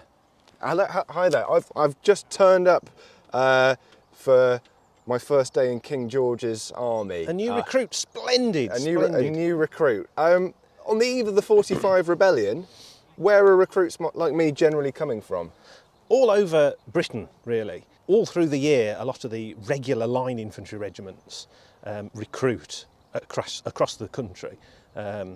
They send out recruiting parties formed of a subaltern, a junior officer, perhaps an NCO, and a drummer to drum up support. They'll visit popular recruiting grounds. The best time for recruits is sort of in the winter, early winter, just after the harvest. So you've perhaps got a lot of young men unemployed. They would go round the country, Scotland, England, Ireland for the Irish establishment, for the troops stationed there, and they would want to recruit good young men with good teeth for biting cartridges. Okay. Just about got all your right. teeth? Yeah, just about okay for that. What they don't want is the dregs of society. In wartime, when recruiting is really going strong and we're struggling for recruits, recruiting parties might contact local JPs, magistrates, and people who were in debt and facing debtors' prison. They might be given the choice. Even such civilians who've done really bad crimes, and they may escape the noose by being drafted into the army, recruited into the army. But the army really didn't want those sorts of people. They wanted volunteers, people who really wanted to be there. It was a volunteer army generally, as opposed to the continental armies like France, who were conscription across the board. And if we were at a camp in Scotland, for example, most of your recruits, they're not English occupiers, right? They are Scottish. We are the British Army, yes. It's not England versus Scotland at this period. We are the British Army. With Britain since 1707, the Act of Union, under Queen Anne's reign. We're now 1740s, so under King George II. But yes, we are the British Army, and we will recruit Scots, English, Irish, but not Catholics. Okay, I see. Because as we're going to find out soon, those Catholics are going to be causing us some problems, right, in the British Army? Indeed, indeed. Though there were Protestants in the Jacobite Army as well. Okay, interesting. And there were English in the Jacobite Army. Yeah, well. of course. So it's not the lines aren't quite as black and white as perhaps it's been portrayed at certain points. So the government army in Scotland in 1745, is it a particularly big force at that point, or are there other things going on that perhaps is distracting the British Army at that time? The majority of the British Army is engaged on the continent in Europe, in Flanders, Belgium, fighting in the War of Austrian Succession. That is the big war that has kicked off in the 1730s, end of the 1730s too. We are fighting the French, the Spanish, we're allied with the Austrians and the Dutch. The troops that are left at home in Britain are fairly green, especially up in Scotland, and especially the dragoons. The 13th and 14th Dragoons, Gardeners and Hamiltons, were quite green. General Cope, who is in command of North Britain, as it's called at the time, his command was mainly based in Edinburgh. Though he'd got troops stationed in Inverness, in Fort William, in various little forts. Don't forget, this is the next Jacobite rebellion. There has been previous Jacobite rebellions at the beginning of the century. So General Wade has started to build roads around Scotland, really to make it easier for troops to move between places. The sophisticated network of forts and military roads crisscrossing the Highlands may well have convinced government recruits that they were invulnerable to localised uprisings. On the face of it, they were also far better equipped than any clansman with Jacobite sympathies. The Disarming Act of 1715 had outlawed ownership of swords, pistols, muskets, or any other warlike weapon in many areas of the Highlands. And so, Rob, perhaps let's talk about the kit that is issued to these new recruits. I'm feeling pretty heavily laden. That would be the first thing that I would say. Can we talk through what I'm wearing? We can. So the main clothing of a British soldier at this point is the famous red coat. It's a red greatcoat, double-breasted. You've got lapels here. It's made of broadcloth.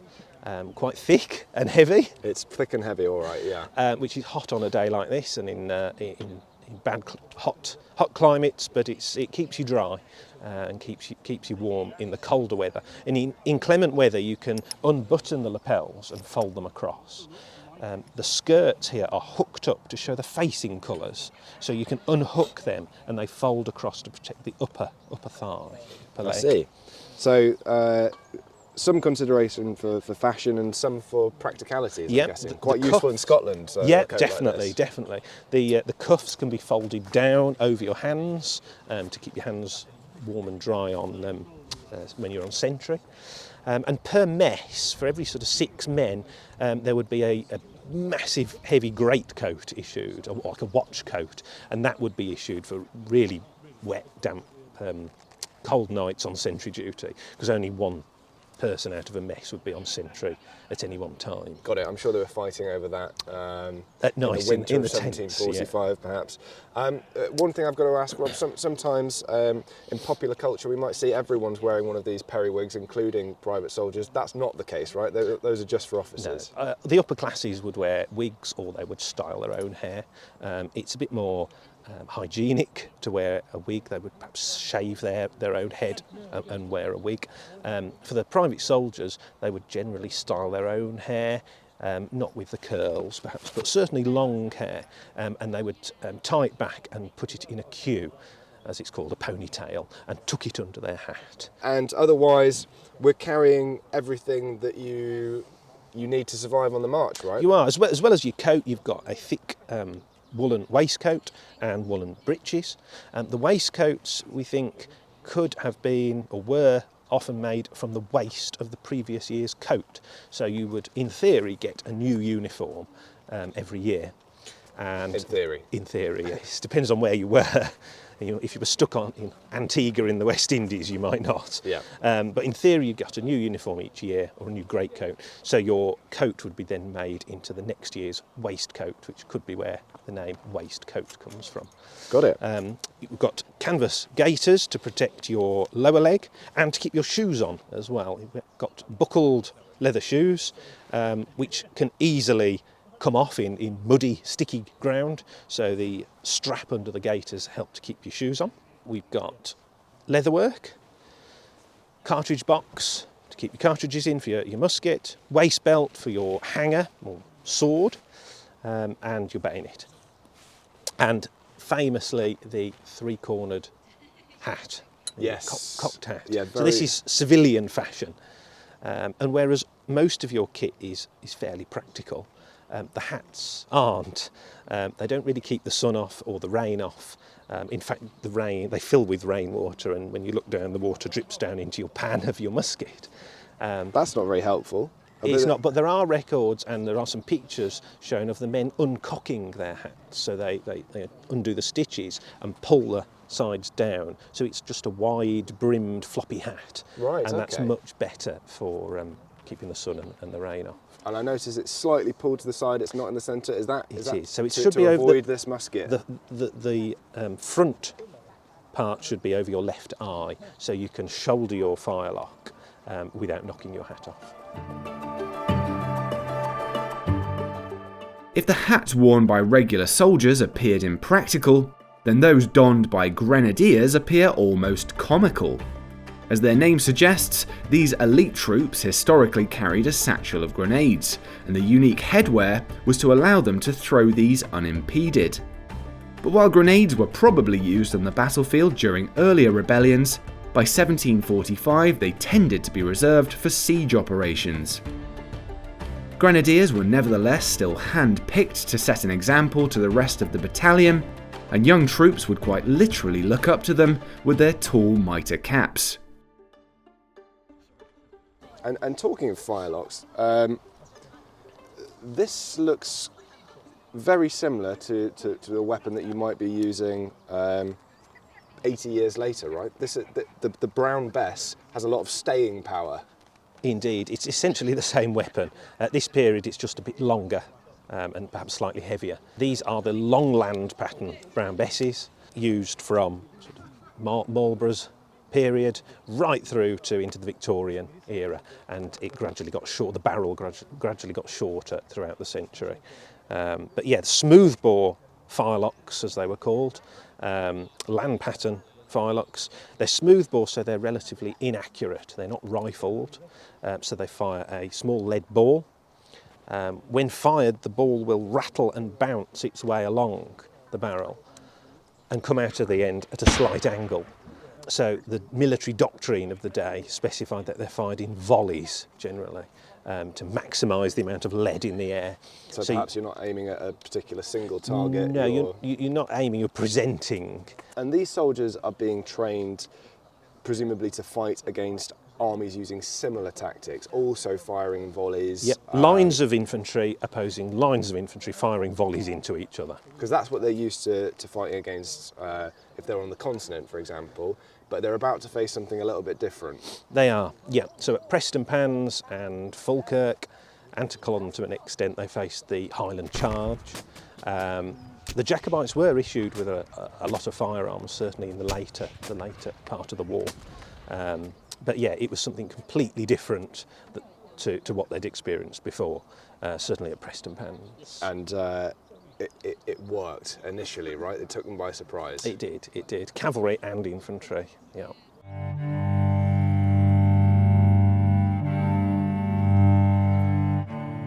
After years of uneventful garrison duty, the government troops were no doubt eager to meet the rebels and their treasonous leader head-on. Rumours had already spread that the Jacobites were led by the 24-year-old grandson of James II, Charles Edward Stuart, the young pretender. He had landed on the Hebridean island of Eriskay on the 23rd of July, with one ship and only a handful of supporters. But some Highland chiefs had already been convinced to join him. As news of the rebellion spread, the commander of the government forces in Scotland moved to reinforce his Highland strongholds. He sent all available men down purpose-built military roads to add to the garrison at Fort William.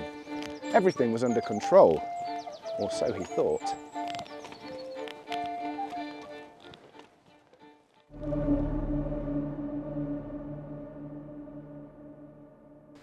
The first party of troops under a Captain Swettenham stopped at an inn just 12 miles north of Fort William for a dram of whiskey. They were Scotsmen after all. Unsurprisingly, they had no idea that they were being surrounded by Jacobite clansmen. Within 48 hours, disaster befell another party of newly raised government troops on the same military road.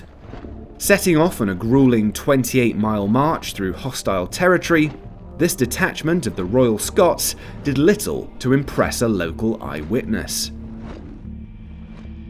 They marched through what might have been properly styled an enemy's country, and consequently ought to have been upon the watch by advancing a sergeant and 12 men in case of accidents. But in place of this, they marched all in a confused heap without regard to order or discipline. At Highbridge, 20 miles into their journey, they were ambushed by a small party of MacDonald clansmen hidden in the trees. The inexperienced redcoats started falling back, and were eventually surrounded as more Jacobites joined the fray. With 5 men killed and more than a dozen wounded by musket fire, they surrendered, without inflicting any loss on their enemy.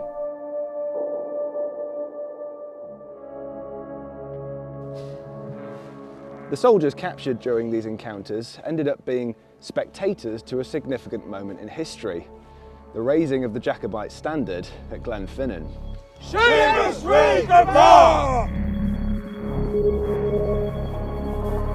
Even as hostilities intensified, at this early stage of the war, prisoners appear to have been treated reasonably well. The commanding officer captured at Highbridge, for example, was tended as a house guest by the MacDonalds and sent on to Fort William to receive medical treatment. The young Charles Stuart, with pretensions of ruling over all subjects of the United Kingdom, would have been conscious of the propaganda value of treating his enemy charitably, and the consequences if he didn't. It should also be remembered that Scottish clans and government soldiers weren't always on bad terms.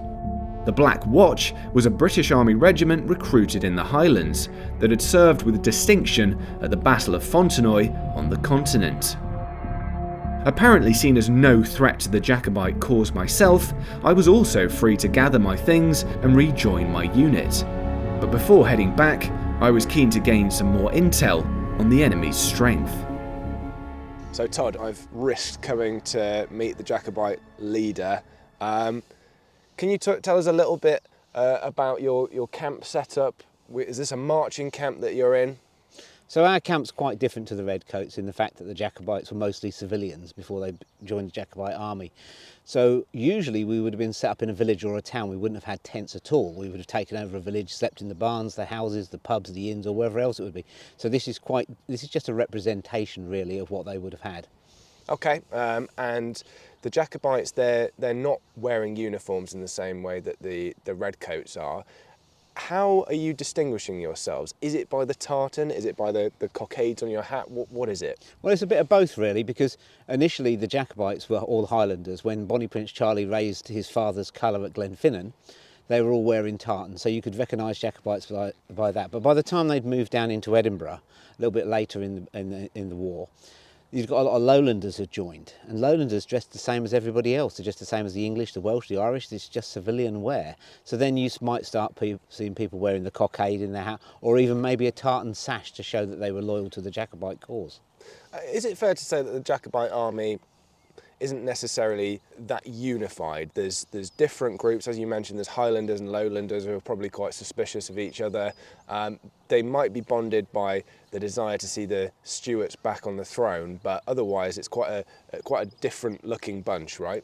Absolutely. I mean, if you looked at the Jacobite army as a whole, they look different. You've got people who are wearing different clothes. So you've got your Highlanders wearing your typical Highlander clothing with what we'd call a kilt in the modern world. They wouldn't call it a kilt then, but with the tartan, the typical Highland dress.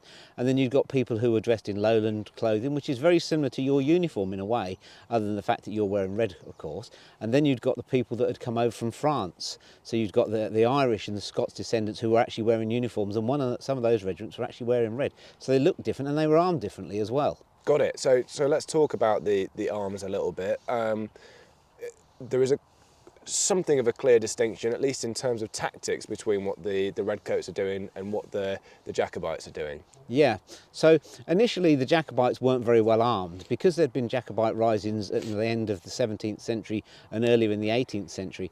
Guns to a large extent were illegal for most people, and swords and things like that, so they weren't meant to have weapons. That didn't mean to say they didn't hide them, of course. So when they first fought at Prestonpans, a lot of the Jacobites were armed with very, very old guns. We've got descriptions saying they were held together with string or rope. They were carrying large farm implements and lock arbor axes, which is a particular style of axe, and really, really not very many swords. You know, the image of the Highlander with his big sword and this sort of thing is really a bit of a myth. So the best armed Highlanders, presumably like yourself, the leaders of the clans and their close family members, I'm guessing, what would they be carrying? What is the typical Highland battle gear? Well, for starters, the top of the clan tree is known as the Fine. They're the people that are all related sort of to the clan chief.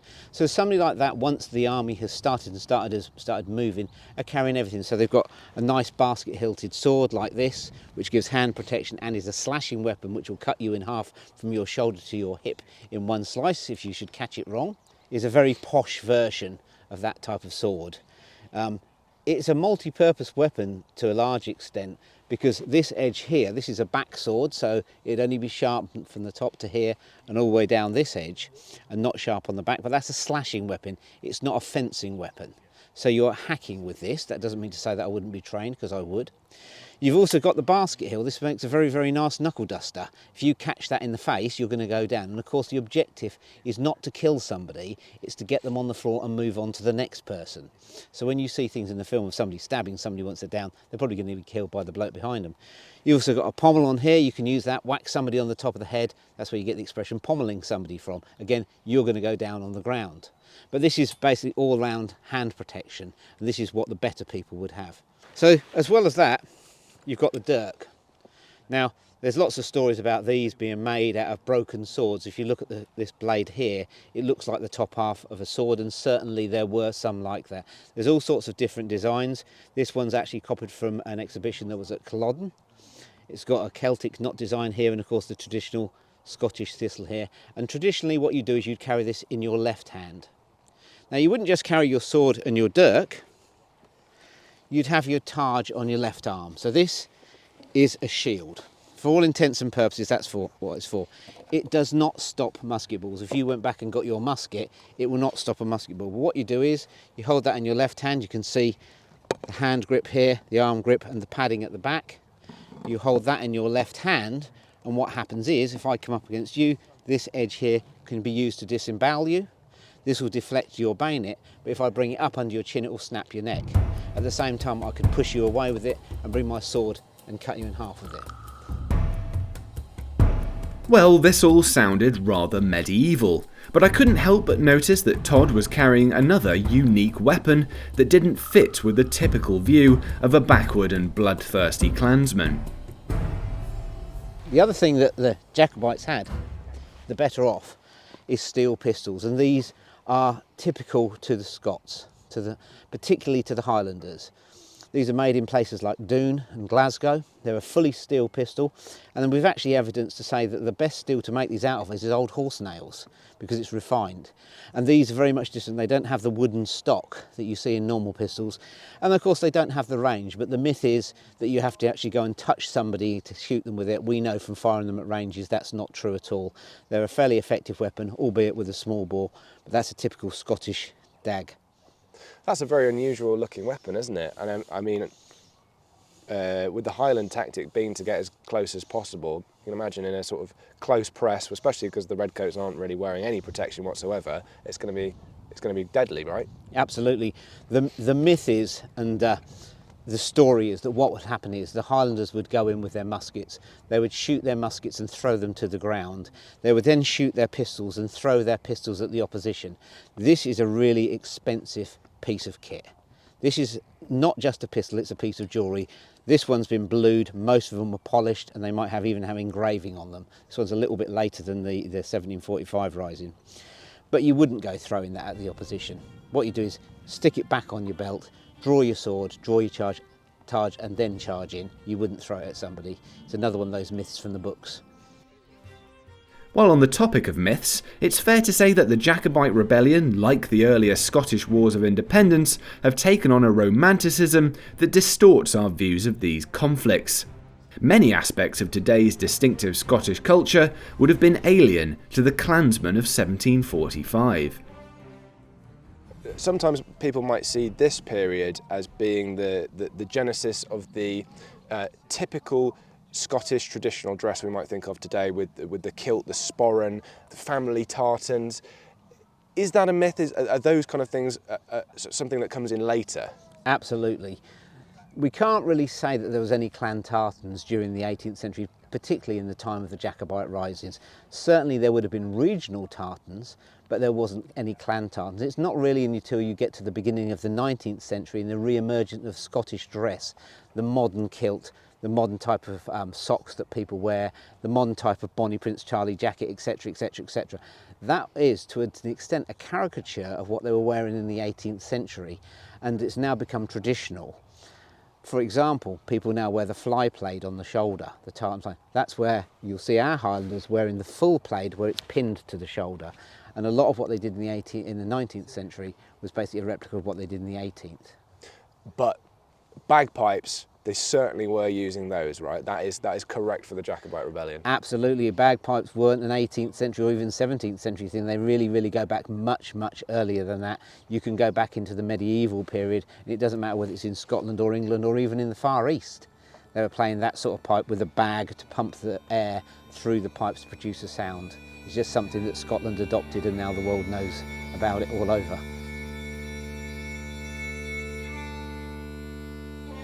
By mid-September, the sound of Jacobite bagpipes could be heard dangerously close to Edinburgh. As the city fell into panic, the outfoxed British commander Sir John Cope was still far to the north, and the only government dragoons standing in the Highlanders' way mounted up and withdrew, in full view of the terrified inhabitants.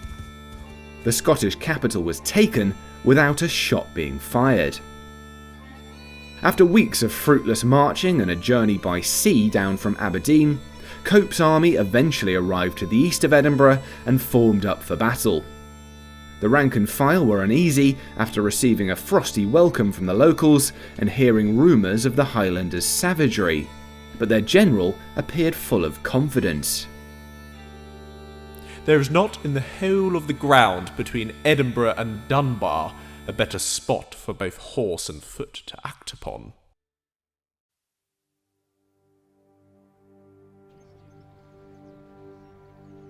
After a restless night on the moor, with both armies of around 2,500 men encamped opposite each other, the government troops awoke in a state of confusion.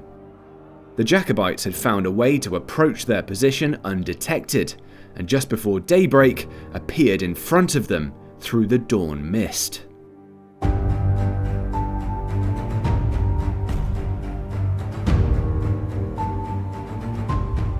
When the enemy, seeing our first line in order of battle, fired an alarm gun, we did not give the English time to recover from their surprise.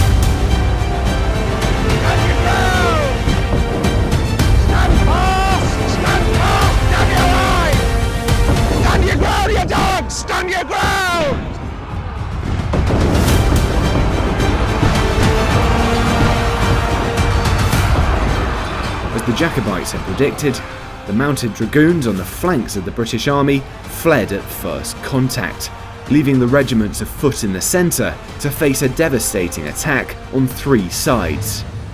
The Highland charge had cut through the redcoats with incredible ease.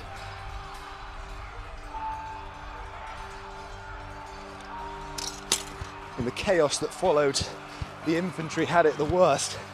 Many government soldiers literally turned their coats as they tried to surrender to the Jacobites.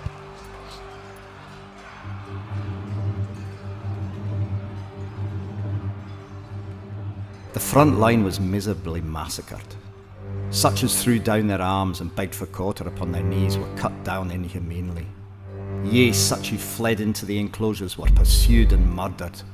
The battlefield presented a spectacle of horror, being covered with heads, legs and arms, and mutilated bodies, for the killed all fell by the sword.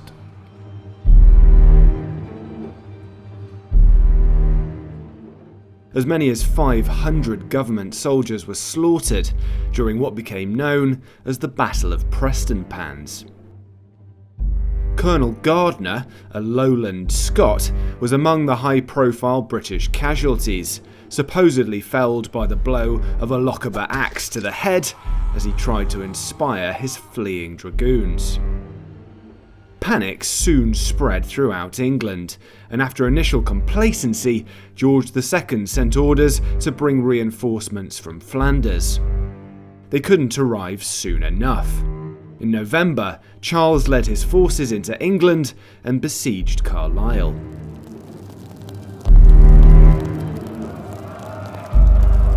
For the moment, hopes in the north rested on the army of Marshal George Wade, the veteran of the 1715 Rising, who had overseen the construction of many of the forts and roads in Scotland.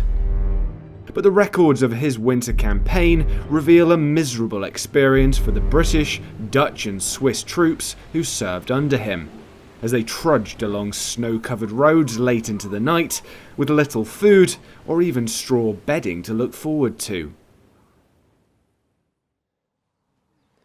The government army that was shadowing the Jacobites, led by the elderly Marshal Wade, was clearly having a tough time. Wade wrote to the Duke of Cumberland, that the poor soldiers from long marches and bad roads are many of them barefooted, though we've taken all pains to provide them with what shoes the country can afford. He later sent an update after the army had limped back to Newcastle, which showed why campaigning during the winter was so rare during this period. In compassion to the sufferings of the poor soldier, I've permitted the whole body of the foot to take shelter here in public halls, glass houses, malt houses, and many private houses, which has probably saved the lives of a great many of our men who were half perished by lying in camp in this rigorous season. It was hardly a letter to inspire confidence back in London. In early December, having marched through northwest England to reach as far south as Derby, the Jacobites were only 120 miles from London. But this was as close as they'd get to the capital. With little sign of the hoped-for French invasion on the south coast, and only a small number of English volunteers joining their ranks, Charles was told that he had no choice but to regroup north of the border. The mood of the government troops, meanwhile, was much improved by the arrival of William Augustus, Duke of Cumberland, as their new overall commander. The first male of the Hanoverian dynasty to be born in England, the popular Cumberland had served on HMS Victory, had been wounded in the leg at Dettingen, and had bravely led the British attack at Fontenoy. He was no stranger to battle, and he was itching for a decisive clash with the man now nicknamed Bonnie Prince Charlie. I am so fatigued and hurt to see another town plundered before I can demolish these wretches. As the Jacobites spun north back towards Scotland, Cumberland pushed his men hard on forced marches through weather that was, in his words, as severe as it is possible to conceive. He was eventually forced to give the infantry rest, promising each man a new pair of stockings and a pair of shoes to replace what had been worn through. Instead, it was the government dragoons, humiliated at Prestonpans, who continued in hot pursuit.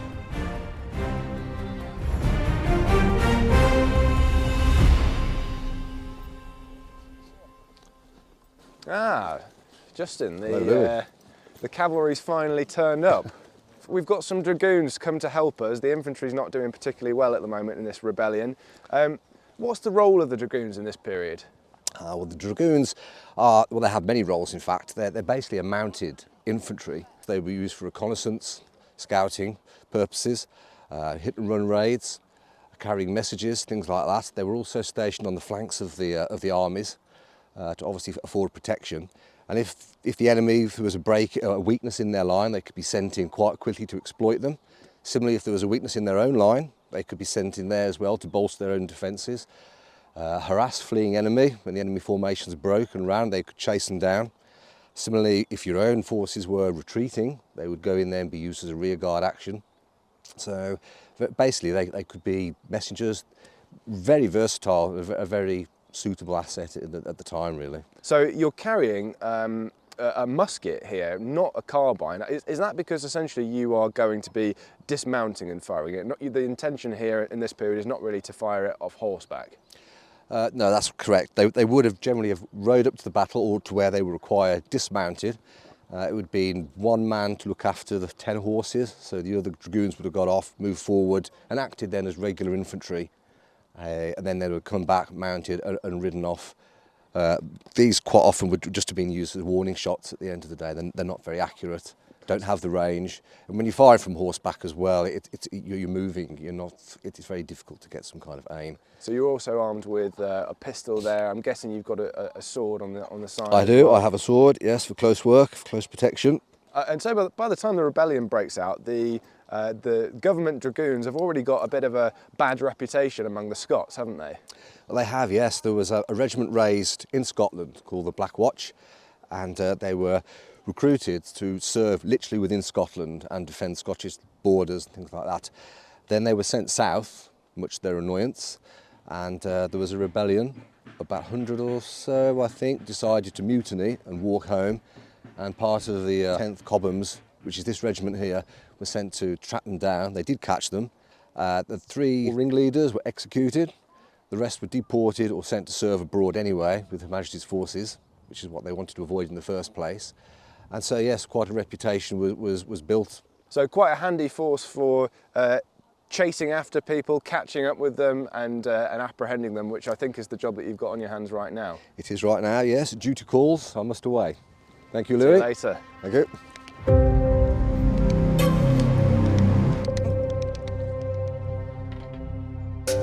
The Dragoons fought a small engagement with the Jacobite rearguard at Clifton Moor on the 18th of December, sometimes claimed to be the last battle fought on English soil.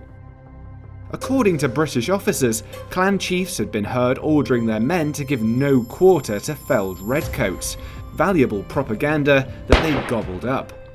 It signalled a new, pitiless phase of the conflict. But while this was little more than a skirmish, neither side had long to wait before a significant battle took place, this time on the Scottish side of the border near the town of Falkirk. Unfortunately for the government army, Cumberland had been recalled south to prepare for the feared French invasion, and their commanding officer adopted an entirely complacent attitude towards the Jacobite rabble. With driving rain and wind in their faces, the British regiments were blindly sent forward up a steep hill, from where the clansmen descended. My heart is broke. I can't say we are quite beat today, but our left is beat and their left is beat. We had 2,000 men more than they, but such scandalous cowardice I never saw before.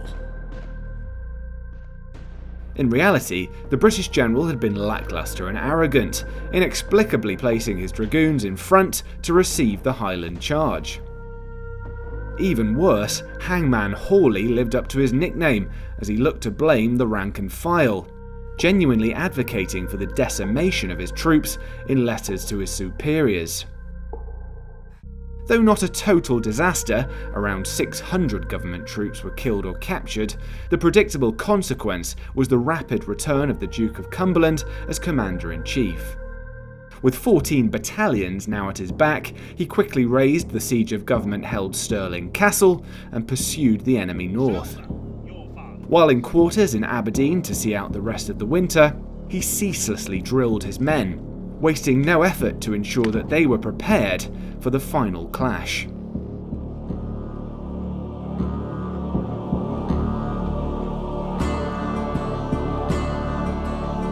Handle your bayonets. Draw your bayonets. Postman. Present. Fire. One enduring myth is that Cumberland introduced a new bayonet drill, where troops would thrust to their right into the undefended flank of the charging Highlander, placing their full trust in the soldier to their left. But this tactic would never have worked in the confused press of battle, and the magazine that printed the story of the supposed innovation in April 1746 actually retracted it several months later. In reality, the officers focused on instilling confidence in their men, by showing that the reach of the bayonet was greater than that of the enemy's broadsword, as long as they stood firm. Furthermore, with money and food running out for the long-suffering Jacobites, desertion and sickness were thinning their ranks. In contrast, the government troops could rely on the Royal Navy to deliver ample supplies for their campaign. As we go further up into the hills, our wants of bread and provision will increase. I request that 280,000 weight of biscuit and 50,000 weight of cheese, which must be sound and entire as broken ones leave great waste, could be shipped for Inverness. After hours of marching and 18th century drill, I was keen to see what might have been on the menu for one of King George's redcoats. Evelyn. Hi. We've come to the end of a long march and well, I can see my fellow soldiers have already been at the lunch options. What have we got here? Is it mostly around keeping the soldiers full rather than things that are really tasty? What's on the table? So the soldiers will be issued with a certain amount of food from the officer, from the actual company that they're with, and then any extra, they'll come to me. So I'm the sutler for the camp. I will get a licence from the officer, so I will pay him to be able to follow the camp around. But they don't really want me to follow the camp around too closely because it's a distraction for the soldiers. So I'll also, after they've had any extra provisions that I can provide, I will get them to start gambling, playing a few games and taking a few coins and getting a little bit of extra money back for myself to counter the cost of the licence to the officer. Got it. So I'm already enjoying some small beer that you've given me here. Yeah. I imagine you want me to be drinking as much of this as possible. It's and not paying more money. particularly alcoholic, the small beer. Again, the soldiers will be allowed 6 pints of beer a day. Wow. It's small beer. It's the first run-off in the beer brewing process. So it's just a lot safer than drinking the water of the time, really. So again, they'll get their rations and then any extra that I'll get from myself, as well as any spirits that I've got.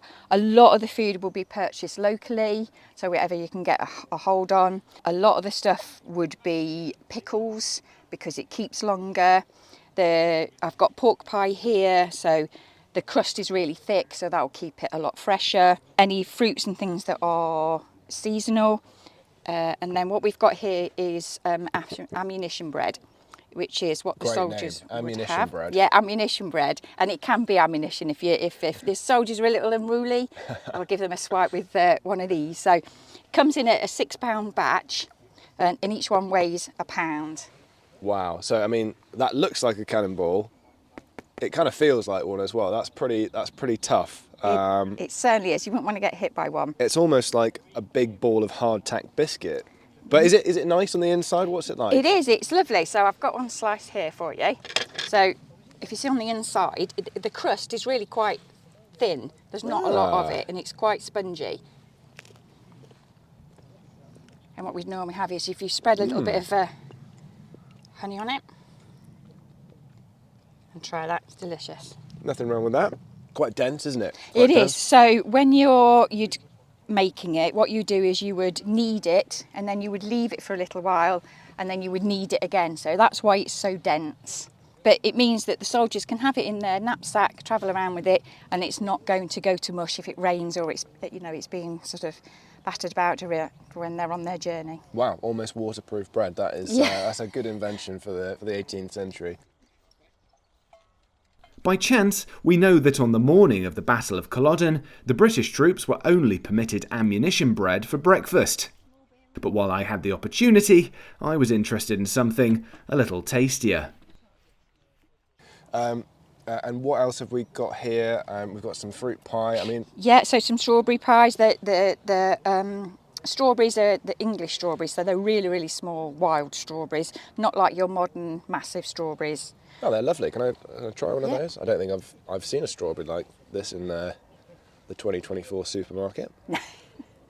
And we've got some beef here, Evelyn. Are you providing that, or do the soldiers already get some meat as part of their rations? So they would get a pound of beef in that part of their daily rations, and again, any extra, they would come to me. The soldiers of the day would probably be eating around 4,000 to 5,000 calories a day, but it wasn't particularly healthy. So there's a lot of fats, a lot of sugars, not too much fruit and vegetables. So again, it's very seasonal for the vegetables, so it depends what they could get as they were going along campaign. But that's plenty of calories. I mean, 6 pints of beer is probably your daily calorie intake for today, isn't it? That's because they're marching for so many miles. That is their job essentially each day, right? Yeah, so they would need a lot of calories to stay fit. Nice. Well, I'm going to enjoy the rest of my beer and take as much time as I can before we get back on the march. Cheers.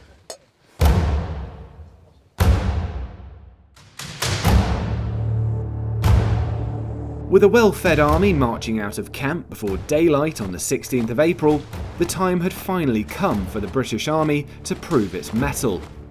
Cumberland's force included 3 Scottish regiments, although interestingly, most of the government Highlanders were left to guard the baggage train. Across Culloden Moor stood a large Jacobite force, fatigued and hungry, but as fired up as ever. This time, however, the government soldiers knew exactly what was coming.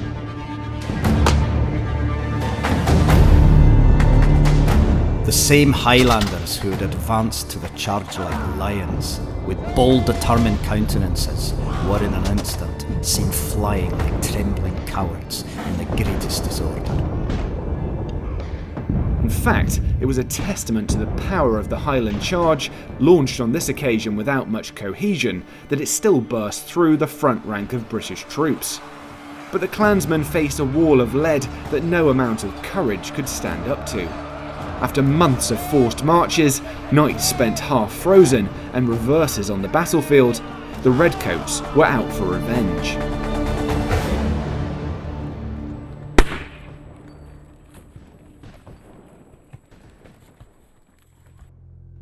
After the battle, there was not a bayonet in this regiment, but was either bloody or bent. Bonnie Prince Charlie and the Stuart Corps were defeated. Out of more than 1,000 Jacobite casualties, very few were afterwards recorded as wounded. The British, who themselves officially lost only 50 men, were ordered to show no mercy. Their leader would go down in history as Butcher Cumberland. It set a pattern for the next chapter in Scottish history, where suspected rebel sympathisers were hunted down, atrocities against the innocent were carried out, and the ancient clan system was utterly dismantled. During this period, King George's Redcoats gained a ruthless reputation that would carry through the Revolutionary War in America 30 years later. But those who had faced the Highland charge and survived would never forget it. The poor foot left here paid for all, not in fair battle, with powder and ball. But horrid swords of dreadful length so fast came on with spite and strength. Lockabar axes and rusty scythes, dirks and daggers pricked their thighs. Thick bayonets had but little share with the long-shanked weapons there.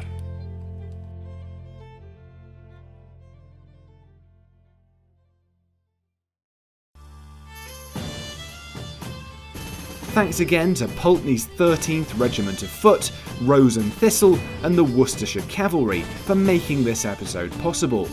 Don't forget to subscribe to the channel, like and comment on this video, and if you want to support our work, buy us a coffee at the link on the screen now. The Jacobites charge into them with whatever they've got, because that's a very good method. That's a very good method. Just pick up on that. I have no idea what that was, but I think it was a dinosaur.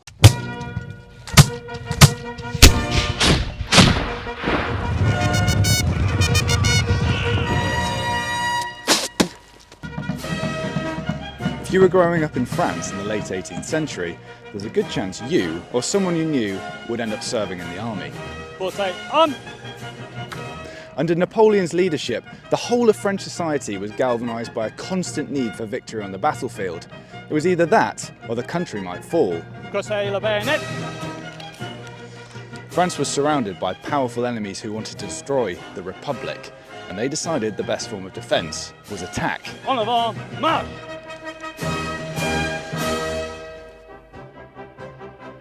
Out of France's struggle for survival was born one of the greatest fighting forces ever assembled. Napoleon's Grande Armée was established in 1804 from a force originally gathered for an invasion of Britain. In the end, it never crossed the English Channel, and instead went on to inflict crushing defeats on the major powers of Europe in battles like Austerlitz and Borodino. But look at paintings from the period, history books written in the intervening centuries, and very recent Hollywood movies, and you'd believe its success was all down to Napoleon and his tactical genius. What about the men who did the actual fighting? What challenges did they face? Although few common soldiers left detailed accounts, we can piece together evidence from a range of contemporary sources to reconstruct their daily experience. In this episode, we're going to step into the boots of those ordinary men who lived and died serving Napoleon's grand ambitions. If you get a bullet in the leg, an arm, you're going to fall down. Those injuries, they often end up as mortalities. I've been drafted into the 21e de Ligne, a living history group representing a real unit in Napoleon's army, using meticulous research to sort fact from fiction and bring the early 19th century to life.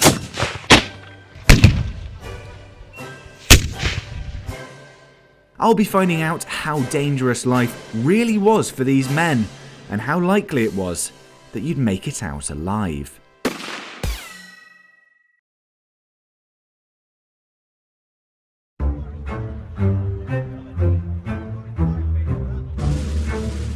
The French army needed lots of soldiers at the turn of the 19th century. The Revolution of 1789, which culminated in the bloody end of the French King Louis XVI, did not go down well with the royal families of Europe, and the French soon found themselves at war with Britain, Austria, Prussia, and Russia. When the ambitious Napoleon Bonaparte became supreme leader of France, the number of enemies only grew. The Corsican upstart was threatening to conquer the whole of Europe, forging an empire which encompassed much of modern Spain, Italy, Germany, and Poland. But despite the constant need for fresh troops over these years, they didn't let just anyone in. Soldiers had to meet a standard set of requirements. Let's see if I'm up to scratch.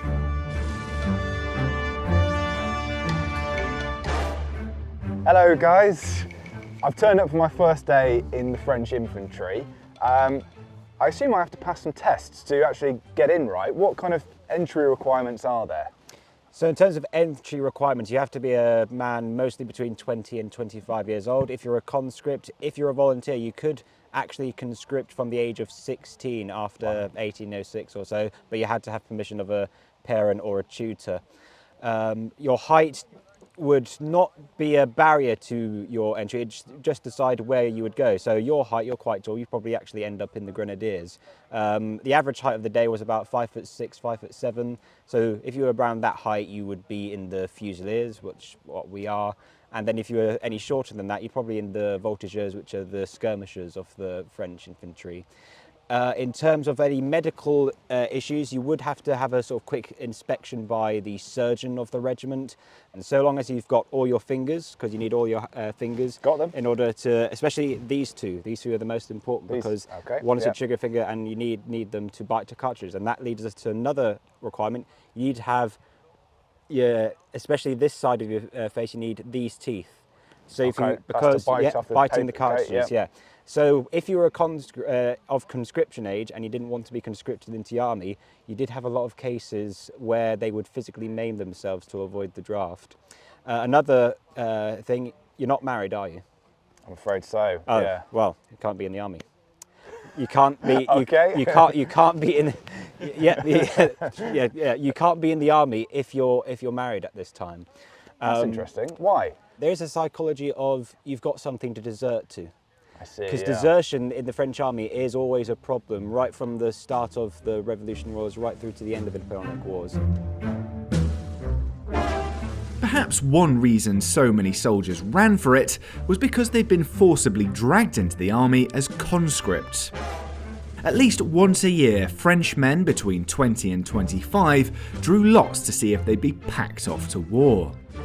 Detailed physical descriptions of new recruits were taken to aid the gendarmerie in hunting down runaways.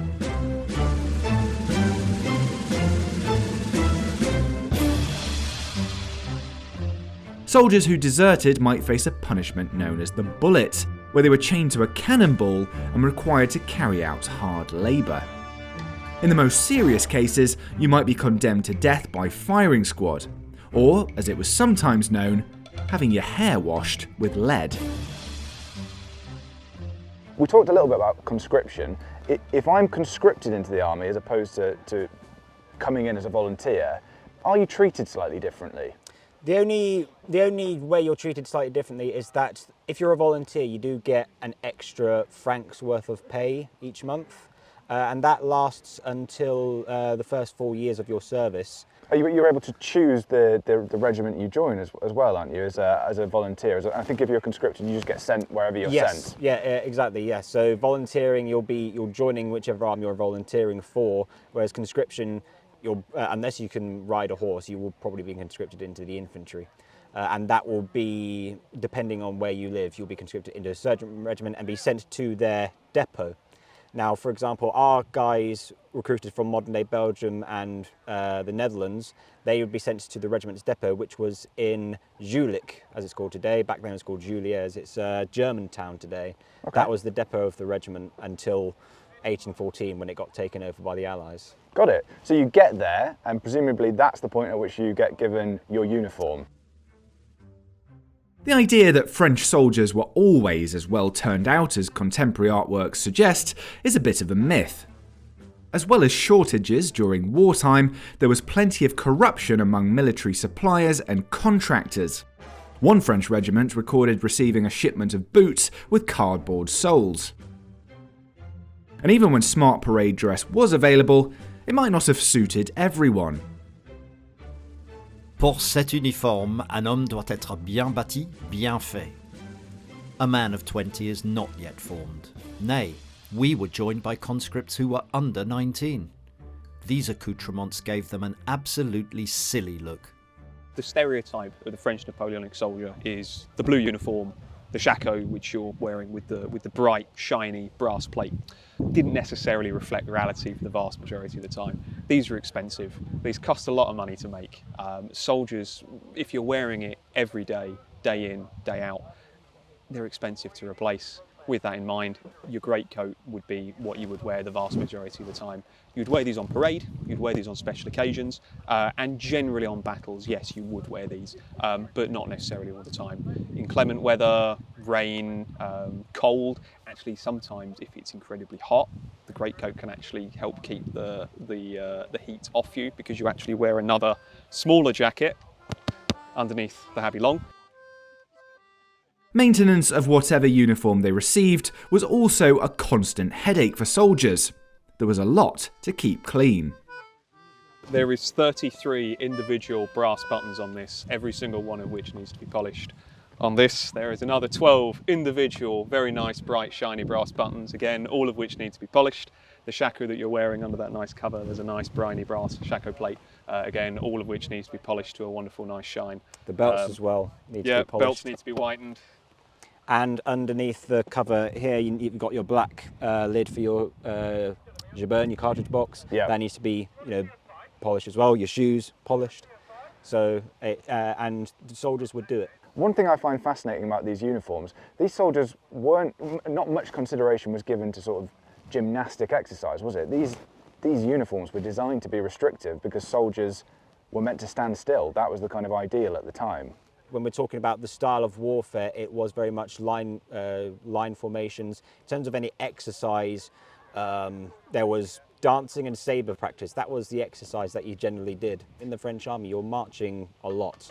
Yes. So what was it, 30 kilometres a day they were expected to march? On average, yeah. During the quickest campaigns, like the Austerlitz campaign, I think Davout's corps marched something like that, 30 kilometres a day. Half of his corps didn't make it to the battle because they were exhausted, but some of them did and helped turn the tide of the Battle of Austerlitz. The combined weight of kit and weapons carried by regular fusiliers was around 25 kilograms, and even more for grenadiers. It was also expected that soldiers would wear their haversacks into battle. Little wonder then that any items considered unnecessary to survival were often left on the side of the road.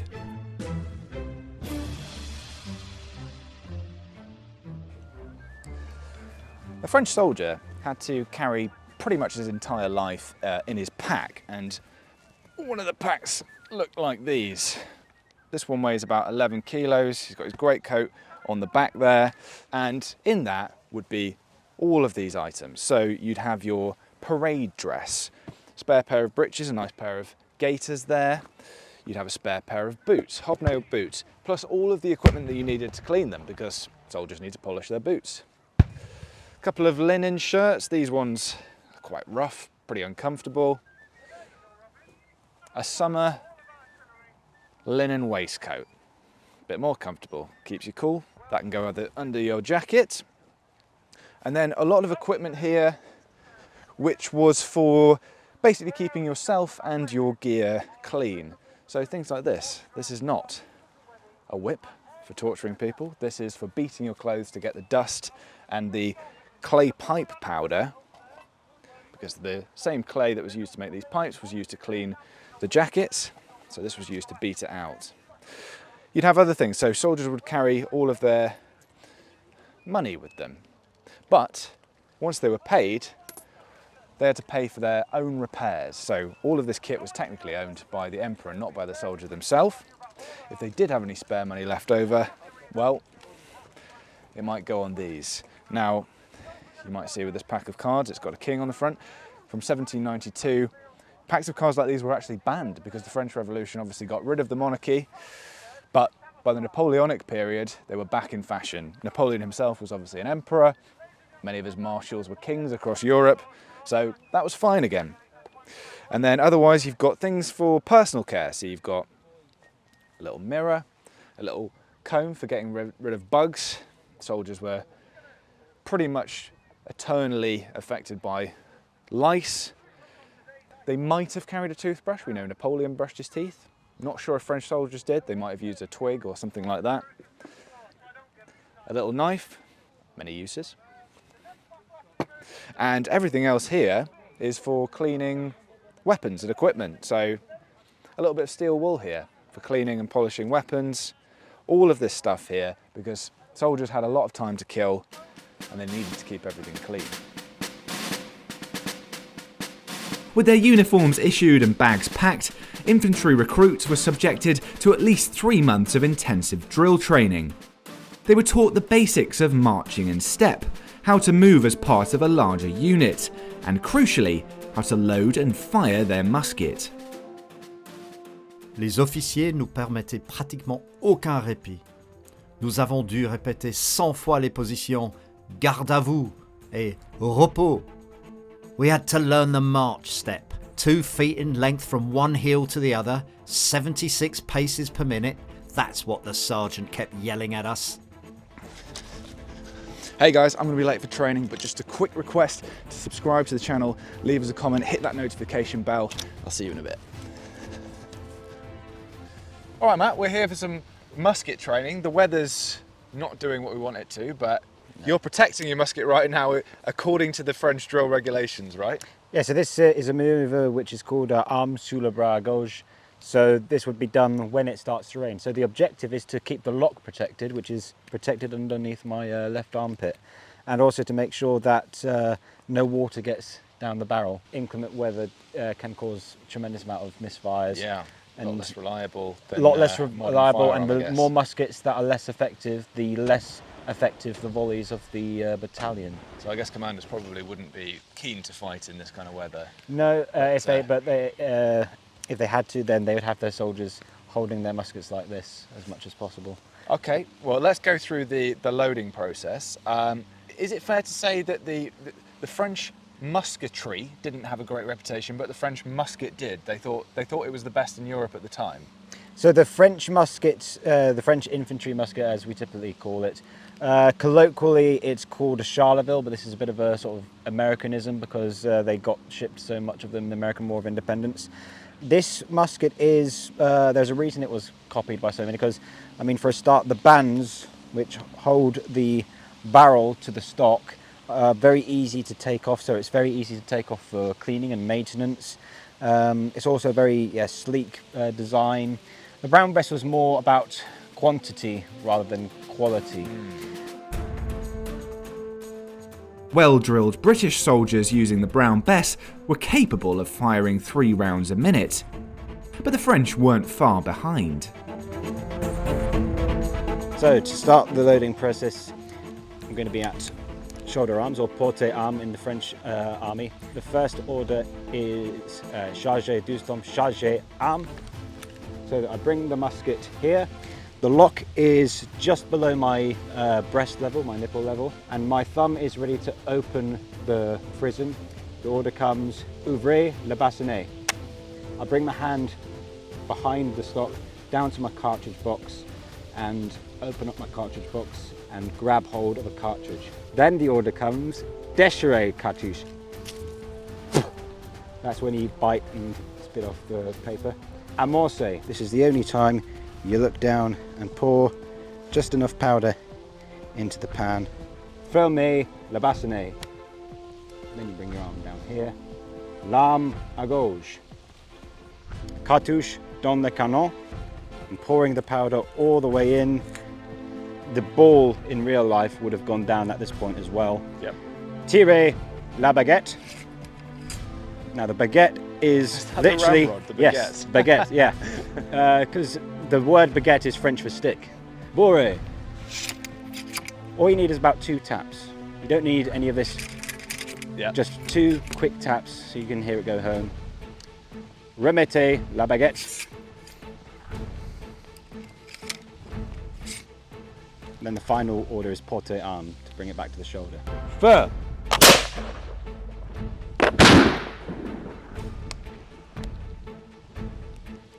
Having seen the expert do it, now it was my turn to take a shot. At least I didn't have to aim at anything. Arm, so bring this arm and there, twist the gun towards you and then bring it around. Bring them there, that's right, yep. Then cock it. I wasn't supposed to look, was I? Not really. Jus, that's right. Feu.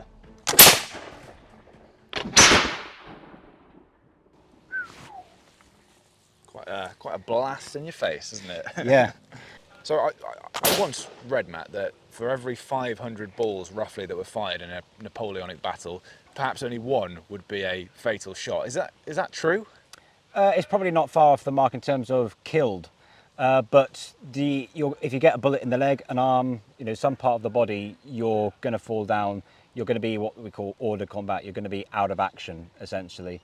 And the fatalities compared to the injuries that you see in the Napoleonic period, there's far more battlefield injuries than mortalities. But of course, when you get those injuries, they often end up as mortalities through infection, disease, wounds getting infected, and people not surviving amputation, which was the most common sort of.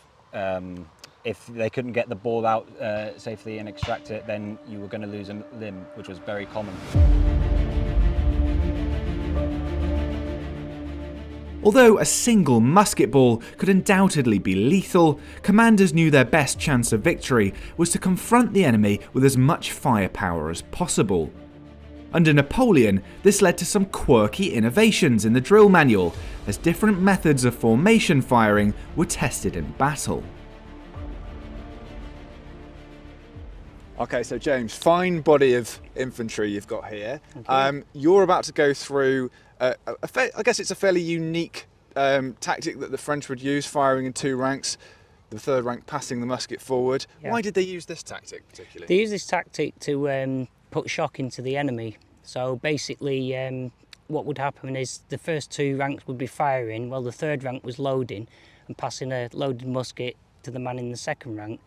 So you got like a little, I could say like a fire, like a machine gun going down the ranks. So if you think about 100 or so men in that front and second line, you'd be like... Doof, doof, doof, doof, doof. So it's essentially not letting up, if there's It's not cavalry letting up. coming in, there's no gaps in your fire for them to sort of exploit that kind of thing. We believe that Marshal Dessent used it at Marengo when he turned up to the battle late. The battle was already lost. Napoleon had lost the battle. Marshal Dessent turned up and they used feu de Durance, which absolutely broke the Austrian lines and won the battle. Okay, so quite effective then. Very effective. Not as fun for the guys in the 3rd rank who are just loading and passing forward, but never mind. Right, we're going to let you guys show us exactly how this is done, so take it away. Feu de Durance, peloton, arme, commence le feu.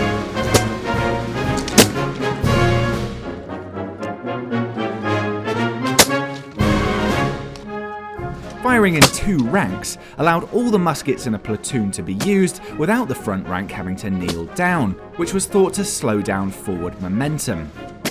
The French had experimented with all three ranks firing at once, but there was a real risk the men at the front would be shot in the back of the head, which was far from ideal.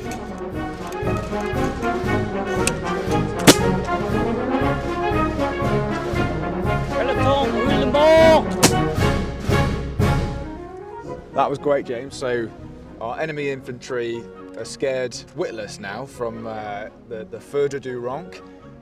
What happens now if they decide to get a little bit cocky, they're coming in for a charge? How do you react to that? So basically what you do is when you got to very close quarters to the infantry, you'd give the order to croiser le bayonet, which is basically 1-2 manoeuvres at eye level. And as you got close to the enemy, you are in the drill book of the French 1791, you can fire from the hip. Okay. The musket is always loaded. There's no ifs. The musket has always been loaded, so you can fire straight into your enemy.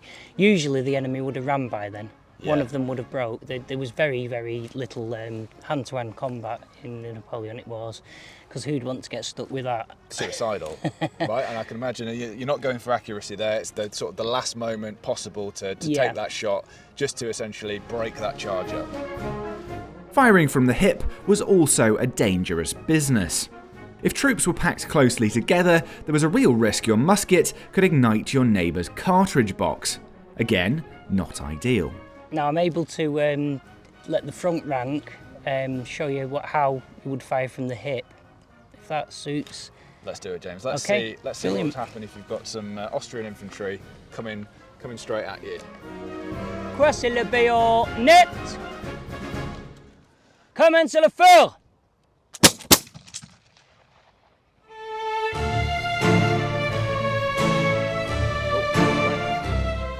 Once training was complete, French troops would soon get used to the hardships of army life. Young conscripts were almost inevitably subjected to a gauntlet of initiation ceremonies, hazings, and general mockery by older soldiers.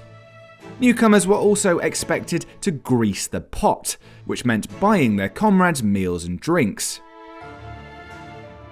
Je suis fatigué surtout de voir les pauvres conscrits tourmentés, volés et humiliés.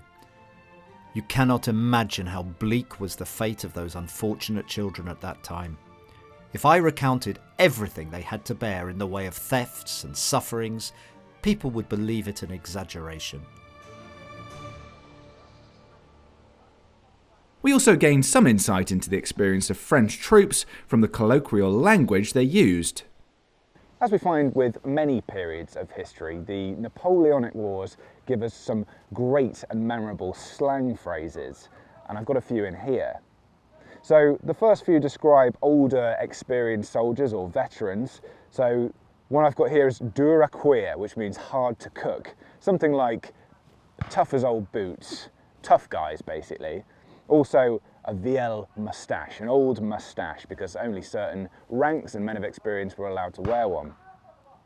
They also apparently referred to the Imperial Guardsmen, the elite troops, as les immortels, harking back to the classical world once again and the bodyguard of the Persian kings.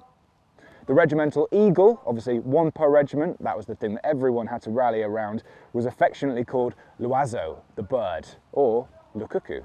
There were some great nicknames for enemy infantry, and I'm pretty sure you can work out which nations are being referred to here. So you've got les Godins, or les Kaiserliches. That's the British and the Austrians.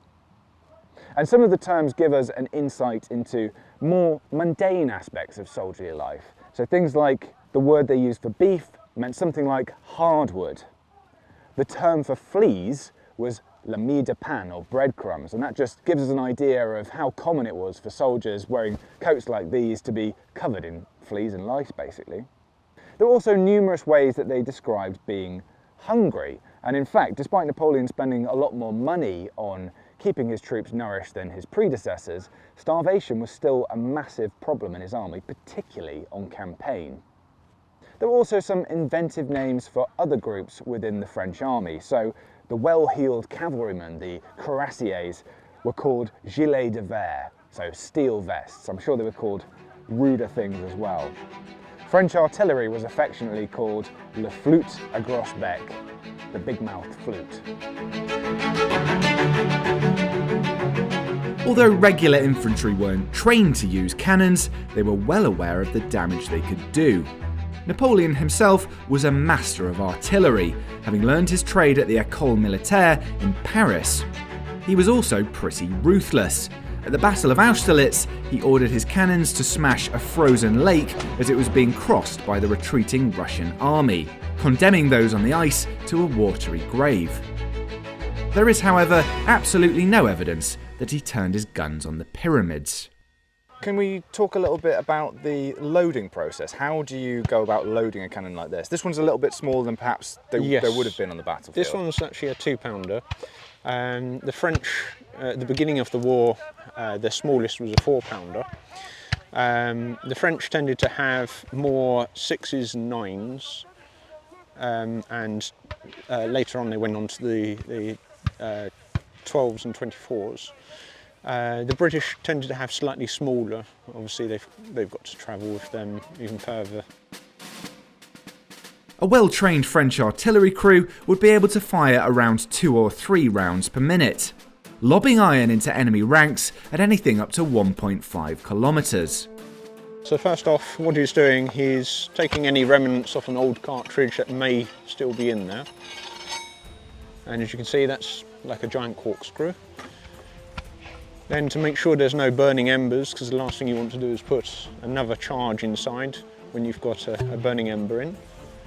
Okay, so that's made that all clear.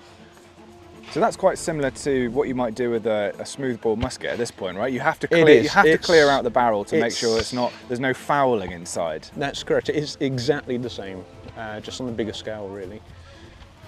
Next, the cartridge is going in. We're actually using a paper cartridge, but quite often it was made of cloth. Ready?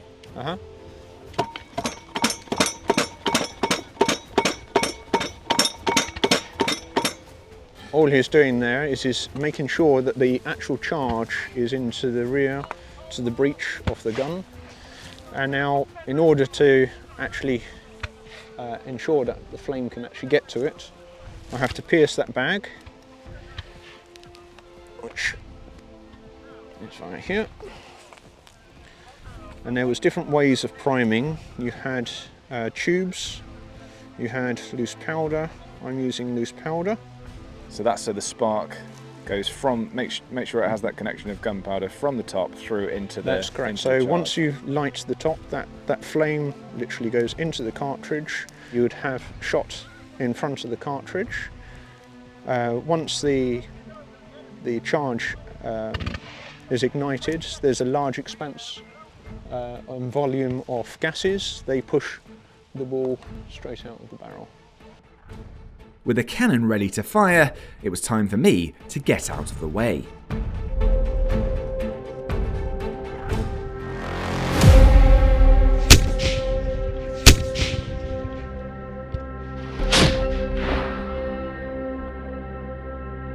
So we've just seen that even a very small cannon like this one can make a very big boom, basically. What types of cannon do the different nations sort of use during the Napoleonic Wars? Are they all very similar? That's correct, they are very similar. It's mainly the calibre, the actual sizes that seem to change. Wellington, his army, the Royal Artillery, they go for accuracy. So they can hit a particular target at any particular time. However, they were then targeting all different guns to different locations. Wellington, he really didn't like his gunners. Right. Whereas Napoleon, obviously, he served in the artillery of France with the academy, and he understood all of his daughters, as he called them. So one of the tactics he would have is he would want to break up the infantry, so he would have all of the guns aim at a particular area and blast a way through. The cavalry could then go through and do their job. And what kinds of different shots would you get as a gunner? I know obviously that we're not firing any cannonballs today, but they had lots of different kinds of shot that they would use for all kinds of horrible purposes, wouldn't they? That's correct. On land, the guns, they could fire just a solid ball, which is commonly known as a round shot. You could have exploding shell, which most people know as a shrapnel today. You've got grape, you've got all sorts. I see. We often see in films, don't we, when a cannon is fired at a body of men, it essentially explodes on the ground when it hits there. Is that true, or was it more kind of rolling through and sort of taking people's legs out? The main ambition is to get the ball just to bounce just in front of the infantry and then bounce up into the men. The shells can explode, and you can have a ball which is hollow, it's got a fuse. As it's lit, you'll fire it above the heads of the infantry. The fuse gets ignited as it's coming out. Once it's above the infantry, it then explodes. It wasn't only different ammunition, but types of trajectory that could swing a battle. During his first command at the Siege of Toulon, Napoleon found a way to subdue the defenders despite the small number of artillery pieces at his disposal. And cannon, they don't only fire straight at the enemy, they can fire up as well. Mortars starts coming during this period? That's correct. If you want to get over the walls of a castle or other fortifications, then a mortar's perfect. Is it true that he would often send his cavalry in, make the enemy form square, and then it would present a nice big target for his artillery? It does. Artillery love infantry when they're formed square because they're large target and very easy pickings. While there wasn't much an infantryman could do about a high-speed cannonball, they did at least have some effective tactics for dealing with their other nemesis on the battlefield, cavalry. Not that it would have made a charge of heavily armed horsemen any less terrifying. On the defensive, Napoleon effectively deployed giant divisional squares against the mounted Mamluks in Egypt, while in attack, he became adept at making cavalry and artillery work together. From light lancers and uhlans to armoured cuirassiers, the French cavalry was the envy of Europe.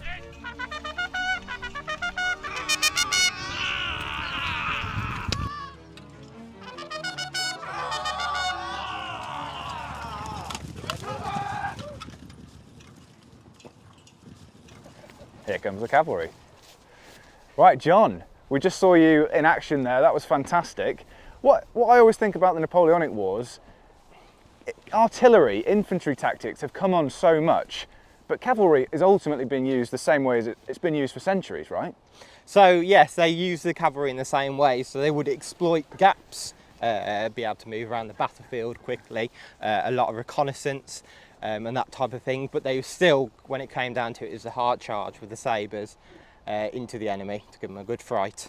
Because a horse like this, it's a pretty powerful, it's the tank of the day, isn't it? Yes, yeah. So he weighs about 800 kilos. So that coming at you at 40 miles an hour is going to certainly knock a few soldiers backwards.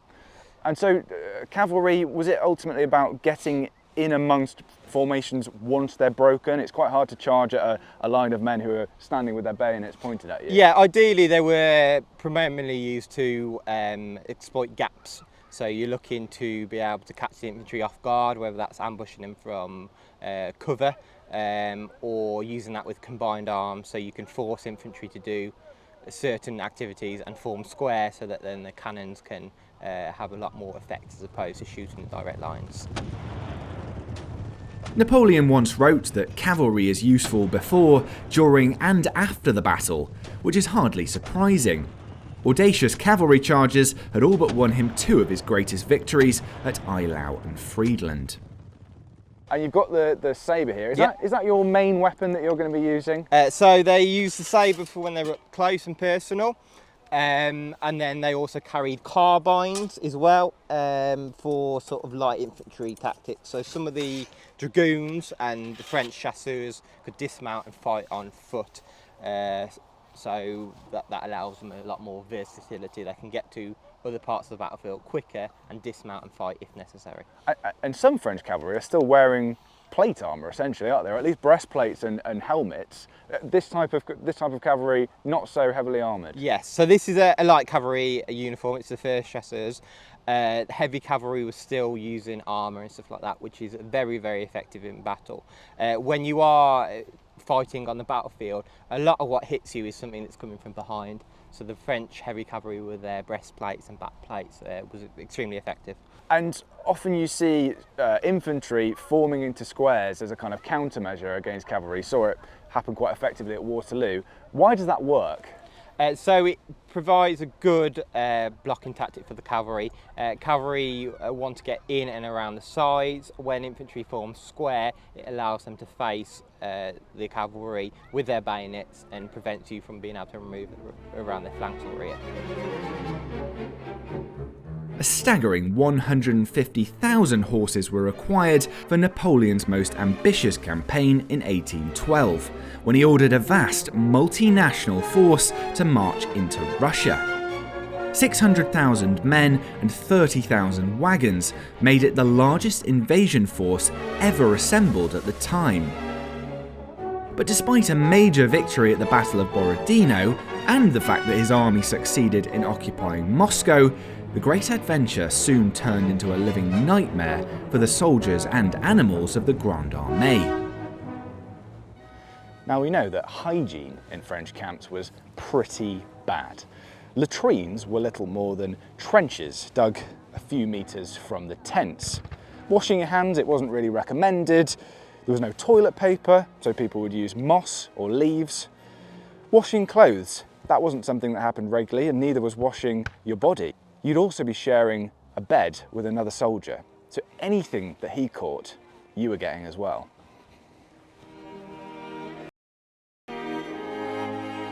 There's a common misconception that the freezing Russian winter killed off most of Napoleon's army on the retreat from Moscow, with temperatures so bone-chilling that tin buttons supposedly turned to dust. But this can't be the full story.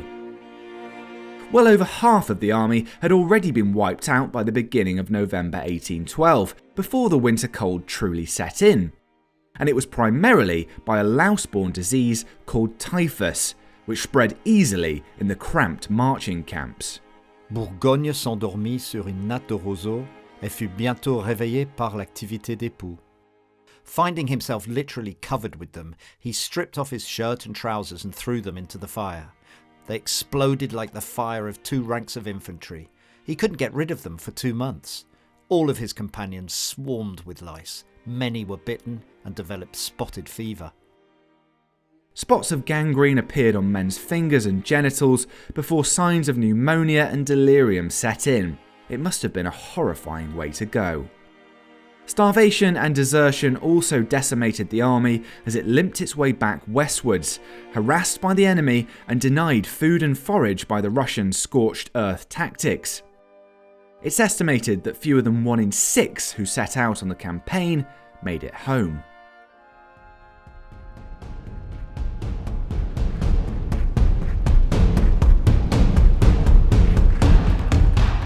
Having been defeated and exiled by the Allied powers once, Napoleon threw the dice for the final time in 1815, escaping his island prison on Elba and drawing together the battered remnants of the Grande Armée for one last stand. The experience of the few remaining veterans who had now survived decades of bloody campaigns must have been highly prized. James? I've been through training now, obviously. I've taken part in the battle, and I've actually grown my own moustache. So I was wondering if I was ready for promotion to the Imperial Guard. Ow. No, get on sentry duty.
the Battle of Waterloo was to be a step too far for Napoleon and his army.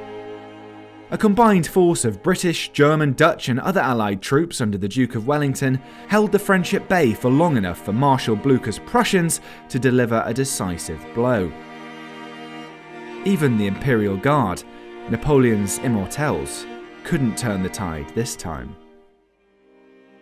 La mort s'est glissée sur nous de toutes parts. Des rangs entiers disparurent sous la mitraille. But nothing was able to stop our march. It continued with the same order as before, with the same precision. The dead were immediately replaced by those who followed. The ranks, although becoming fewer, remained in good order.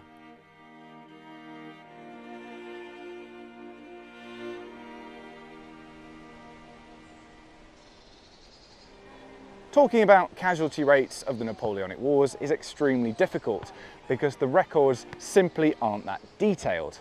However, it's estimated that around 1 million French soldiers died during the First Empire, that's 1805 to 1815. It's thought that about 15% would have been carried off by disease. That's 3 times more than died during combat. And you have to remember that mortality rates were high at the time anyway. Lots of those men would have died whether they joined the army or not. Ultimately, it depended on where you were sent. We know that a huge proportion of the Grande Armée was wiped out in a single campaign. If you were sent to Russia, there was a good chance you weren't coming back. For everyone else, you had a reasonable chance of surviving your term of service, even if you ended up fighting at the Battle of Waterloo. And it looks like I've got through my crash course unscathed.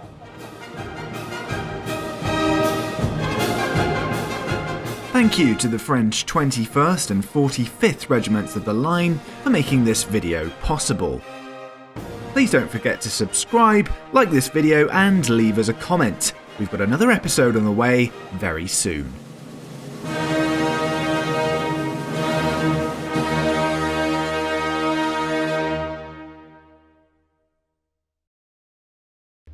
Hey guys, I've just launched a brand new YouTube channel called Survive History, where we're going to be experiencing some of the most dangerous, some of the most daring jobs from centuries ago. This is actually the very first video and the very first day of shooting. It's all about life in Napoleon's army. Please go and subscribe, leave us a comment and stay posted because there's lots more coming. As the British tried desperately to stop Napoleon's France conquering the whole of Europe, they decided to throw a new experimental unit into frontline action. Inspired by the success of sharpshooters during the Revolutionary War in America, these new green-jacketed riflemen would need to conceal themselves from the enemy, pick their target, and take their chance. Many have become familiar with their story through the exploits of the fictional Richard Sharp, but the real accounts of the rifles are every bit as gripping. Fighting on far-flung battlefields from Buenos Aires to the Baltic, on the decks of Nelson's battleships, to the precipitous heights of the Pyrenees, they certainly experienced adventure. For the ordinary rifleman, however, these foreign campaigns were characterised by extremes of hardship and hunger, with the rare chance of plunder one of the few things that made the enormous risks worthwhile. In this episode, I've joined up with the 95th Rifles at the Chiltern Open Air Museum to find out what it really took to survive in this legendary unit. Using contemporary accounts and a little hands-on experience, we'll try to piece together their perspective on the wars against Napoleon. I'll discover how the tactics and weapon used by the riflemen put terror into their opponents. As an officer, if you see the rifles in front of you, you've got to be thinking there's one main target here. How life on the march might be just as hard as being in the line of fire. If nature called, they had to request a ticket, get out to do their business, and then try and make it back as quickly as possible. And just how likely it was that you'd make it out alive.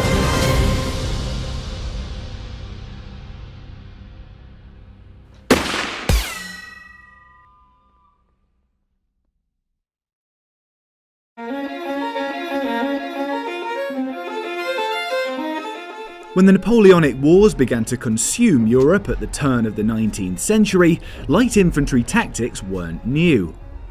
The value of soldiers moving in loose formation, acting as scouts or skirmishers, and picking off enemy troops at long range had been recognised for centuries, even while the main bulk of European armies continued to fight in massed columns and lines.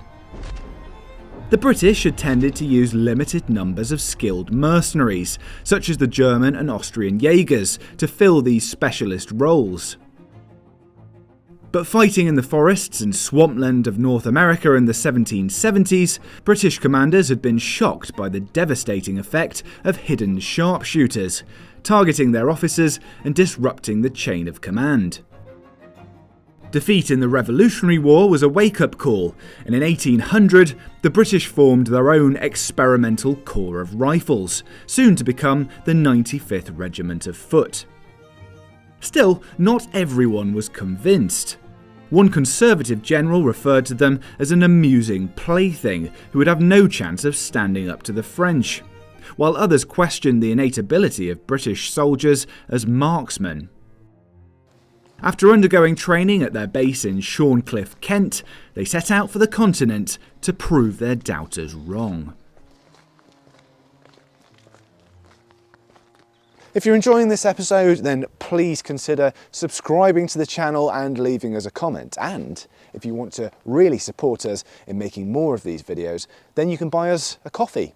The link is on the screen now. It really helps me and the rest of the team keep going. Thank you very much. The origins of the rifle's distinctive green uniform probably had as much to do with the Georgian Army's sense of fashion as it did with camouflage. But there was some precedent for light infantry units wearing darker colours than their line counterparts, and there's no doubt it would have helped with concealment. The colour of their jackets, and their apparent ability to spring up from nowhere in front of their enemy, earned them the not-so-terrifying nickname of grasshoppers. So Richard, turned up here with the 95th Rifles. We're going through some manoeuvres that the regiment would have gone through. It doesn't work like a regular infantry unit, does it? They're spread out. It's more of a skirmish formation. How does it work exactly? We had to be proficient in line tactics and manoeuvres, but the main bread and butter rifles was to be a skirmishing unit. So in landscapes such as this, a wooded area, we would be scouting in front of the main body of the British Army, up to a mile and a half potentially in front of that army, to scout the ground ahead and spot where the enemy were. Whether we engaged or not would depend on our orders. It may be purely a fact-finding scouting mission, or it could be to engage enemy that we found. Usually it would be the French equivalent to us, so their voltigeurs would also be skirmishing in front of their army. Split up, making a wide frontage, working in pairs with your file partner, and moving forward through the terrain, taking cover where you can find cover. So the main difference between rifles and line infantry is that ability to be able to use a tree, use a ditch, use a bush, take the cover when you can. So in that sense, using their own brains, they're not just following orders, they are kind of scouting the terrain in front of them. Yeah, very much a thinking man. And you're not waiting for an order necessary to fire. Riflemen fire when the opportunity presents itself. To a degree, I mean, you would still have an officer who would be giving your main orders through the line. Now, bearing in mind, we're portraying a fraction of a company of riflemen in size, so we could be spread out over hundreds and hundreds of meters. Yeah. width. You know, every whip and trip there'd be an NCO or a chosen man. And actually, one of the main reasons the rifles had a chosen man, the only regiment that had that appointment, wasn't necessarily a rank at the time. It would later become a lance corporal, but that rank did not exist in our period. The chosen men would be interspersed through the line, and they were the ones who were probably seen to be the next potential corporal or, you know, NCO, should those positions come vacant due to death and illness, as was probably, you know, quite regularly happening at the time. It's not surprising that gaps regularly appeared in the unit's roster. The dangerous missions assigned to riflemen weren't limited to skirmishing in rugged countryside. They were also tasked with storming enemy fortifications, making river crossings, and getting close enough to enemy artillery to pick off the gunners. Our orders today, for instance, could be seek out the French, find the French, small engagement, fire and retire away from the French back towards your own army, drawing the French on. So one of the tactics of the rifles was to actually draw the French into the path of the redcoats, who would be advancing hundreds of meters, half a mile behind us. Because essentially your fire with the Baker rifle has got a much greater range than the French Charleville or the Brown Bess. So absolutely, yeah. So they are not going to be able to engage you at the range that you're going to start firing. They're going to be irked into coming forward. That is true. So yes, I mean the effective range of the muskets, really somewhere around 100 meters, at least 2 to 3 times that with the rifle. So certainly 200 meters. The French aren't going to hit us at that range, but we can hit them. The tool of the rifleman's trade was to be trained to be accurate with a more accurate weapon. Designed by the London gunsmith Ezekiel Baker, this rifle was slower to reload than a smoothbore musket, averaging 1 shot per minute, but its range and accuracy were unmatched by other firearms on the Napoleonic battlefield. Lightweight, durable, and fitted with a front and rear sight, soldiers in other British Army regiments marvelled at its potential. 8 out of 10 soldiers in our regular regiments will aim in the same manner at an object at the distance of 300 yards. As at one, only 50.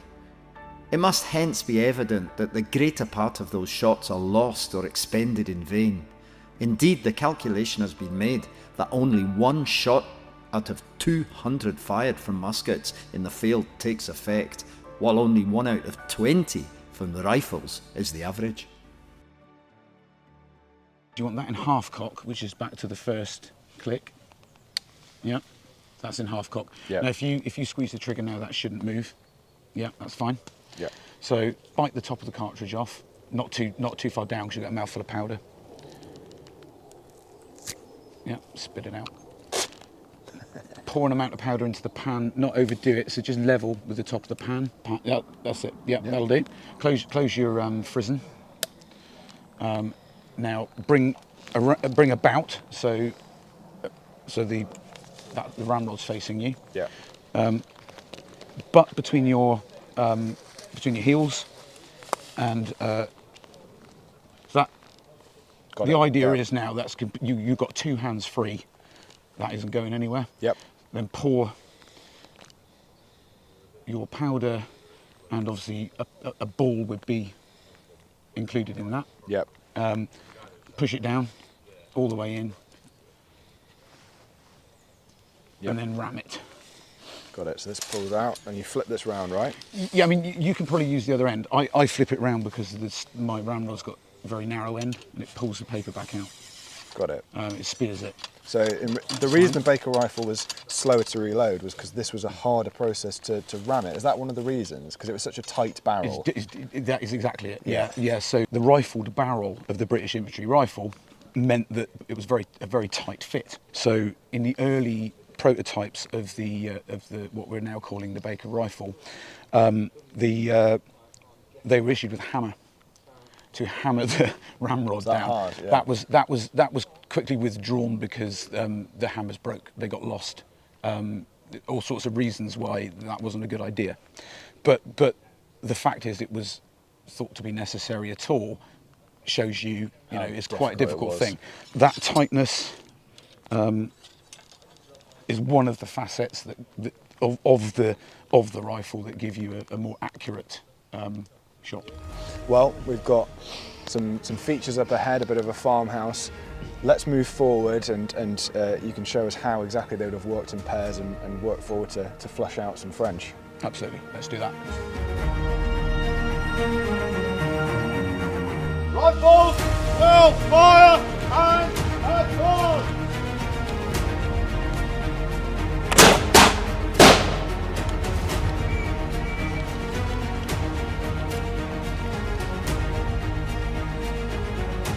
Crocker loaded.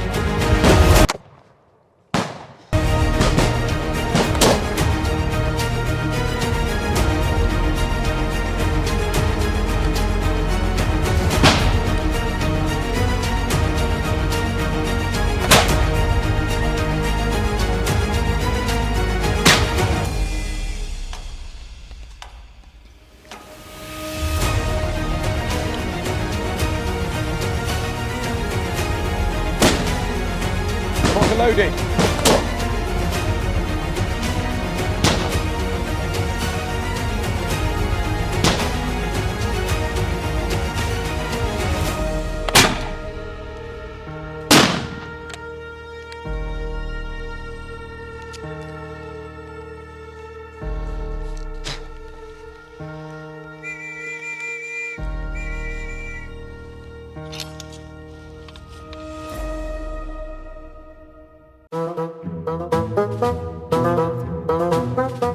I'd come through my first skirmish unscathed, but the real recruits of the 95th would have felt much better prepared for action than me. Entry into the Rifles was actually no more selective than for other regiments, with plenty of volunteers coming from the county militias. But training was certainly thorough, with plenty of time spent honing the men's target shooting alongside the usual parade square drills. They were also taught to read and write, something which conservative army officers, including the Duke of Wellington, found highly suspect. Recruiting posters played on the idea that riflemen were a cut above the average redcoat, helping to create the enduring impression of an elite and exclusive unit. Unlike in regular army units, the greater freedom of movement for the Rifles meant they could really stand out to their officers by showing good judgment and initiative.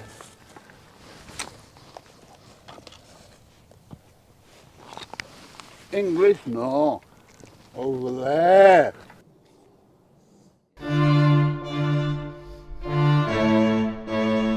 The officers of the new Rifle Corps were aware of the need to both protect and enhance the reputation of the 95th, especially given the number of detractors in the army hierarchy.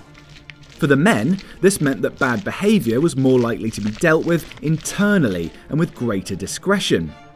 It also meant that notable acts of courage and audacity were trumpeted far and wide, to provide inspirational models to new recruits and thrill the British public. Now, one private soldier who seemed determined to test the limits of the Baker rifle was a man called Tom Plunkett, a larger-than-life character. And in 1807, when the 95th were fighting the Spanish in Buenos Aires, Argentina, he apparently shot 20 enemy soldiers from the roof of a convent. Then in 1809, at the Battle of Cacabelos in Spain, he ran forward some distance from his own lines, laid down in the snow in what was called the supine position, and shot the French general at a range of more than 200 metres. He reloaded and shot the French general's aide-de-camp just to prove it wasn't a fluke. And he got away just in time to avoid the French cavalry. Recent studies of the landscape where this famous shot took place have concluded that it could have been up to 600 metres, an incredible feat for the time. But despite his marksmanship, Tom Plunkett never quite got to grips with another reality of life in the 95th: tough army discipline. After getting violently drunk at a training camp in Portugal, the Irishman barricaded himself in a hut and threatened to shoot the first officer who came to arrest him.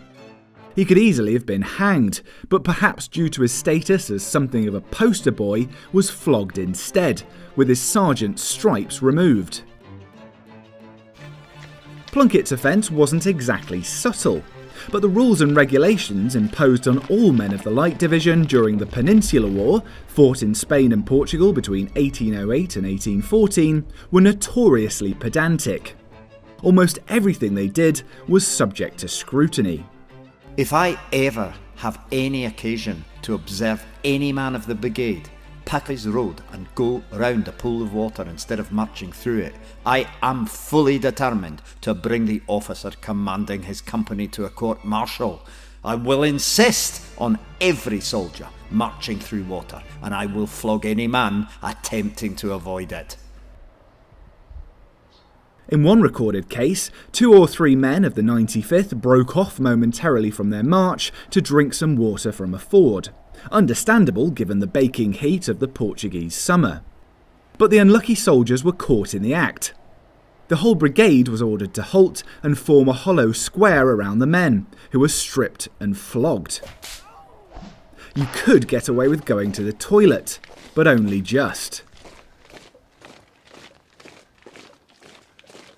So there was a wickedly clever way of making sure troops didn't dawdle or loot. If nature called, they had to request a ticket from their officer, hand their rifle over and their pack,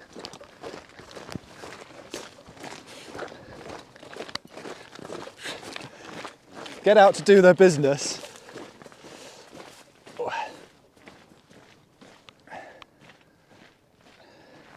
and then try and make it back as quickly as possible before they incurred their comrades' displeasure.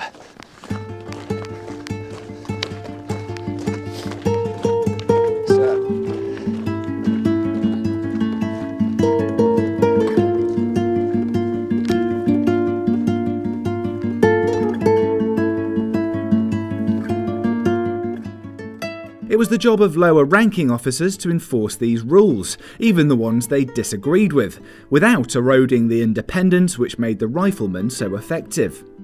For captains and lieutenants, the middle management figures of the army structure, it was a tricky balance to achieve. So Tim, the Rifle Corps in the British Army is relatively new at this stage, but the discipline within that corps is still good old British fashioned, right? Well, not quite. The original concept of the British rifleman was that he's not an automaton like the Redcoat, because this was going to be a different regiment. To be a rifleman and to have the tactics that without an officer and an NCO standing over every single file of soldiers, they needed to be self-reliant, self-disciplined and trusted. And that was the big difference, really. But when you come to it, discipline is always a part of it. There was a resistance to flogging in the rifles, but it did happen. But much less than in the rest of the army. Okay, but there was certainly one commander who is remembered as a disciplinarian, if not a tyrant, right? That was Black Bob. Yes, Brigadier General Robert Crawford. A brilliant soldier, a flawed soldier, and slightly a controversial character. He was slightly old for his rank, and he wanted to get on. He wanted to get promotion, and that was one of his driving factors. But most recently, he had suffered a setback with the surrender of the army at Buenos Aires under General Whitelock, and that was a bit of a black under him. But when he got to the Peninsula and the Corunna campaign, Wellington obviously trusted him and gave him command of one of the flank brigades, a light brigade. And he commanded that with distinction during the retreat to Vigo. Returning to Spain and Portugal for the Talavera campaign, while they were marching across Portugal to Spain, Crawford wrote his infamous standing orders. Nothing new or unusual about standing orders. Every unit and formation had them, but what was pretty much unique about Crawford's was the detail, the utter detail, and the way he actually enforced that detail as well. On the march, for instance, it does rain in Spain and Portugal, and you could have very large puddles, muddy stretches of road churned up by horses and wagons, and the orders were straight through it, don't break stride, don't go round it. And, you know, the brigadier might be waiting behind a house and upbraiding individual soldiers and young officers for not sticking to his standing orders. And the reason for this was to keep up to speed. And so if they knew the distance, they could calculate how long it takes to get from A to B, because that means you know when your troops are going to arrive at a certain point or arrive on the battlefield. And he was quite sort of direct about it. And of course, the likes of the 95th Rifles, who are used to using their own and being given broad orders and going off and doing them, they hated this prescription, and the diarists all rail against him. But fair enough, years later when he died, they all sort of, yep, he was the making of us. So a combination of the Rifles' flair and the professionalism of the rest of the Light Brigade, Light Division, and Crawford's standing orders really did the job. Crawford might have driven the men mad, but there was no questioning his courage. He was killed in action while commanding his men outside the walls of Ciudad Rodrigo, a fortified town taken by the British and their allies in one of the bloodiest actions of the war. In fact, it was generally assumed that officers would hurl themselves towards danger. When defences had to be taken by storm, young gentlemen looking for promotion joined the Forlorn Hope, the name given to the often doomed raiding party that was first into the breach. Most officers of the 95th earned their stripes through experience and demonstrations of bravery such as these, rather than purchasing commissions as was common in the British Army. But was it really any more meritocratic than other regiments? They could only give posts internally, and even then only if the military secretary said so. So that's a yes and no answer, really. But in one respect, there was more opportunity, because even though the uniform, the officer's uniform, cross belt, frogged uniform, basically a light cavalry uniform in green rather than blue, designed to attract the right kind of chap to your regiment. But actually, a lot of the right kinds of chap didn't actually like the harshness. And for instance, in the winter of 1809-1810, on the borders of Spain and Portugal, the Rifles and the rest of the Light Brigade were marching around in a pouring rain, living in hovels, while the rest of the army was back in Portugal in winter quarters. And so, a lot of these right sort of chaps ended up skulking away off to the staff or to a cushier regiment. And that in turn gave opportunity for likely people within the ranks. And for instance, Peter O'Hare, he rose in the ranks on promotion without purchase through sheer ability, and he was from pretty humble background, as were a lot of rifles officers, actually. And is it true that officers in the 95th might actually carry the rifle? They were slightly different to other officers who just preferred the gentleman's sword? Well, the answer again is yes and no. During training, rifles officers were expected to be as good a marksman as their soldiers, as good at skill at arms. So in that respect they did, but on campaign, their job isn't to shoot the enemy. Their job is pretty much as officers today, is to control the fire, look out what's happening. So he doesn't have time to fire. He's much there in a command role, but he would have had as much training in the weapon as a soldier. The high standards for both officers and men were expected to help them withstand the harshest conditions of life on the march. For starters, soldiers would quickly have to get used to the burden of full regulation equipment. We each had to carry a great weight during this long and harassing march. There was a knapsack and straps, 2 shirts, 2 pair of stockings, 1 pair of shoes, ditto, soles and heels, 3 brushes, a box of blacking, razor, soap box, strap, and also at the time an extra pair of trousers. There was a mess tin, centre tin and lid, a haversack and canteen, greatcoat and blanket, a powder flask filled, a ball bag containing 30 loose balls, belt and pouch, the latter containing 50 rounds of ammunition, sword belt and rifle. Thus, we were equipped with from 70 to 80 pounds of weight in the melting month of July. And that was hardly the end of their discomfort. One brutal reality for men in the Light Division was that after a march of anything from 12 to 18 miles, even the most basic shelter was far from guaranteed. Riflemen rarely had the luxury of spending the night indoors or even in a tent. On campaign, they'd spend weeks sleeping outside with nothing but a tree, a hedgerow, and their own greatcoat for shelter. They'd wake up wet through and shivering with cold, and it was their tobacco that they relied on to get them moving in the morning.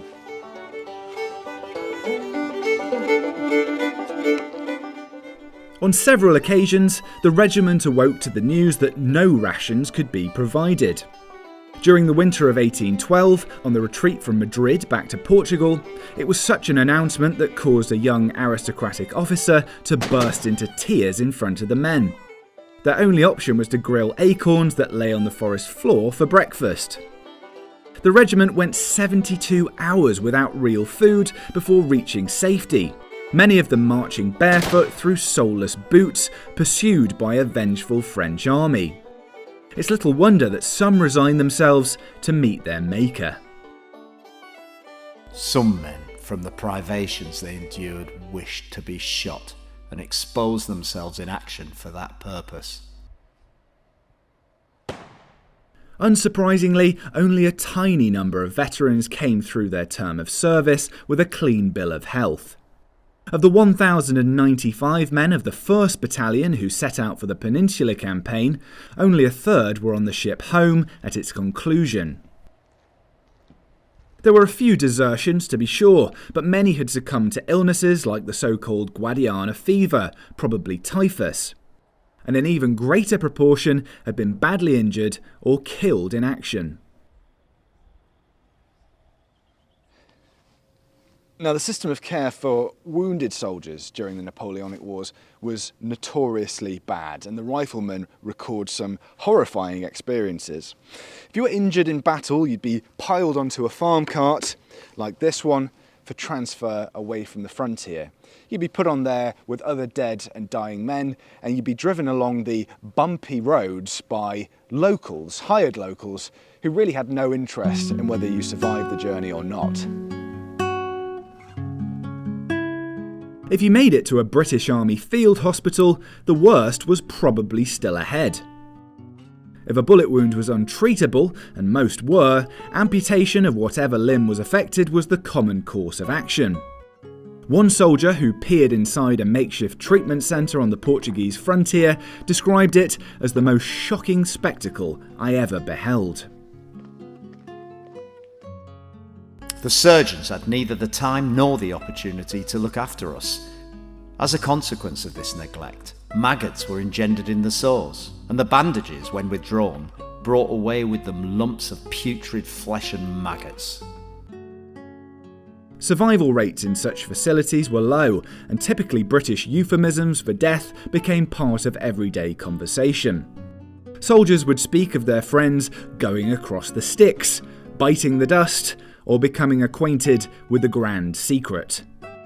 Brutalised by their experiences and inured to the misery around them, the riflemen had little compassion for the French rank and file. Indeed, their personal accounts suggest that dehumanising enemy soldiers was a common coping mechanism. But whatever the psychology behind it, their methods when facing French forces was ruthlessly effective, as many of Napoleon's officers witnessed firsthand. The men are selected for their marksmanship. They perform duties of scouts and, in action, are expressly ordered to pick off officers, especially field and general officers. This mode of making war and injuring the enemy is very detrimental to us. Our casualties in officers are so great that after a couple of actions, the whole number are usually disabled in the ratio of 1 officer to 8 men. We've been joined by members of the French 45th Regiment of Foot, keen to test themselves against the Green Jackets.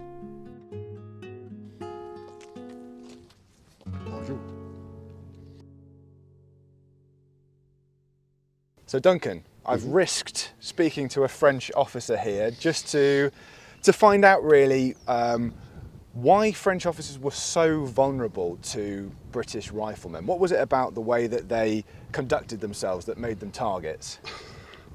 The fundamental unit within the French army, control unit, was the company or the peloton. Within that, it was heavily regulated by a captain, lieutenants and various NCOs. So all the cohesion of the unit in terms of manoeuvring, in terms of control, in terms of discipline was integral to that structure. You take out kind of key proponents of that in terms of the command structure and you start to lose the integrity of that fundamental building block within the French army. As soon as you lost the control, your manoeuvring's broken up, you've lost the rigidity of the ranks. People are less confident because there's gaps in the ranks, morale starts to break. So it's an integral way of remove the officers, you move the integrity of the unit. I see, so tactically it makes sense for the rifles to take them out, and they were quite effective at doing it. And the French officers themselves, I mean, the general attitude of the French, it wasn't hide at the back, was it? The French officers were there at the front, swords drawn. To some extent, there was a fair bit of a land in the French army, but again, the structure within the army, most of the officers would be either, you'd have one at the front on the right-hand side of a company, but all the rest of the officers were in the supernumerary rank. So you've got at least 3 ranks of soldiers in front of them, but they were still, key targets. So if you took out NCOs, again, you start to lose that kind of integrity. As an officer, if you see the rifles in front of you, you've got to be thinking there's one main target here, and you're more likely to hit with a rifle than you are with a smoothbore musket. But it's a chance that you take. Porte-armes. It turned out that the odds for French officers weren't great at all.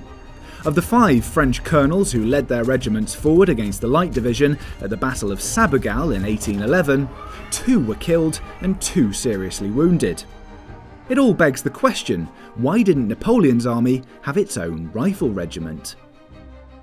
You hear a lot about the rifles as if that was kind of a flavour of the month sort of thing. The French had a lot of skirmishes. Line battalions could send out line infantry to skirmish. You would have in addition to the Fusilier companies, you'd have a Grenadier company, but a specific voltigeur company, which would be a company of skirmishers that would go ahead of the column or whatever, and perform exactly the same sort of function as the rifles. Major difference being that they had a smooth-bore musket rather than a rifled weapon. I see. So perhaps the Green Jackets did have that advantage with range and accuracy over the French. Yeah, the French did toy with the idea of rifles, but it was perceived at a very early stage during the Napoleonic Wars that it was the rate of fire and that additional range wouldn't make a particular, or give the rifles a particular advantage. So the French had the option and chose not to use it. And just like in the British Army, it was extremely rare that French officers would carry firearms themselves. It was their job to be fearless in the face of the enemy without even being able to fire back. Most of the time, if you had to, Marshal Ney famously carrying a musket on the retreat from Moscow, so right up to the very top of the command. I'm guessing if we were attacked and I had to, and we had to defend, then you might well pick up a musket, but by and large your function is control over the men, discipline within the ranks, and giving out the orders rather than worrying about loading, firing, misfires and everything else. Well, we're about to go and defend the farm at Dessent. I think the big French columns are going to come on and test us to our limits, so we'll see you on the battlefield. You will indeed, and I won't wish you luck, because maybe the French will get in this time. Yeah, right, may the best man win. Indeed.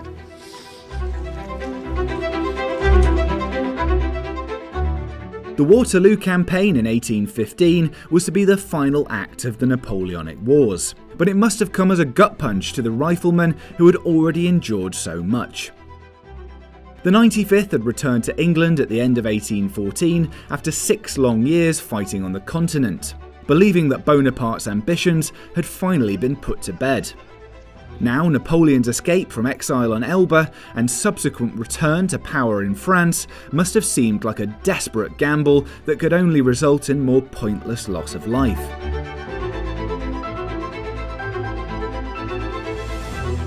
But whatever their personal feelings, when the riflemen woke on the morning of June the 18th with the familiar feeling of being sodden and cold after a torrential downpour the previous night, they were about to take part in a battle far larger than anything they'd ever experienced. When the 80 guns of Napoleon's Grand Battery opened up at around 1 p.m, the first shot reportedly took off a rifleman's head. Now, for most of the day they were positioned next to a farm called Dessent in the middle of the battlefield, and they were taking cover in a feature called the Sand Pit. But this was no playtime. There were French infantry columns, skirmishers, and throughout the day, armoured cavalry pressing them. It was a day that would test many of the riflemen to their limit. Faced with a major French attack involving several thousand men, the 95th fired and retired, making their way back up the ridge towards their own lines. Inside the farm itself were soldiers of the King's German Legion, by this time also armed with Baker rifles. If Napoleon wanted to capture this strategic objective, the defenders were going to exact a heavy price.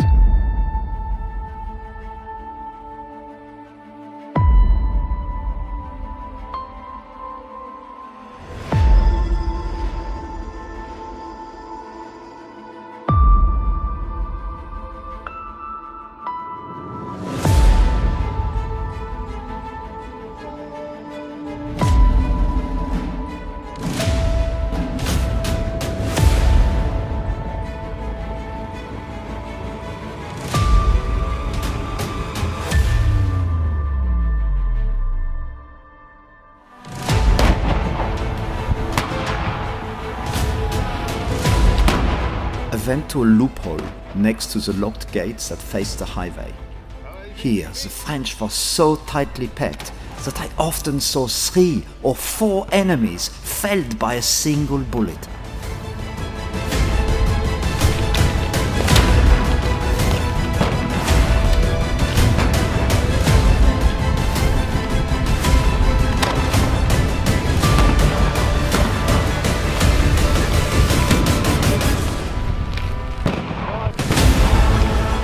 contest in the farm had continued with undiminished violence, but nothing could shake the courage of our men, who, following the examples of their officers, laughingly defied danger.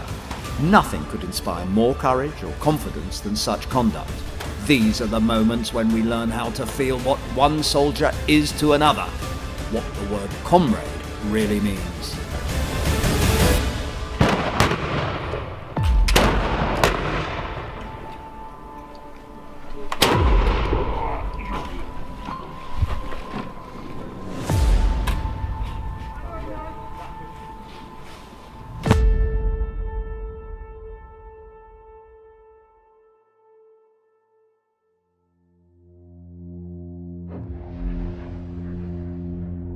At one point, the riflemen on the ridge were caught in the open as French cuirassiers, the most impressive of Napoleon's heavy cavalry, charged them with sabres drawn. Unable to reach the protection of the British squares, some men panicked and ran for it. But most stood firm with their sword bayonets bristling out towards the enemy riders. At this point, though, the tide of Waterloo was swinging decisively. The rifles weren't part of the force that inflicted the final, crushing defeat on Napoleon's old guard, but they'd certainly been in a fight.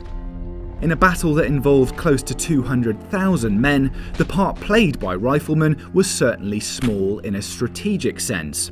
Nor was the open Belgian countryside an environment where they could put their skills to best use. But none could question that they had proved themselves time and again, and had suffered terribly to earn their reputation.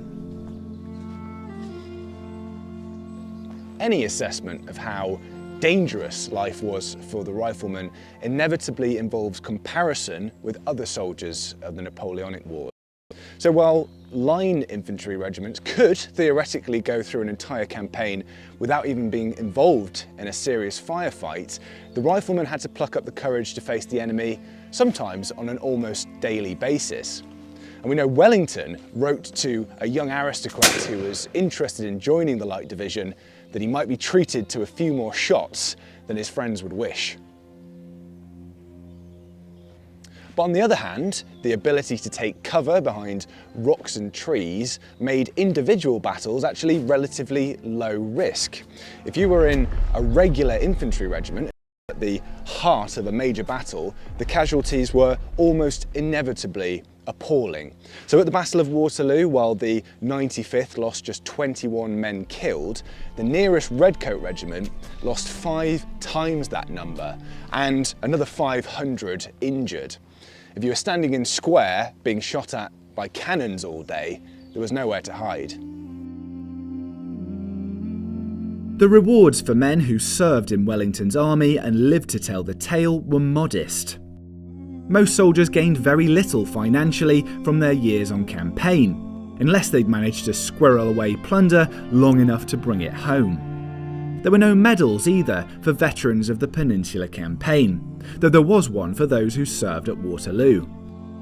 And of course, there was no system of support to help veterans adjust to life back home, even if they received a small pension. More than a few became alcoholics, enduring lives in grinding poverty. Tom Plunkett, the crack shot and poster boy of the regiment, was later seen selling matches on the streets of London, a penniless drifter. He could hardly have known that people would still be fascinated with his and his regiment's story over 200 years later. I never saw such skirmishers as the 95th, now the Rifle Brigade. They could do the work much better, and with infinitely less loss than any other of our best light troops. They possessed an individual boldness, a mutual understanding, and a quickness of eye in taking advantage of the ground, which taken together I never saw equalled. Thanks again to the 95th Rifles and French 45th for making this episode possible, and to the Chiltern Open Air Museum for hosting us.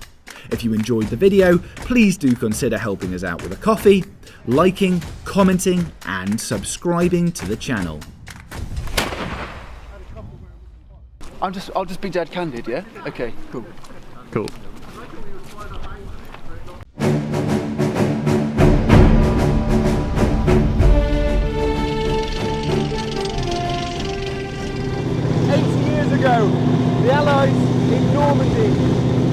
fight for their lives.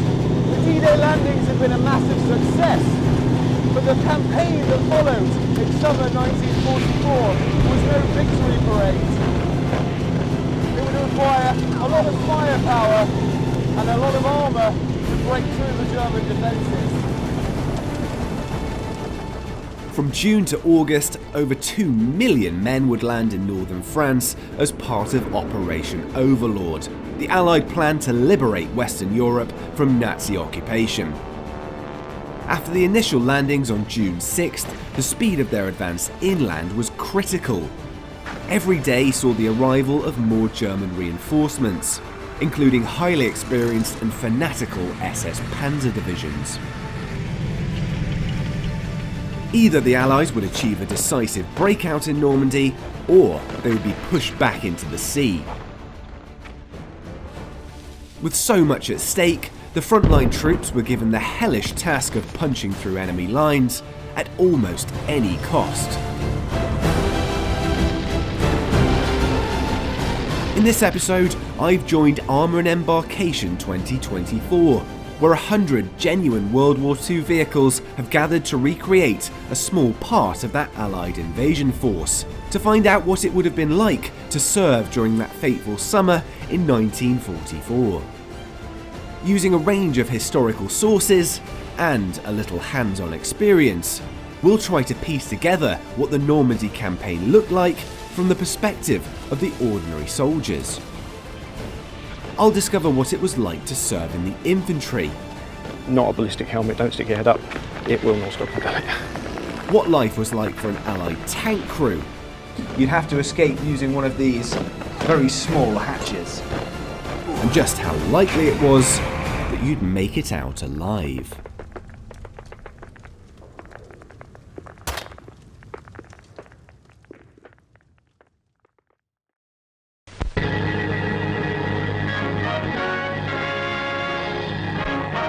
The Battle of Normandy storms ahead.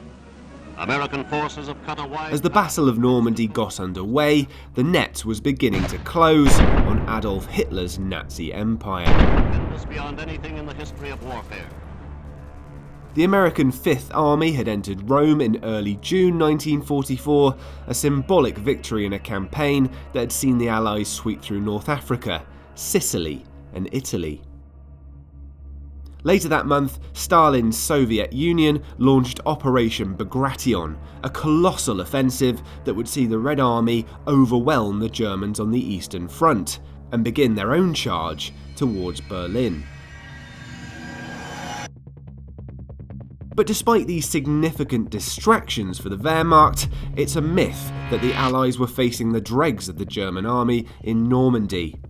In fact, the American, British and Canadian armies would be coming up against some of the most formidable armoured divisions, using sophisticated weapons, often sadistic tactics, and a new breed of tank that appeared almost indestructible. The capture of the beaches was a huge leap forward, but further progress was painfully slow.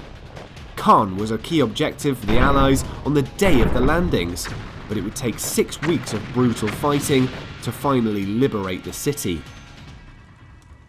Meanwhile, to the west, the American First Army under General Omar Bradley found itself bogged down on the Cotentin Peninsula, operating in a labyrinthine patchwork of fields and orchards that had changed little since the Middle Ages. The Battle of the Bocage would take a heavy toll on the Allied advance.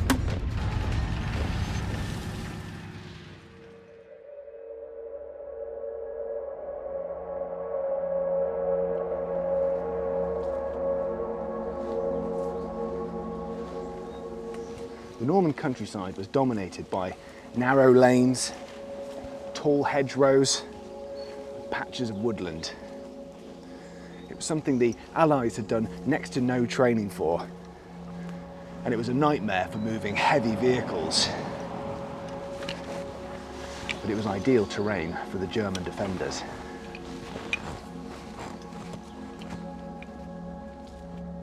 Even the Allied units that did have significant battle experience, like the men of the US 2nd Armoured Division, were underprepared for fighting in a landscape that was so far removed from the wide open North African desert. The Germans, on the other hand, had used 4 years of occupation to study the terrain and turn it to their advantage, describing the campaign as a dirty bush war. One of their favourite tactics was to dig machine gun nests into the raised beds of the hedgerows to ambush approaching troops. Behind this first line of defence would be waiting infantry, with an 88mm flat gun well camouflaged on higher ground to target Allied vehicles. It was a repeatable strategy that allowed small German units to make every new village and farmstead a significant obstacle. The hedges are thick and green and all brambly. You can't see through them. It's like trying to look through a mask. Under every hedge is a German slit trench, 1, 3 or 5 of them, dug right into the roots of the hedges. They're waiting behind them in every field with mortars, machine guns, rifles and machine pistols.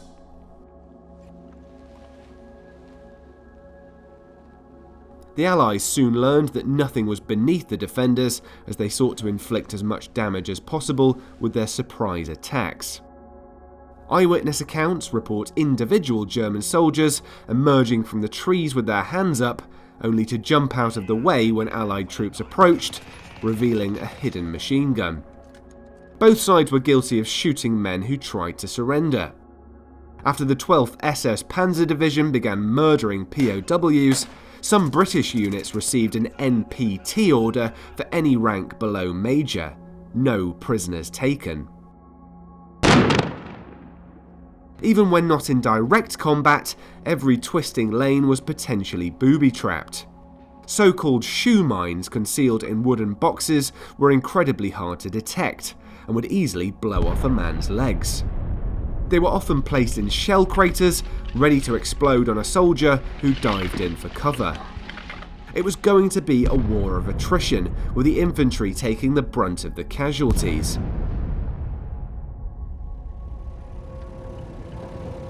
I was heading back to camp to find out what an ordinary American GI would carry into battle.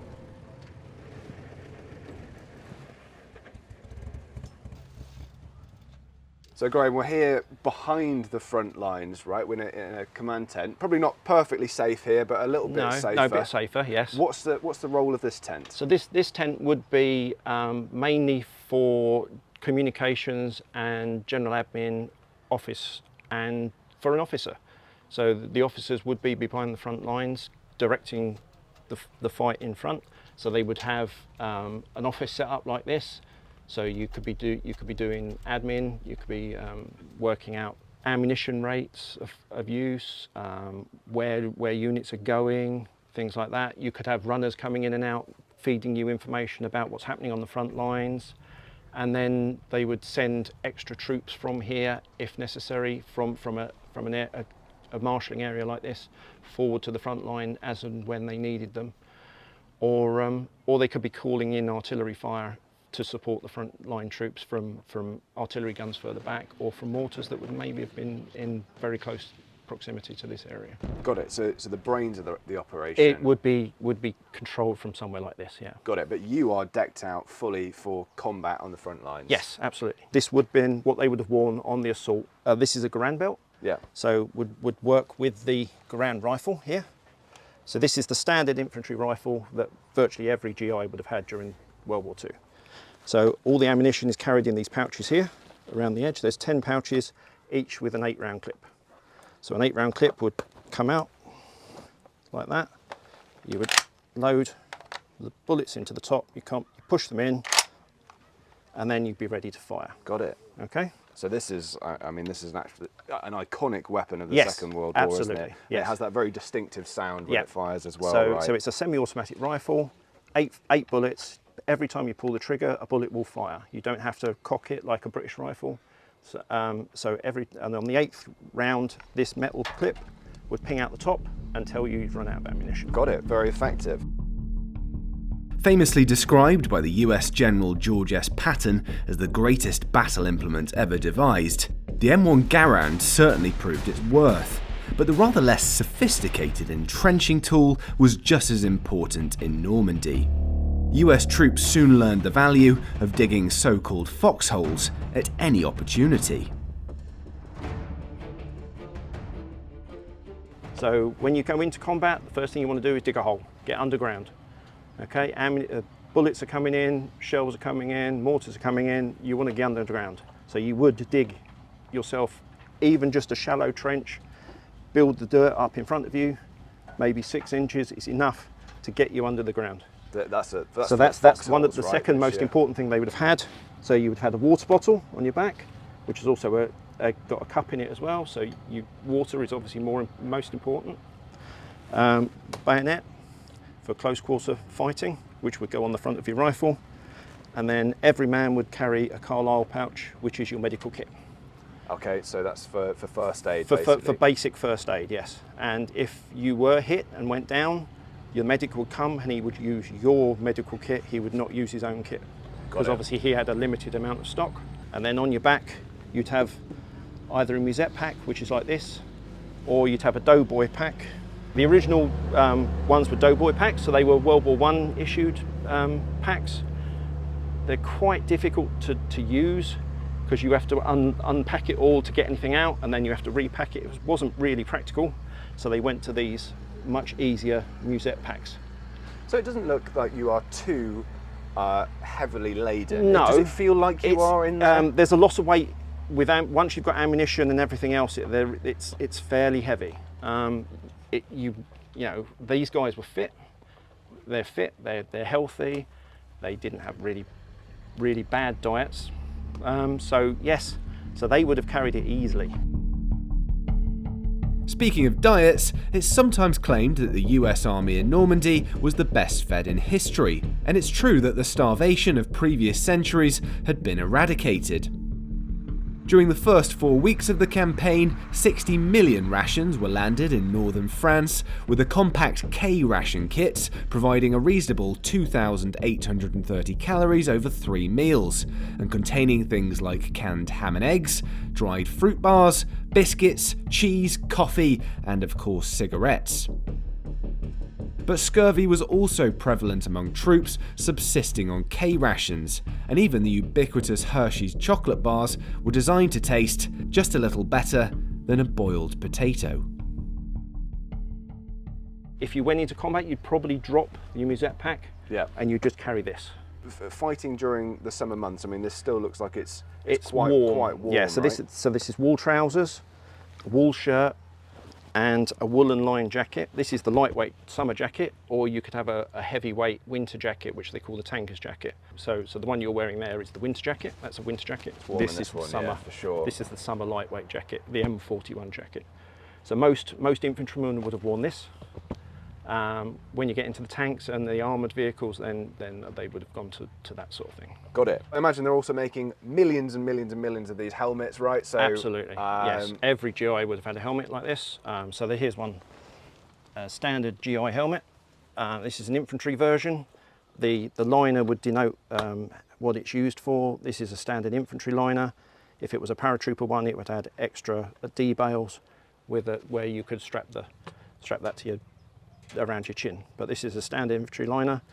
One size fits all helmet, unlike the German ones, which were different shapes and different sizes. So that the American one, it was one standard, and then you adjusted the band inside to the size of your head. So it might offer you a bit of protection against shrapnel, a little bit, yeah. It's not a ballistic helmet. It will not stop a bullet, but for shrapnel, things falling on your head, especially when you're down in a trench, if there's dirt and bits of shrapnel coming down from shells and that, it would give you some protection, better protection maybe than the British one. But yes, again, not a ballistic helmet. Don't stick your head up. It will not stop a bullet. And if you're getting in and out of vehicles, I guess, stop you bumping your head. Yes, yes, absolutely. And so we mentioned the Grande, which is the standard infantry weapon. Yes. But so there are other weapons that would have been quite common on the Norman battlefield, right? So is this the M1 car? This is the M1 carbine, much lighter than the Grande, used mainly by specialist troops. So it was originally designed to replace the pistol. So people like drivers would have these. People that had other things to do, a radio operator who's carrying a heavy radio, he can't be carrying this as well, so he would be issued one of these. Got it. So this is a... It's much lighter. It's much lighter. Yeah, much smaller round goes in it, so not anywhere near as potent as these.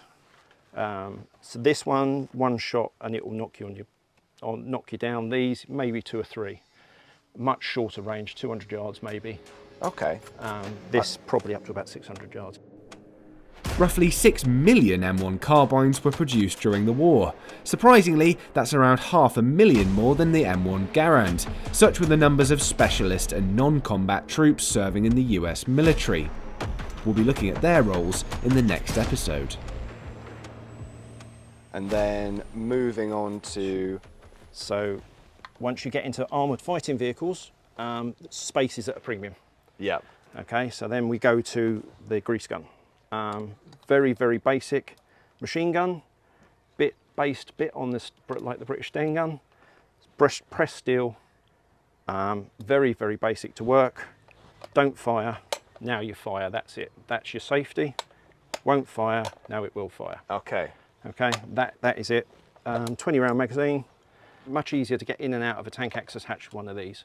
So if you had to bail out of a tank and you needed something to protect yourself, then this is what they would have used. Got it. So something like this.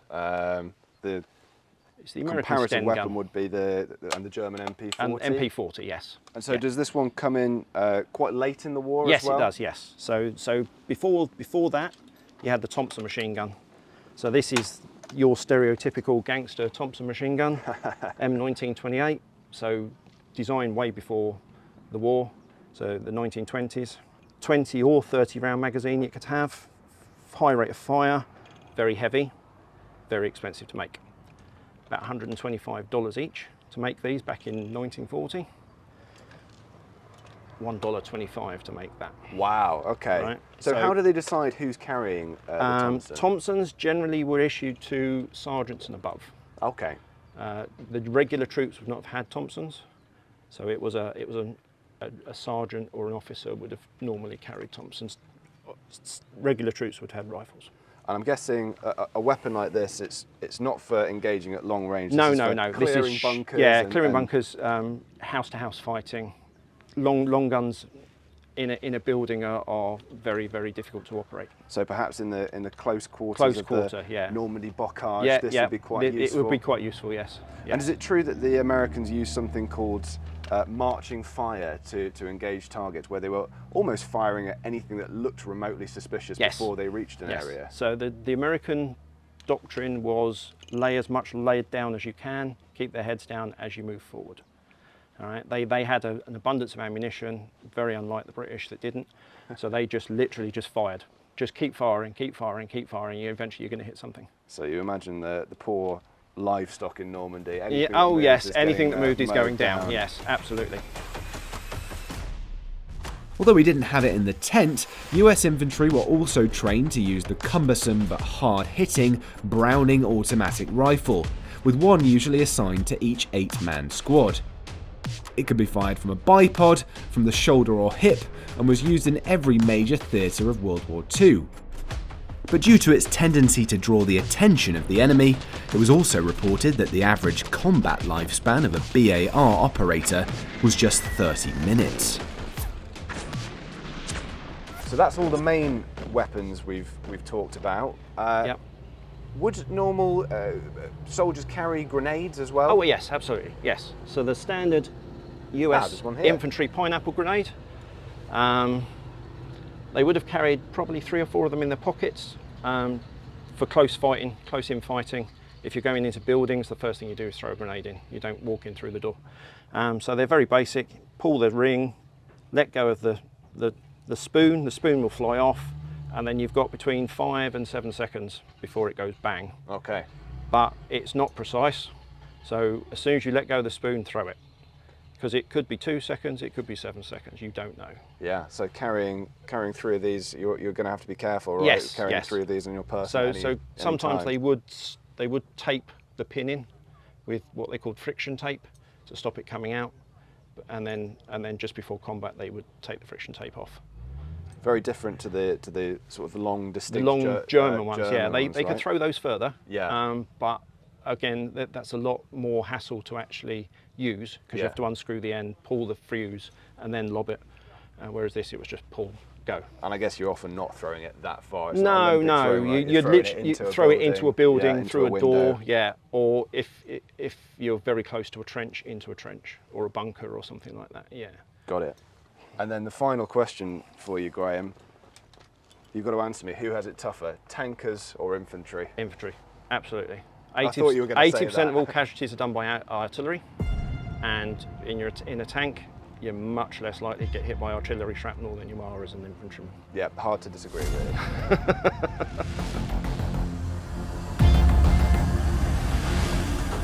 Infantry, of course, despite all their versatility, could not be expected to take dug-in German positions alone. The Allies relied heavily on their long-range artillery to pound the enemy defences, employing a creeping barrage to create a zone of destruction several hundred metres in front of their advance. The big guns of the Royal Navy warships also provided a huge advantage as they fought to expand their beachhead in the first weeks of June. But as the battle wore on, it was Allied air power that made the biggest difference, with a taxi rank of new fighter bombers waiting to be guided onto a target.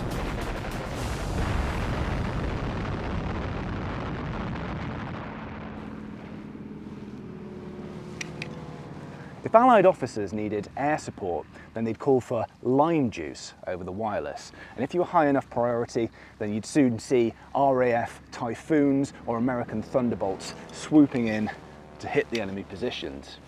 But it was sometimes a mixed blessing, as was demonstrated by a common joke at the time, which went, if you see the English flying over, the Germans duck. If you see the Germans flying over, the English duck.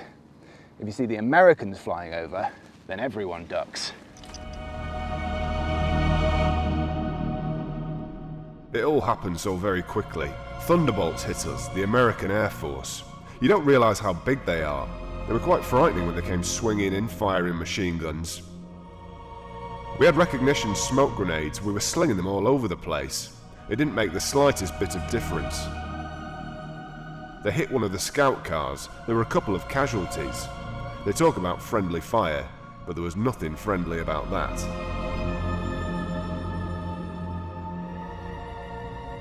Even though few Allied units totally escaped aerial raids, the troops were grateful that the Luftwaffe was not the potent force of several years earlier. Overwhelming air superiority forced the Germans to move their ground forces at night, or under the cover of bad weather. But for those on the front lines, facing small but determined German units in every defensible farmstead, it was still hard to shake the perception that the enemy simply had better weapons, at least pound for pound. Indeed, high-ranking British and American commanders attempted to stamp out such talk, telling recruits, for example, that the reputation of the feared German MG-42 was much worse than its bite. Such was the effect that these views had on morale. The last time we lobbed a grenade, we both leaned forward rather instinctively. As if by signal, when the grenade exploded, so did a burst of machine gun fire from the German hedgerow. If you've ever smelled tracers about 1.5 inches below your nose, you'll never forget the smell and the experience. Both Dean and I slouched down lower than we'd ever been in that foxhole. On top of this, the defenders almost always had the luxury of firing first, as Allied soldiers happened upon the next well-laid ambush.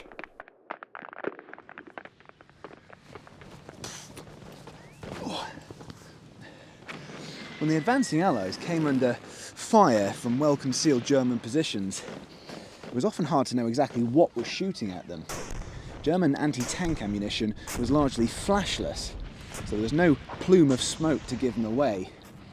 But other weapons were feared because of their distinctive and sinister sound, like the infamous moaning Mini.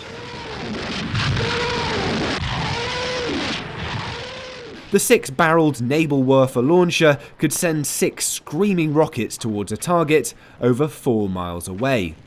Numerous eyewitness accounts describe these whistling missiles falling on Allied camps at night. It was not a sound you'd want to be woken by.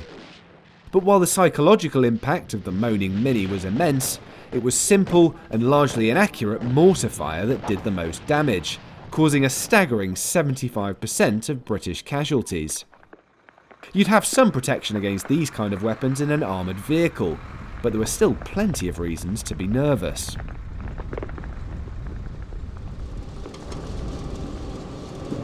There were many weapons on the Normandy battlefield that could do you harm, but one that vehicle crews were particularly afraid of was the Panzerfaust, a portable anti-tank weapon that could make a single German soldier a deadly adversary.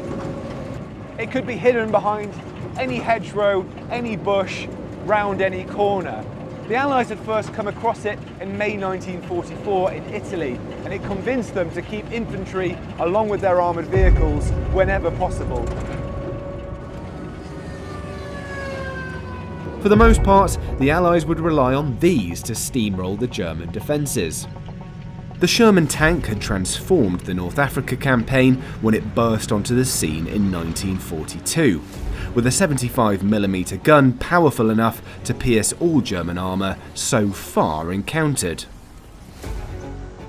The Sherman M4 and its variants would remain the key Allied battle tank for the Normandy invasion, but by then it was falling well behind the latest Panzer designs. Deservedly or not, it had also gained a widespread reputation for catching fire easily and exploding after being hit, something which didn't encourage Sherman crew members as the tank embarked on its toughest challenge yet. So, Jim, owner of a Sherman tank, not many people can say that. No. What can you tell us about the history of this specific vehicle? I came out of the factory on the 12th of December 1942. Okay. Where it went from there, I don't know. When I bought it in 1999, it was an ex-range target. It came off Salisbury Plain. Right, okay. So it's quite badly damaged. You've done quite a good job to bring it back to Yeah, roadworthiness then. Quite a long job, I imagine. Yeah, fortunately, it was on a mortar range. So it didn't have any, it only had one direct hit through the side at the back, on the back corner. And you're dressed as a British tanker at the moment. Yeah, because this marked up as Sherwood Rangers. Got it. It's an American-made tank, but the British, by the sort of North African campaign, were using them, right? Yeah, Lots of British were using the Sherman tanks. Yeah, yeah, they went into North Africa, and then obviously into Normandy. And they say it'd been lovely to have found the original T number, to find its history, because I'd love to know where it served, you know. Yeah. But it might not even served at all. It might have just come over here then used for training.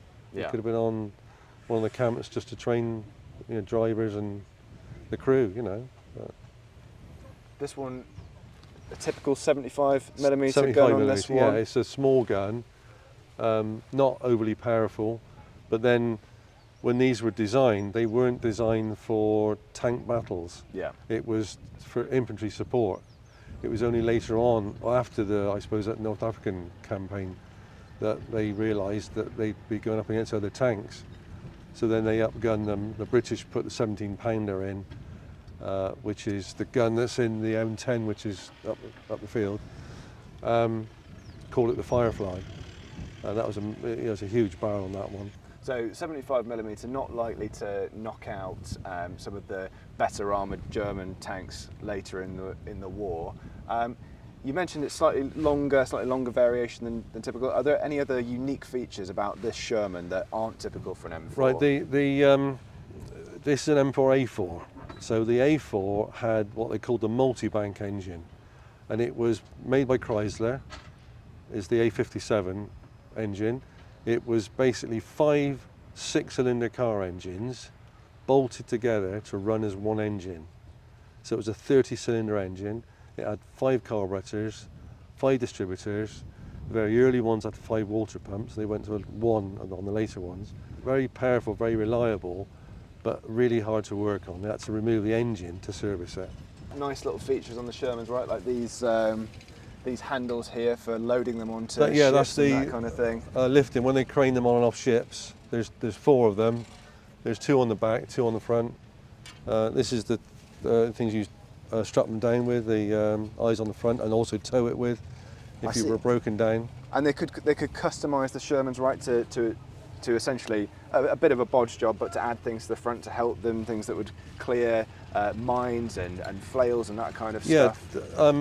When they went into Normandy, once they'd gone inland, they went into the bocage area, which was very small fields with big tall hedgerows. And the problem was when they went over the hedgerows were built up, the banks. When they went over them, before the tank came down, the soft underside of the tank, which is very thin, they were being shot through there and being destroyed. So the chap called Cullen, he designed this like a plough to go on the front out of beech hogs, the beech hedgehogs that were, those metal frame things. They used to put them on the front, weld them on the front, and it would then plough through the bottom of the hedgerow, so they could come out and they could come out firing with a gun up in the air. They can't fire at anybody. That's smart, isn't it? Because guys with a Panzerfaust or something like that could be waiting around every hedgerow. Could take it easily, yeah.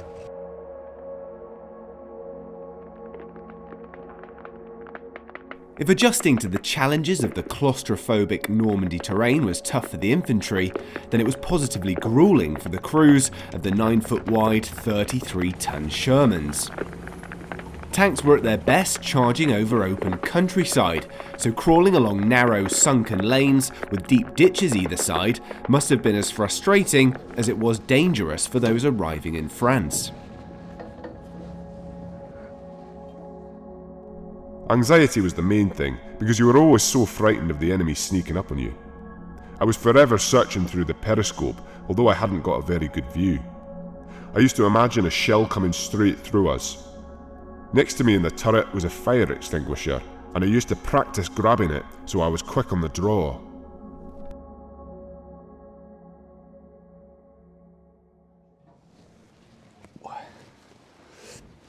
Now, if you were an Allied tank commander, then even in battle, you'd be tempted to lean your head out of this turret for a better view of your surroundings, because visibility inside there was so poor. This not only made you vulnerable to exploding shrapnel, but also to German snipers, and that's why tank commanders made up such a high proportion of crew losses. The crew also included a gunner, loader, driver and co-driver, and these 5 men would soon have to get used to the cramped conditions of life in a tank. All personal belongings, food, water, bedding, cooking materials and ammunition were kept in, or at least on, the vehicle, and soldiers would do their best to keep their home away from home as clean and tidy as possible. The deafening noise of the engines meant they talked to each other over the wireless intercom while on the move, and unsurprisingly, the formalities of military hierarchy were soon dropped between crew members. Also, if you valued privacy, this was probably not the job for you. Now, one thing that clearly wasn't given much thought when they designed these tanks was where you'd go to the toilet. And when you think that many soldiers in the Normandy campaign ended up contracting dysentery, it could have been pretty unpleasant in here. If you couldn't hop out of the tank to squat in a ditch, your only real option was to use a shell case for a number 2, or even a helmet.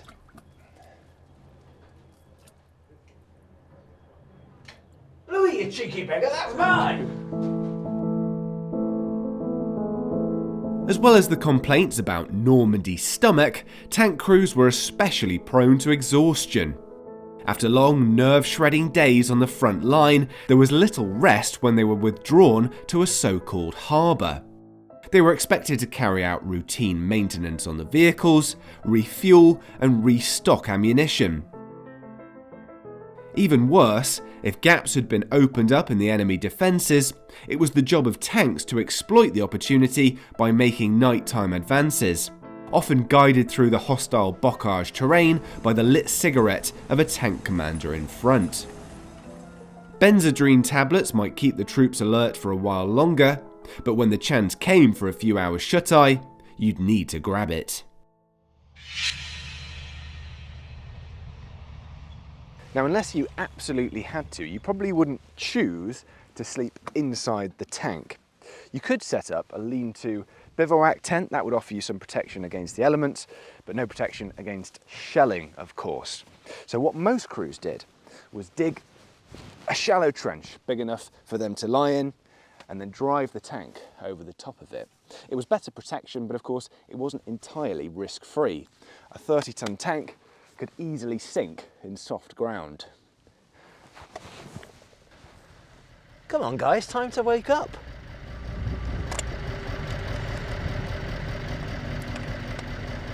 One thing that might have kept Sherman crewmen awake was the thought of facing a heavily armoured and potently armed German Mark VI Tiger tank, a weapon that certainly did live up to its fearsome reputation. In the early days of the Normandy campaign, a British armoured attack had blundered straight into the path of the 101st Heavy SS Tank Battalion. One of the Tigers present was commanded by the celebrated Panzer ace, SS Obersturmführer Michael Wittmann. The densely packed Allied column could do little as Wittmann drove up alongside its vehicles and began pounding them into destruction one after the other. In all, Wittmann reportedly knocked out 11 British tanks and 13 other vehicles, before being taken out himself. In a one-on-one duel, British and American tanks had little chance of survival. With armour that was virtually impenetrable at long range, Sherman M4 would need to hit the Tiger in the rear or sides to have any chance of defeating it. So working as a pack to outflank them was one of the few effective, if daring, strategies developed. Generally, however, those with any sense of self-preservation tried to leave Tigers to be dealt with by artillery or airstrikes. Traverse right! Right! Harry slammed a 75mm armor-piercing shell into the breach, and the black hull of a Tiger tank appeared across the telescope hairs. No need for gunnery school orders. I aimed low into its engine plate and then felt the kick of the 75mm almost in the same second I saw the tracer flatten against the Tiger's hull, and then fly off at a mad tangent. It hadn't pierced. Its skin was too thick. Ridiculous. It was uncanny. And slowly, devilishly slowly, its turret traversed around towards us. Despite the Tiger mania that afflicted Allied tankmen and the tendency for troopers to report every German tank encountered as a Tiger, there were in fact far more German Mark IVs and Panthers on the Normandy battlefield. While extremely dangerous, these were vehicles that the Sherman could take on with a reasonable chance of success, at least at close quarters. The problem was, whatever they came up against was likely to be able to pierce the Sherman's relatively thin armour if it scored a direct hit, even 1,000 yards away, leading to an understandable paranoia. Fully aware of their tank's weaknesses, the common practice of welding track links or piling sandbags onto the front of their Shermans is a window into the Allied tankman's psychology, even though these methods did almost nothing to increase their protection and were more likely to slow them down in action. Being trapped inside a burning tank was the greatest fear for all crews, and despite dubious evidence for nicknames like Tommy Cooker or Ronson being used during the war to mock the Sherman's particular flammability, it's beyond doubt that the men inside the Sherman felt especially vulnerable. As I was about to discover, they weren't exactly easy to get out of in a hurry. Now, if your tank was hit by an armour-piercing shell, the first thing you'd know about it would be a resounding clang and a shower of sparks. Now, German 88mm AP shells had what was called a burster charge inside them. So at the point of impact, that would explode the projectile and shrapnel would go fizzing around the inside of the vehicle. Now, assuming you survived that and the shockwave that came with it, you and the crew would have only moments to escape, to bail out before the tank potentially brewed up or went up in flames. And that was because of the large amount of ammunition that was kept in here. Now, depending on your position in the tank, you'd have to escape using one of these very small hatches.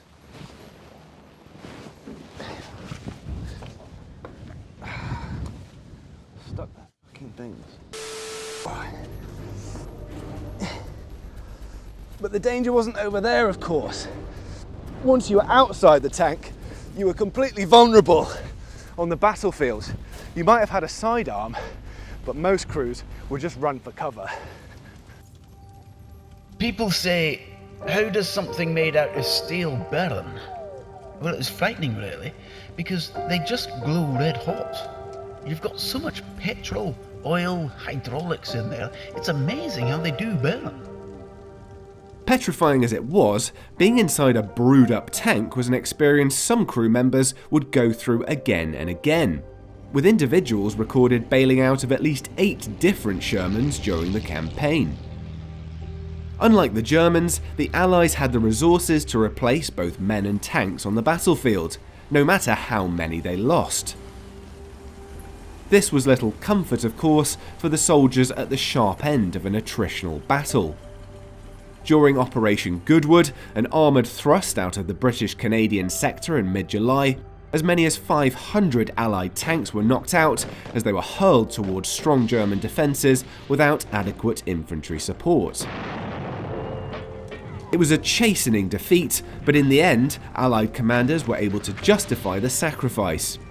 By pinning down the best German divisions around Caen, the Goodwood offensive gave General Bradley the chance to launch his own massive attack, codenamed Operation Cobra.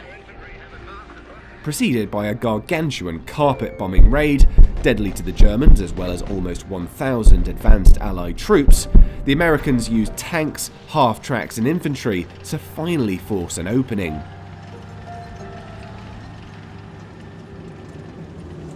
Operation Cobra proved to be the breakthrough that the Allies were waiting for. Once they were through the crust of the German defences, the Allied armour pushed forward at full speed, like the cavalry of previous conflicts, trying to capture as much ground as possible and not allow the retreating Germans to regroup. After being trapped in the bocage for weeks, it must have been an exhilarating moment.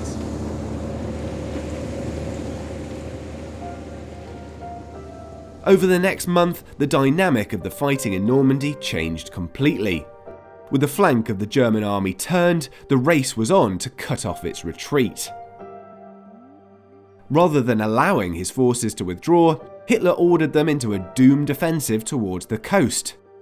It sealed the fate of hundreds of thousands of German troops trapped in what became known as the Falaise Pocket. Among other units, the US 2nd Armoured Division was able to unleash its full potential as the battlefield opened up, destroying 64 German tanks and more than 500 combat vehicles during Operation Cobra. The pain and horror of war was found here with both countless man and animal, some charred and burned, but still recognizable. Vehicles and other war machines still burning were upended and littered. Panzer tanks, once powerful, lethal weapons of war, were reduced to smoking hulls, some with the fire-wasted bodies of once proud and majestic German youth draped in death across the outside. In my 335 days of combat service in Europe, these recollected scenes in Falaise were among the most horrid and appalling. Around 50,000 Germans had been killed and another 200,000 taken prisoner, but roughly the same number were also able to slip out of the flimsy encirclement, a lost opportunity for the Allies as they sought to bring the war to an end quickly. Nevertheless, before the end of August, a Franco-American force had landed on the southern French coast and was pushing north, finally leading to a full German retreat across the River Seine. Paris was also liberated, bringing with it scenes of celebration that would be among the most enduring images of the war. The Normandy campaign was over, and many German generals could see that the writing was on the wall for the Third Reich, even if their Führer couldn't.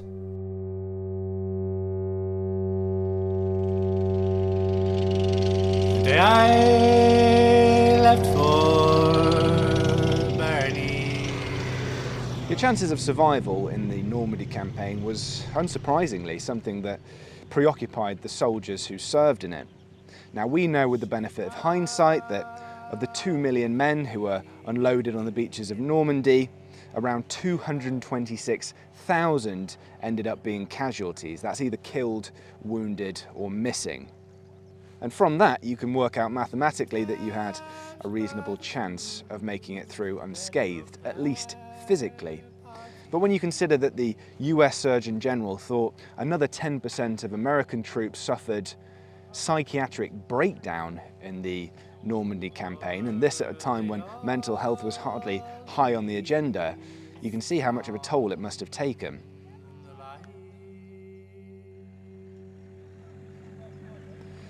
The conditions of the bocage, the close quarters fighting, the powerful weapons you were facing, and the sadistic tactics used by the enemy. The fact that you were so exhausted that you'd often have to use pinpricks to stay awake. The fact that death could quite literally be waiting around the next corner. Whether you were serving in armoured vehicles or in the infantry, this was a campaign that none of the soldiers would ever forget. I have had a ringside seat in what is called the greatest show on earth. I would gladly exchange it for a lesser one. I'm very tired of big shows. I look to the east and wonder, what's in store for me? I will see Berlin yet, and may not be long doing it. Tell the kids hello, and give my love to all.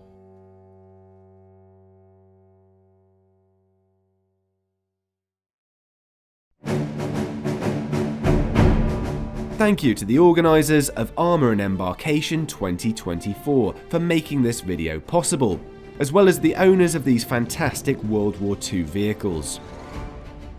Thanks also to Epic Militaria for providing my kit. You'll find a link to their store in the description below. You won't have long to wait until our next World War II episode looking at the Normandy campaign behind the front lines. But if you enjoyed this video, please do consider subscribing, leaving us a comment, or even buying us a coffee to support the channel.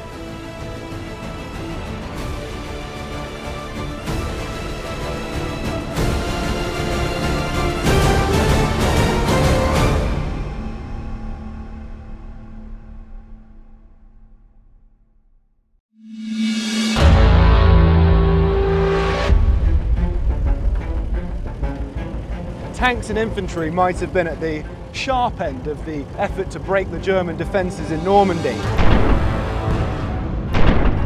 But the Allies also relied on a whole range of specialist units operating behind the front lines to keep men and machines on the battlefield.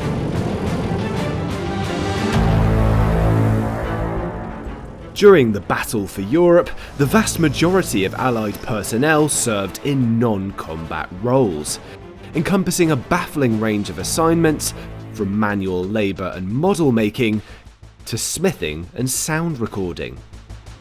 In many ways, the success of the invasion depended as much on these men and women as it did on the frontline troops. The movement of soldiers and supplies, the recovery and repair of Allied vehicles, the transport of casualties and POWs. It all relied on a web of specialist military functions, most of which operated away from the heat of the battlefield. While they might not all have been dodging bullets on a daily basis, these rear echelon assignments still faced enormous challenges. And they certainly weren't safe. Sometimes they were targeted because of their unique jobs. In this episode, I've joined Armour and Embarkation 2024, where 100 genuine World War II vehicles have gathered to recreate a small part of that Allied invasion force. to find out what it was like to serve during that fateful summer in 1944. Using a range of historical sources and a little hands-on experience, we'll try to piece together what the Normandy campaign looked like from the perspective of the ordinary soldiers. I'll delve into the massive logistical operation behind Operation Overlord, how the Allies kept an armada of vehicles on the road. The Germans realised that the Allies had this capability of recovering things and getting them back in the battle, so they'd then start targeting the vehicles that were getting them back into the battle. How long-range weapons helped defeat the enemy from a distance. Now, both the British and Americans relied heavily on artillery to break up German formations as they prepared to counterattack. And just how likely it was that you'd make it out alive.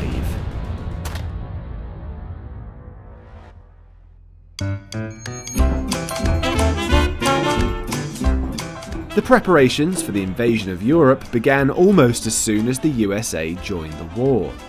Between 1942 and 1944, the United Kingdom was transformed into one gigantic airbase, workshop, storage depot and mobilisation camp, in the words of Allied Commander Dwight Eisenhower. And the numbers associated with this military build-up are truly staggering. In the lead up to D-Day, 1.2 million American troops were transported across the Atlantic by the US Navy and Merchant Marine, establishing hundreds of camps and bases across the British countryside. 1.9 million tons of supplies arrived in Britain in May 1944 alone, including hundreds of miles of new railway track and thousands of freight cars, essential to help the country's infrastructure cope with the massive influx.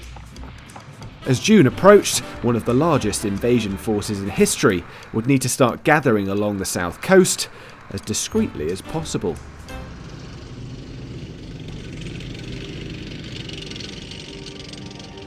We're filming at one of the original D-Day marshalling camps in the village of Broadmain in Dorset, known to the thousands of GIs and other servicemen who came here in 1944 as Camp D5.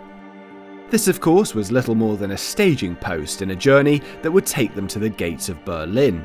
But every leg of the advance was a huge logistical feat.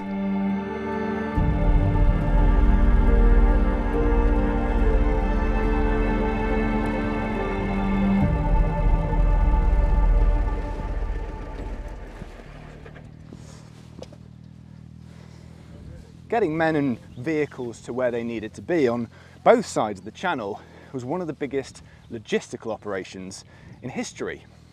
And the soldiers who worked in transportation rarely get talked about.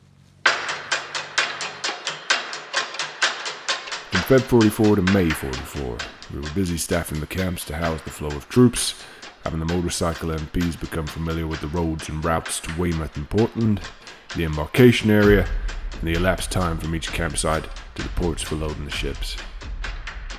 We had to devise the necessary forms to advise the army units with the order of march so that they could be properly loaded into the naval vessels, so that the sections with the heavy firepower would be first to leave the vessel on the foreign shore. With the beaches taken by storm on the day of the landings, the vast majority of soldiers who disembarked on the Normandy coast in June weren't doing so under a hail of bullets. Sure enough, burnt-out vehicles and the threat of landmines on the beaches would remind everyone that they'd entered a war zone. But the greatest bugbears for many were seasickness, convoy hold-ups, and lots of waiting around. It was the job of the US Transportation Corps and the British and Canadian Royal Army Service Corps to keep hundreds of thousands of new arrivals moving in the right direction.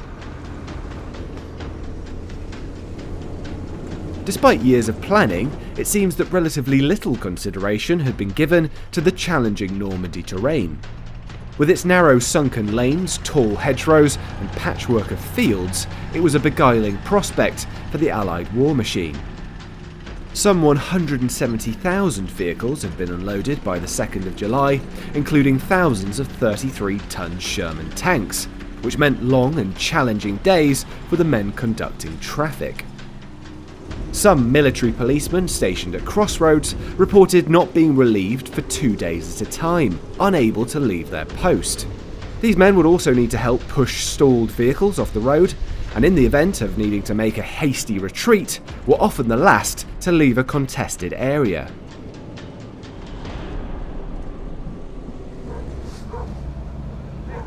This scene is reminiscent of the week after D-Day, when most soldiers' first experience of the Normandy campaign would have been stuck in a traffic jam. It's not surprising when they were trying to unload 150,000 vehicles onto the beaches.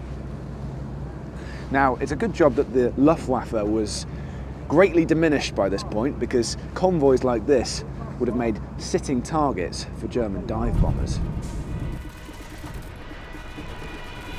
Wherever soldiers and vehicles went, supplies would need to follow. If the first phase of the operation had involved squeezing thousands of tons of equipment into a small area around the Allied beachhead, then a greater challenge was presented when they broke through the German defences at the end of July. US General George S. Patton pushed forwards as quickly as possible to outflank the retreating enemy, but the Allies had destroyed much of the transport infrastructure that they now needed to support the advance. With the railway network bombed into oblivion and no major port captured, it would require thousands of heavily laden trucks and thousands of drivers to prevent the Allies from grinding to a complete halt. Patton wanted us to eat, sleep, and drive, but mostly drive.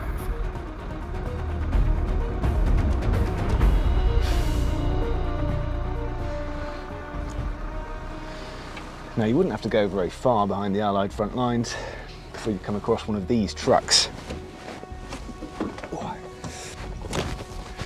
More than 500,000 were built by the General Motor Company in the USA, and they were used to transport just about anything that you could fit on the back of them.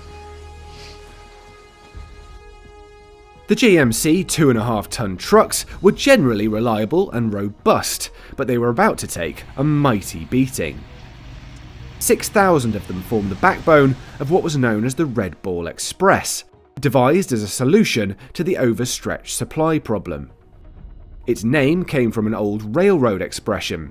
To Red Ball meant to send something high priority. Eventually, Red Ball trucks and their trailers would carry over 400,000 tons of supplies to depots near the front lines. While many men were plucked from non-critical assignments to become temporary drivers, some learning to drive in a single afternoon, around 3/4 of the soldiers staffing the Red Ball Express were African American.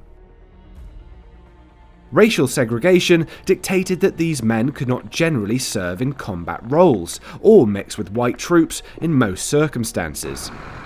But even if driving was a non-combat role, it was still inherently dangerous. Deliveries would take the men perilously close to the battlefield, and on rare occasions, they reportedly provided vital fuel to armoured vehicles under attack, quite the fire hazard. Most of the truckers carried an M1 carbine, and many trucks were fitted with a .50 caliber machine gun. You might assume this was to fend off German ambushes, but the threat of hijackers, either American soldiers or French civilians, was just as great. Petrol, cigarettes and sugar all fetched a high price on the black market. Oh boy, do I remember that Red Ball gang. They were a hell of a crew. They used to carry ammunition boxes twice as high as the top of the truck, and when they went down the highway they swayed back and forth. They had no fear. Those guys were crazy, like they were getting paid for every run.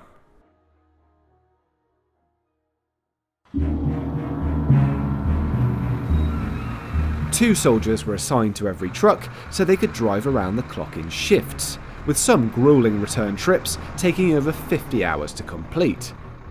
Theoretically, they kept to a speed limit of 25 miles per hour, took a 10-minute break each hour, and drove in a convoy of 40 vehicles. But such was the pressure to deliver, these rules were rarely observed. Fuel, ammunition and food made up the bulk of the cargo on the outward journey, but the trucks were piled high with all kinds of frontline essentials. So there were all sorts of things that were transported in these trucks that you probably wouldn't even think about. And this one was specifically used to transport blood. It would carry 80 litres plus all of the equipment needed to keep it cool, a refrigeration unit, that kind of thing. The blood would be transported in barrels like this one. And inside there would be wooden cases which would store these bottles, 500 millilitres of blood. These would go to the medical teams to help badly wounded soldiers. On poor roads, often in bad weather, nighttime travel was particularly tough for exhausted drivers. Due to the threat of German snipers and the occasional patrolling Luftwaffe aircraft, they needed to move using only cat-eye beams, dim headlights that cast just enough light on the highway to be able to see. You'd be watching those damn little blackout lights. It drove you blind. It was like hypnosis. In such conditions, collisions were frequent. Many accidents were caused by drivers falling asleep at the wheel. According to contemporary accounts, some men would deliberately sabotage their vehicles or get lost on the way. Such was their desperation for rest. If the truck drivers themselves could not make the necessary repairs at the roadside, they would wait for the arrival of an ordnance unit. These versatile teams patrolled highways and just behind the front lines, and were expected to try and repair or recover any damaged vehicle they came across, no matter the size.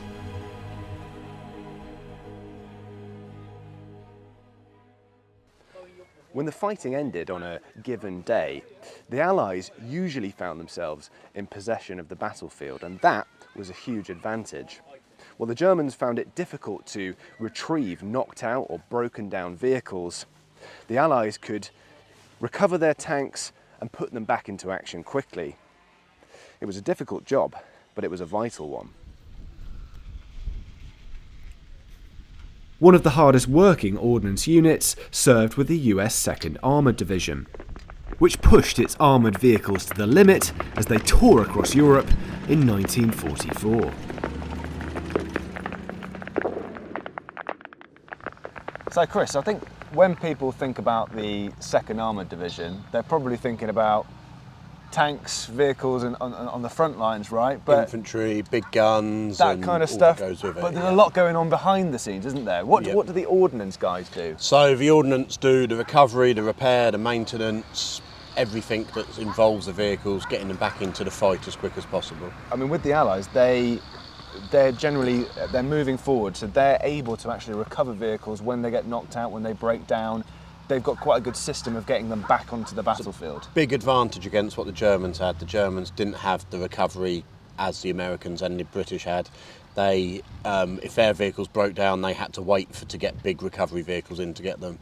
The Americans, the recovery went with the battle group, so the tanks went forward and then the ordnance pulled them back once they had been taken out. Are they waiting for the battle to finish? Was it while the fighting was going on? They would do. A lot of the time their work was done at night.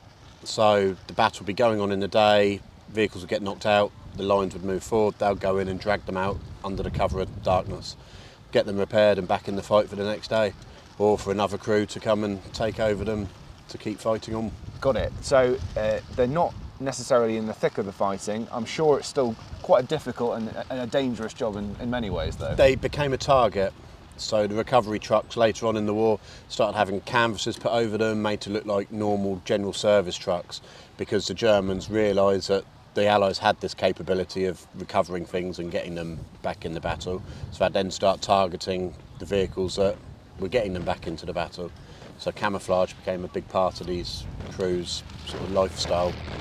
One of the vehicles that proved its worth to the ordnance units was the Diamond T Wrecker.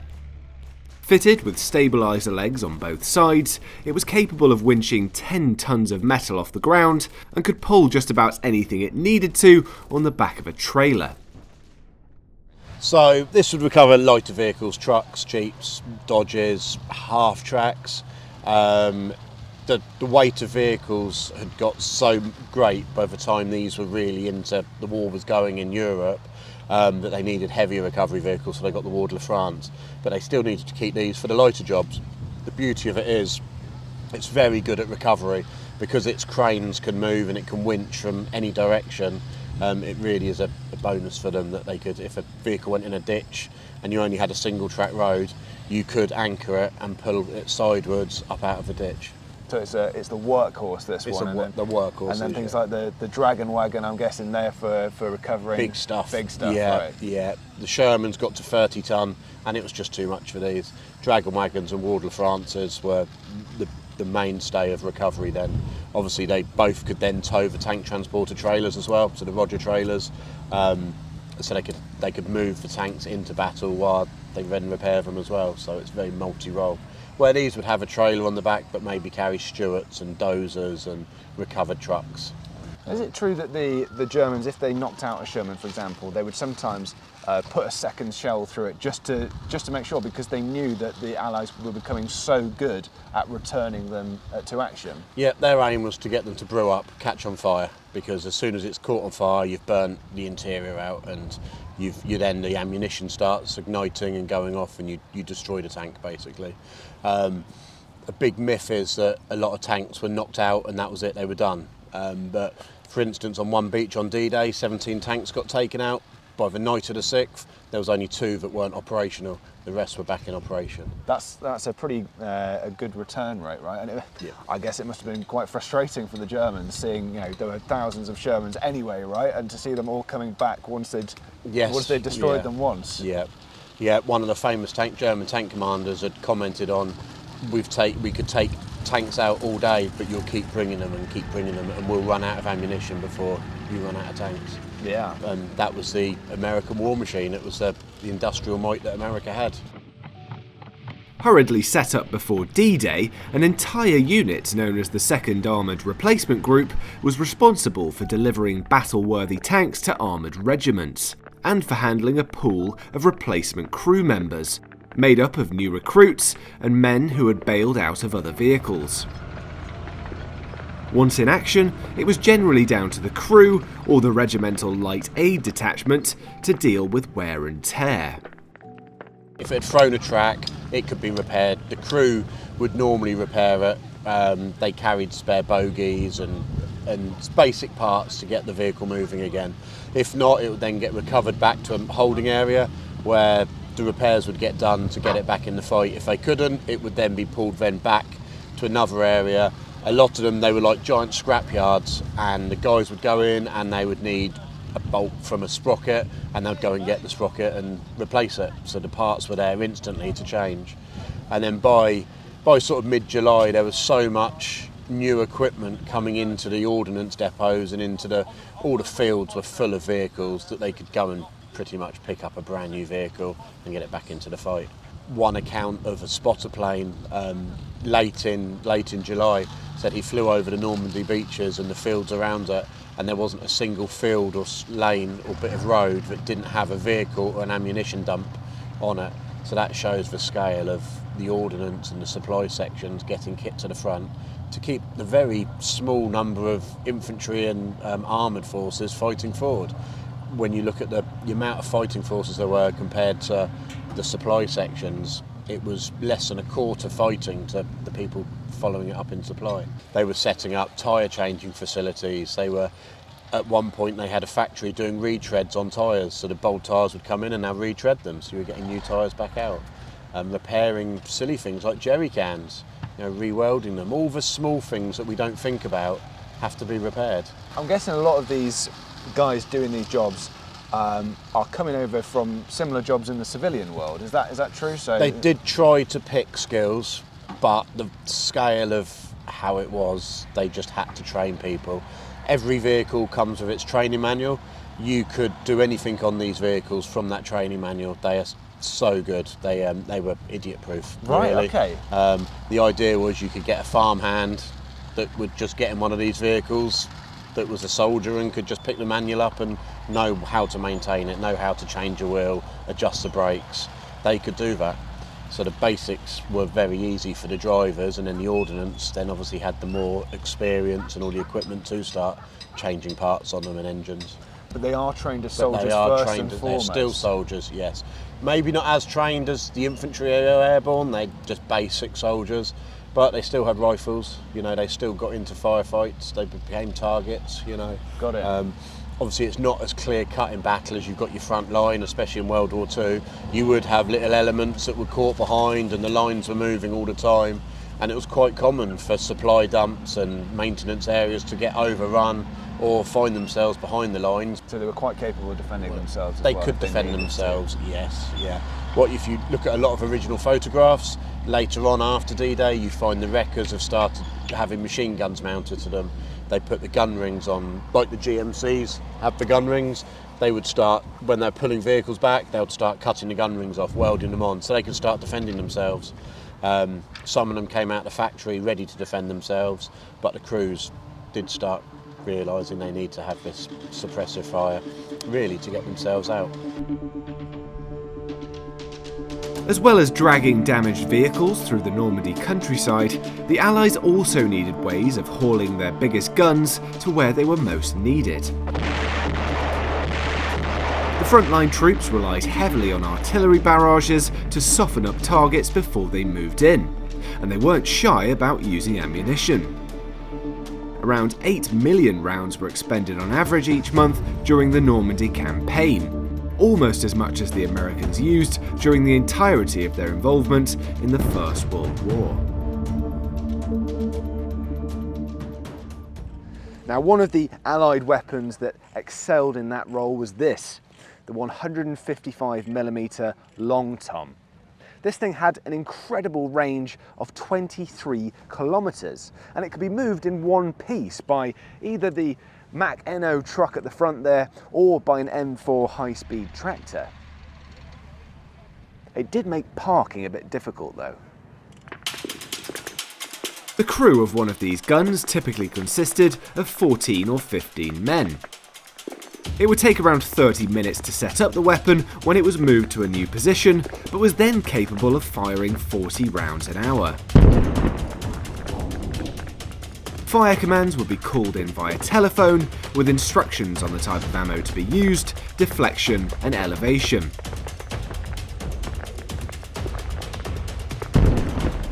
Some Allied artillery pieces were in action in Normandy even before they reached dry land, firing from the decks of landing craft tanks on D-Day. Many artillerymen considered the first few weeks of fighting in France to be the toughest they experienced during the war. It wasn't just the determined resistance in the bocage, but the fact that they would need to dig in their guns whenever possible, backbreaking work that the crews were loath to do unless absolutely necessary. Let me say that compared to the riflemen, we had a relatively comfortable time of it.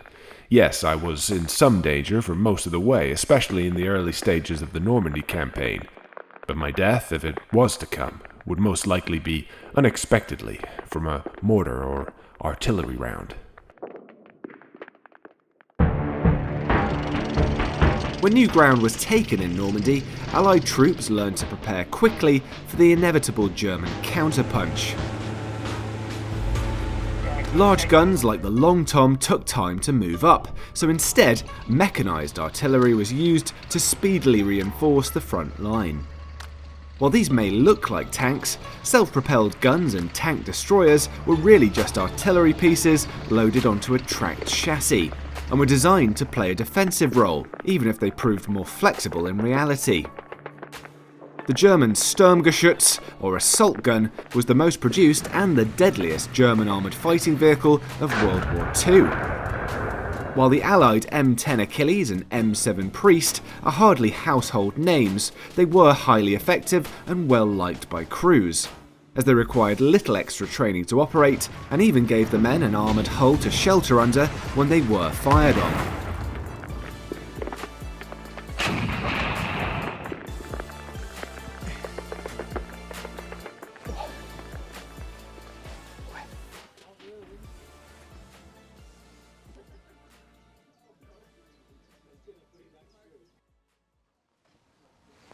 Now, both the British and Americans relied heavily on artillery and other long-range weapons to break up German formations as they prepared to counterattack.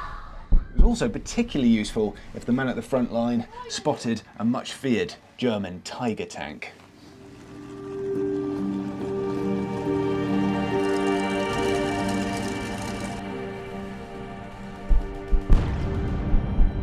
When I tell you the tanks weighed 58 tons and were tossed aside like playing cards, you will see just what a hell we found ourselves in.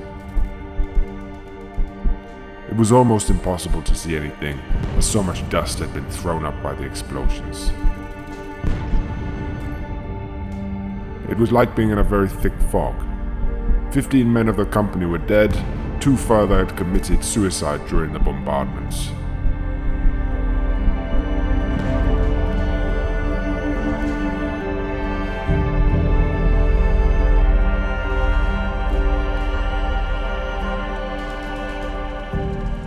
Before the smoke had even cleared from the battlefield, another specialist unit was usually required to do its work. Graves registration teams were responsible for collecting, evacuating, identifying and supervising the burial of the dead, a task which took an enormous emotional toll. They also dealt with personal effects and would typically choose sites for temporary graves, knowing that many bodies would later need to be reinterred in permanent cemeteries. During particularly heavy fighting, however, it would often be comrades of the fallen who retrieved them first.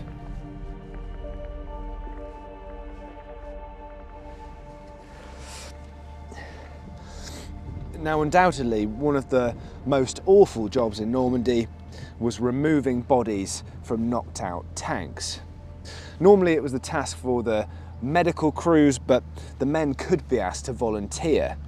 As you can imagine, there weren't many putting themselves forward. Once what was left of the crew was removed, the interior of the tank had to be cleaned with detergent, disinfectant and water. If it was really bad, then a creosote solution was sprayed inside, which had to be scraped off when hard.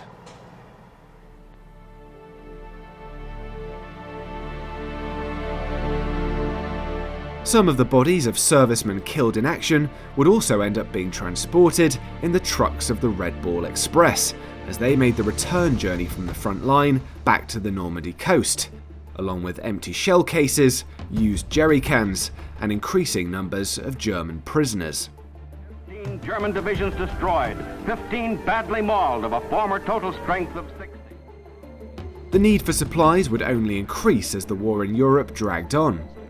With 36 divisions eventually on the continent, the Allies needed 20,000 tons of food, fuel, ammunition and equipment every day.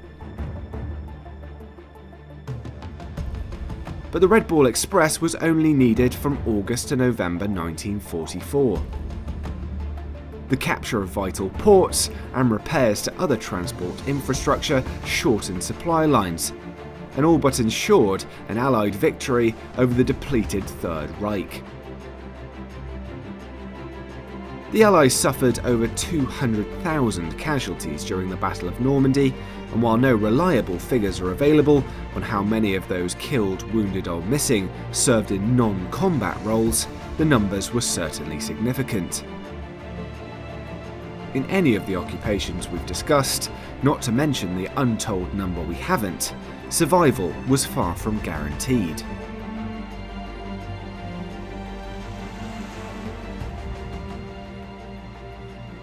Thanks for watching our 2 episodes on the Normandy campaign, and thank you as well to all the contributors. What an amazing event for the 80th anniversary of D-Day. If you like the video, then please subscribe to the channel, like this video and leave us a comment below. Thanks so much, guys.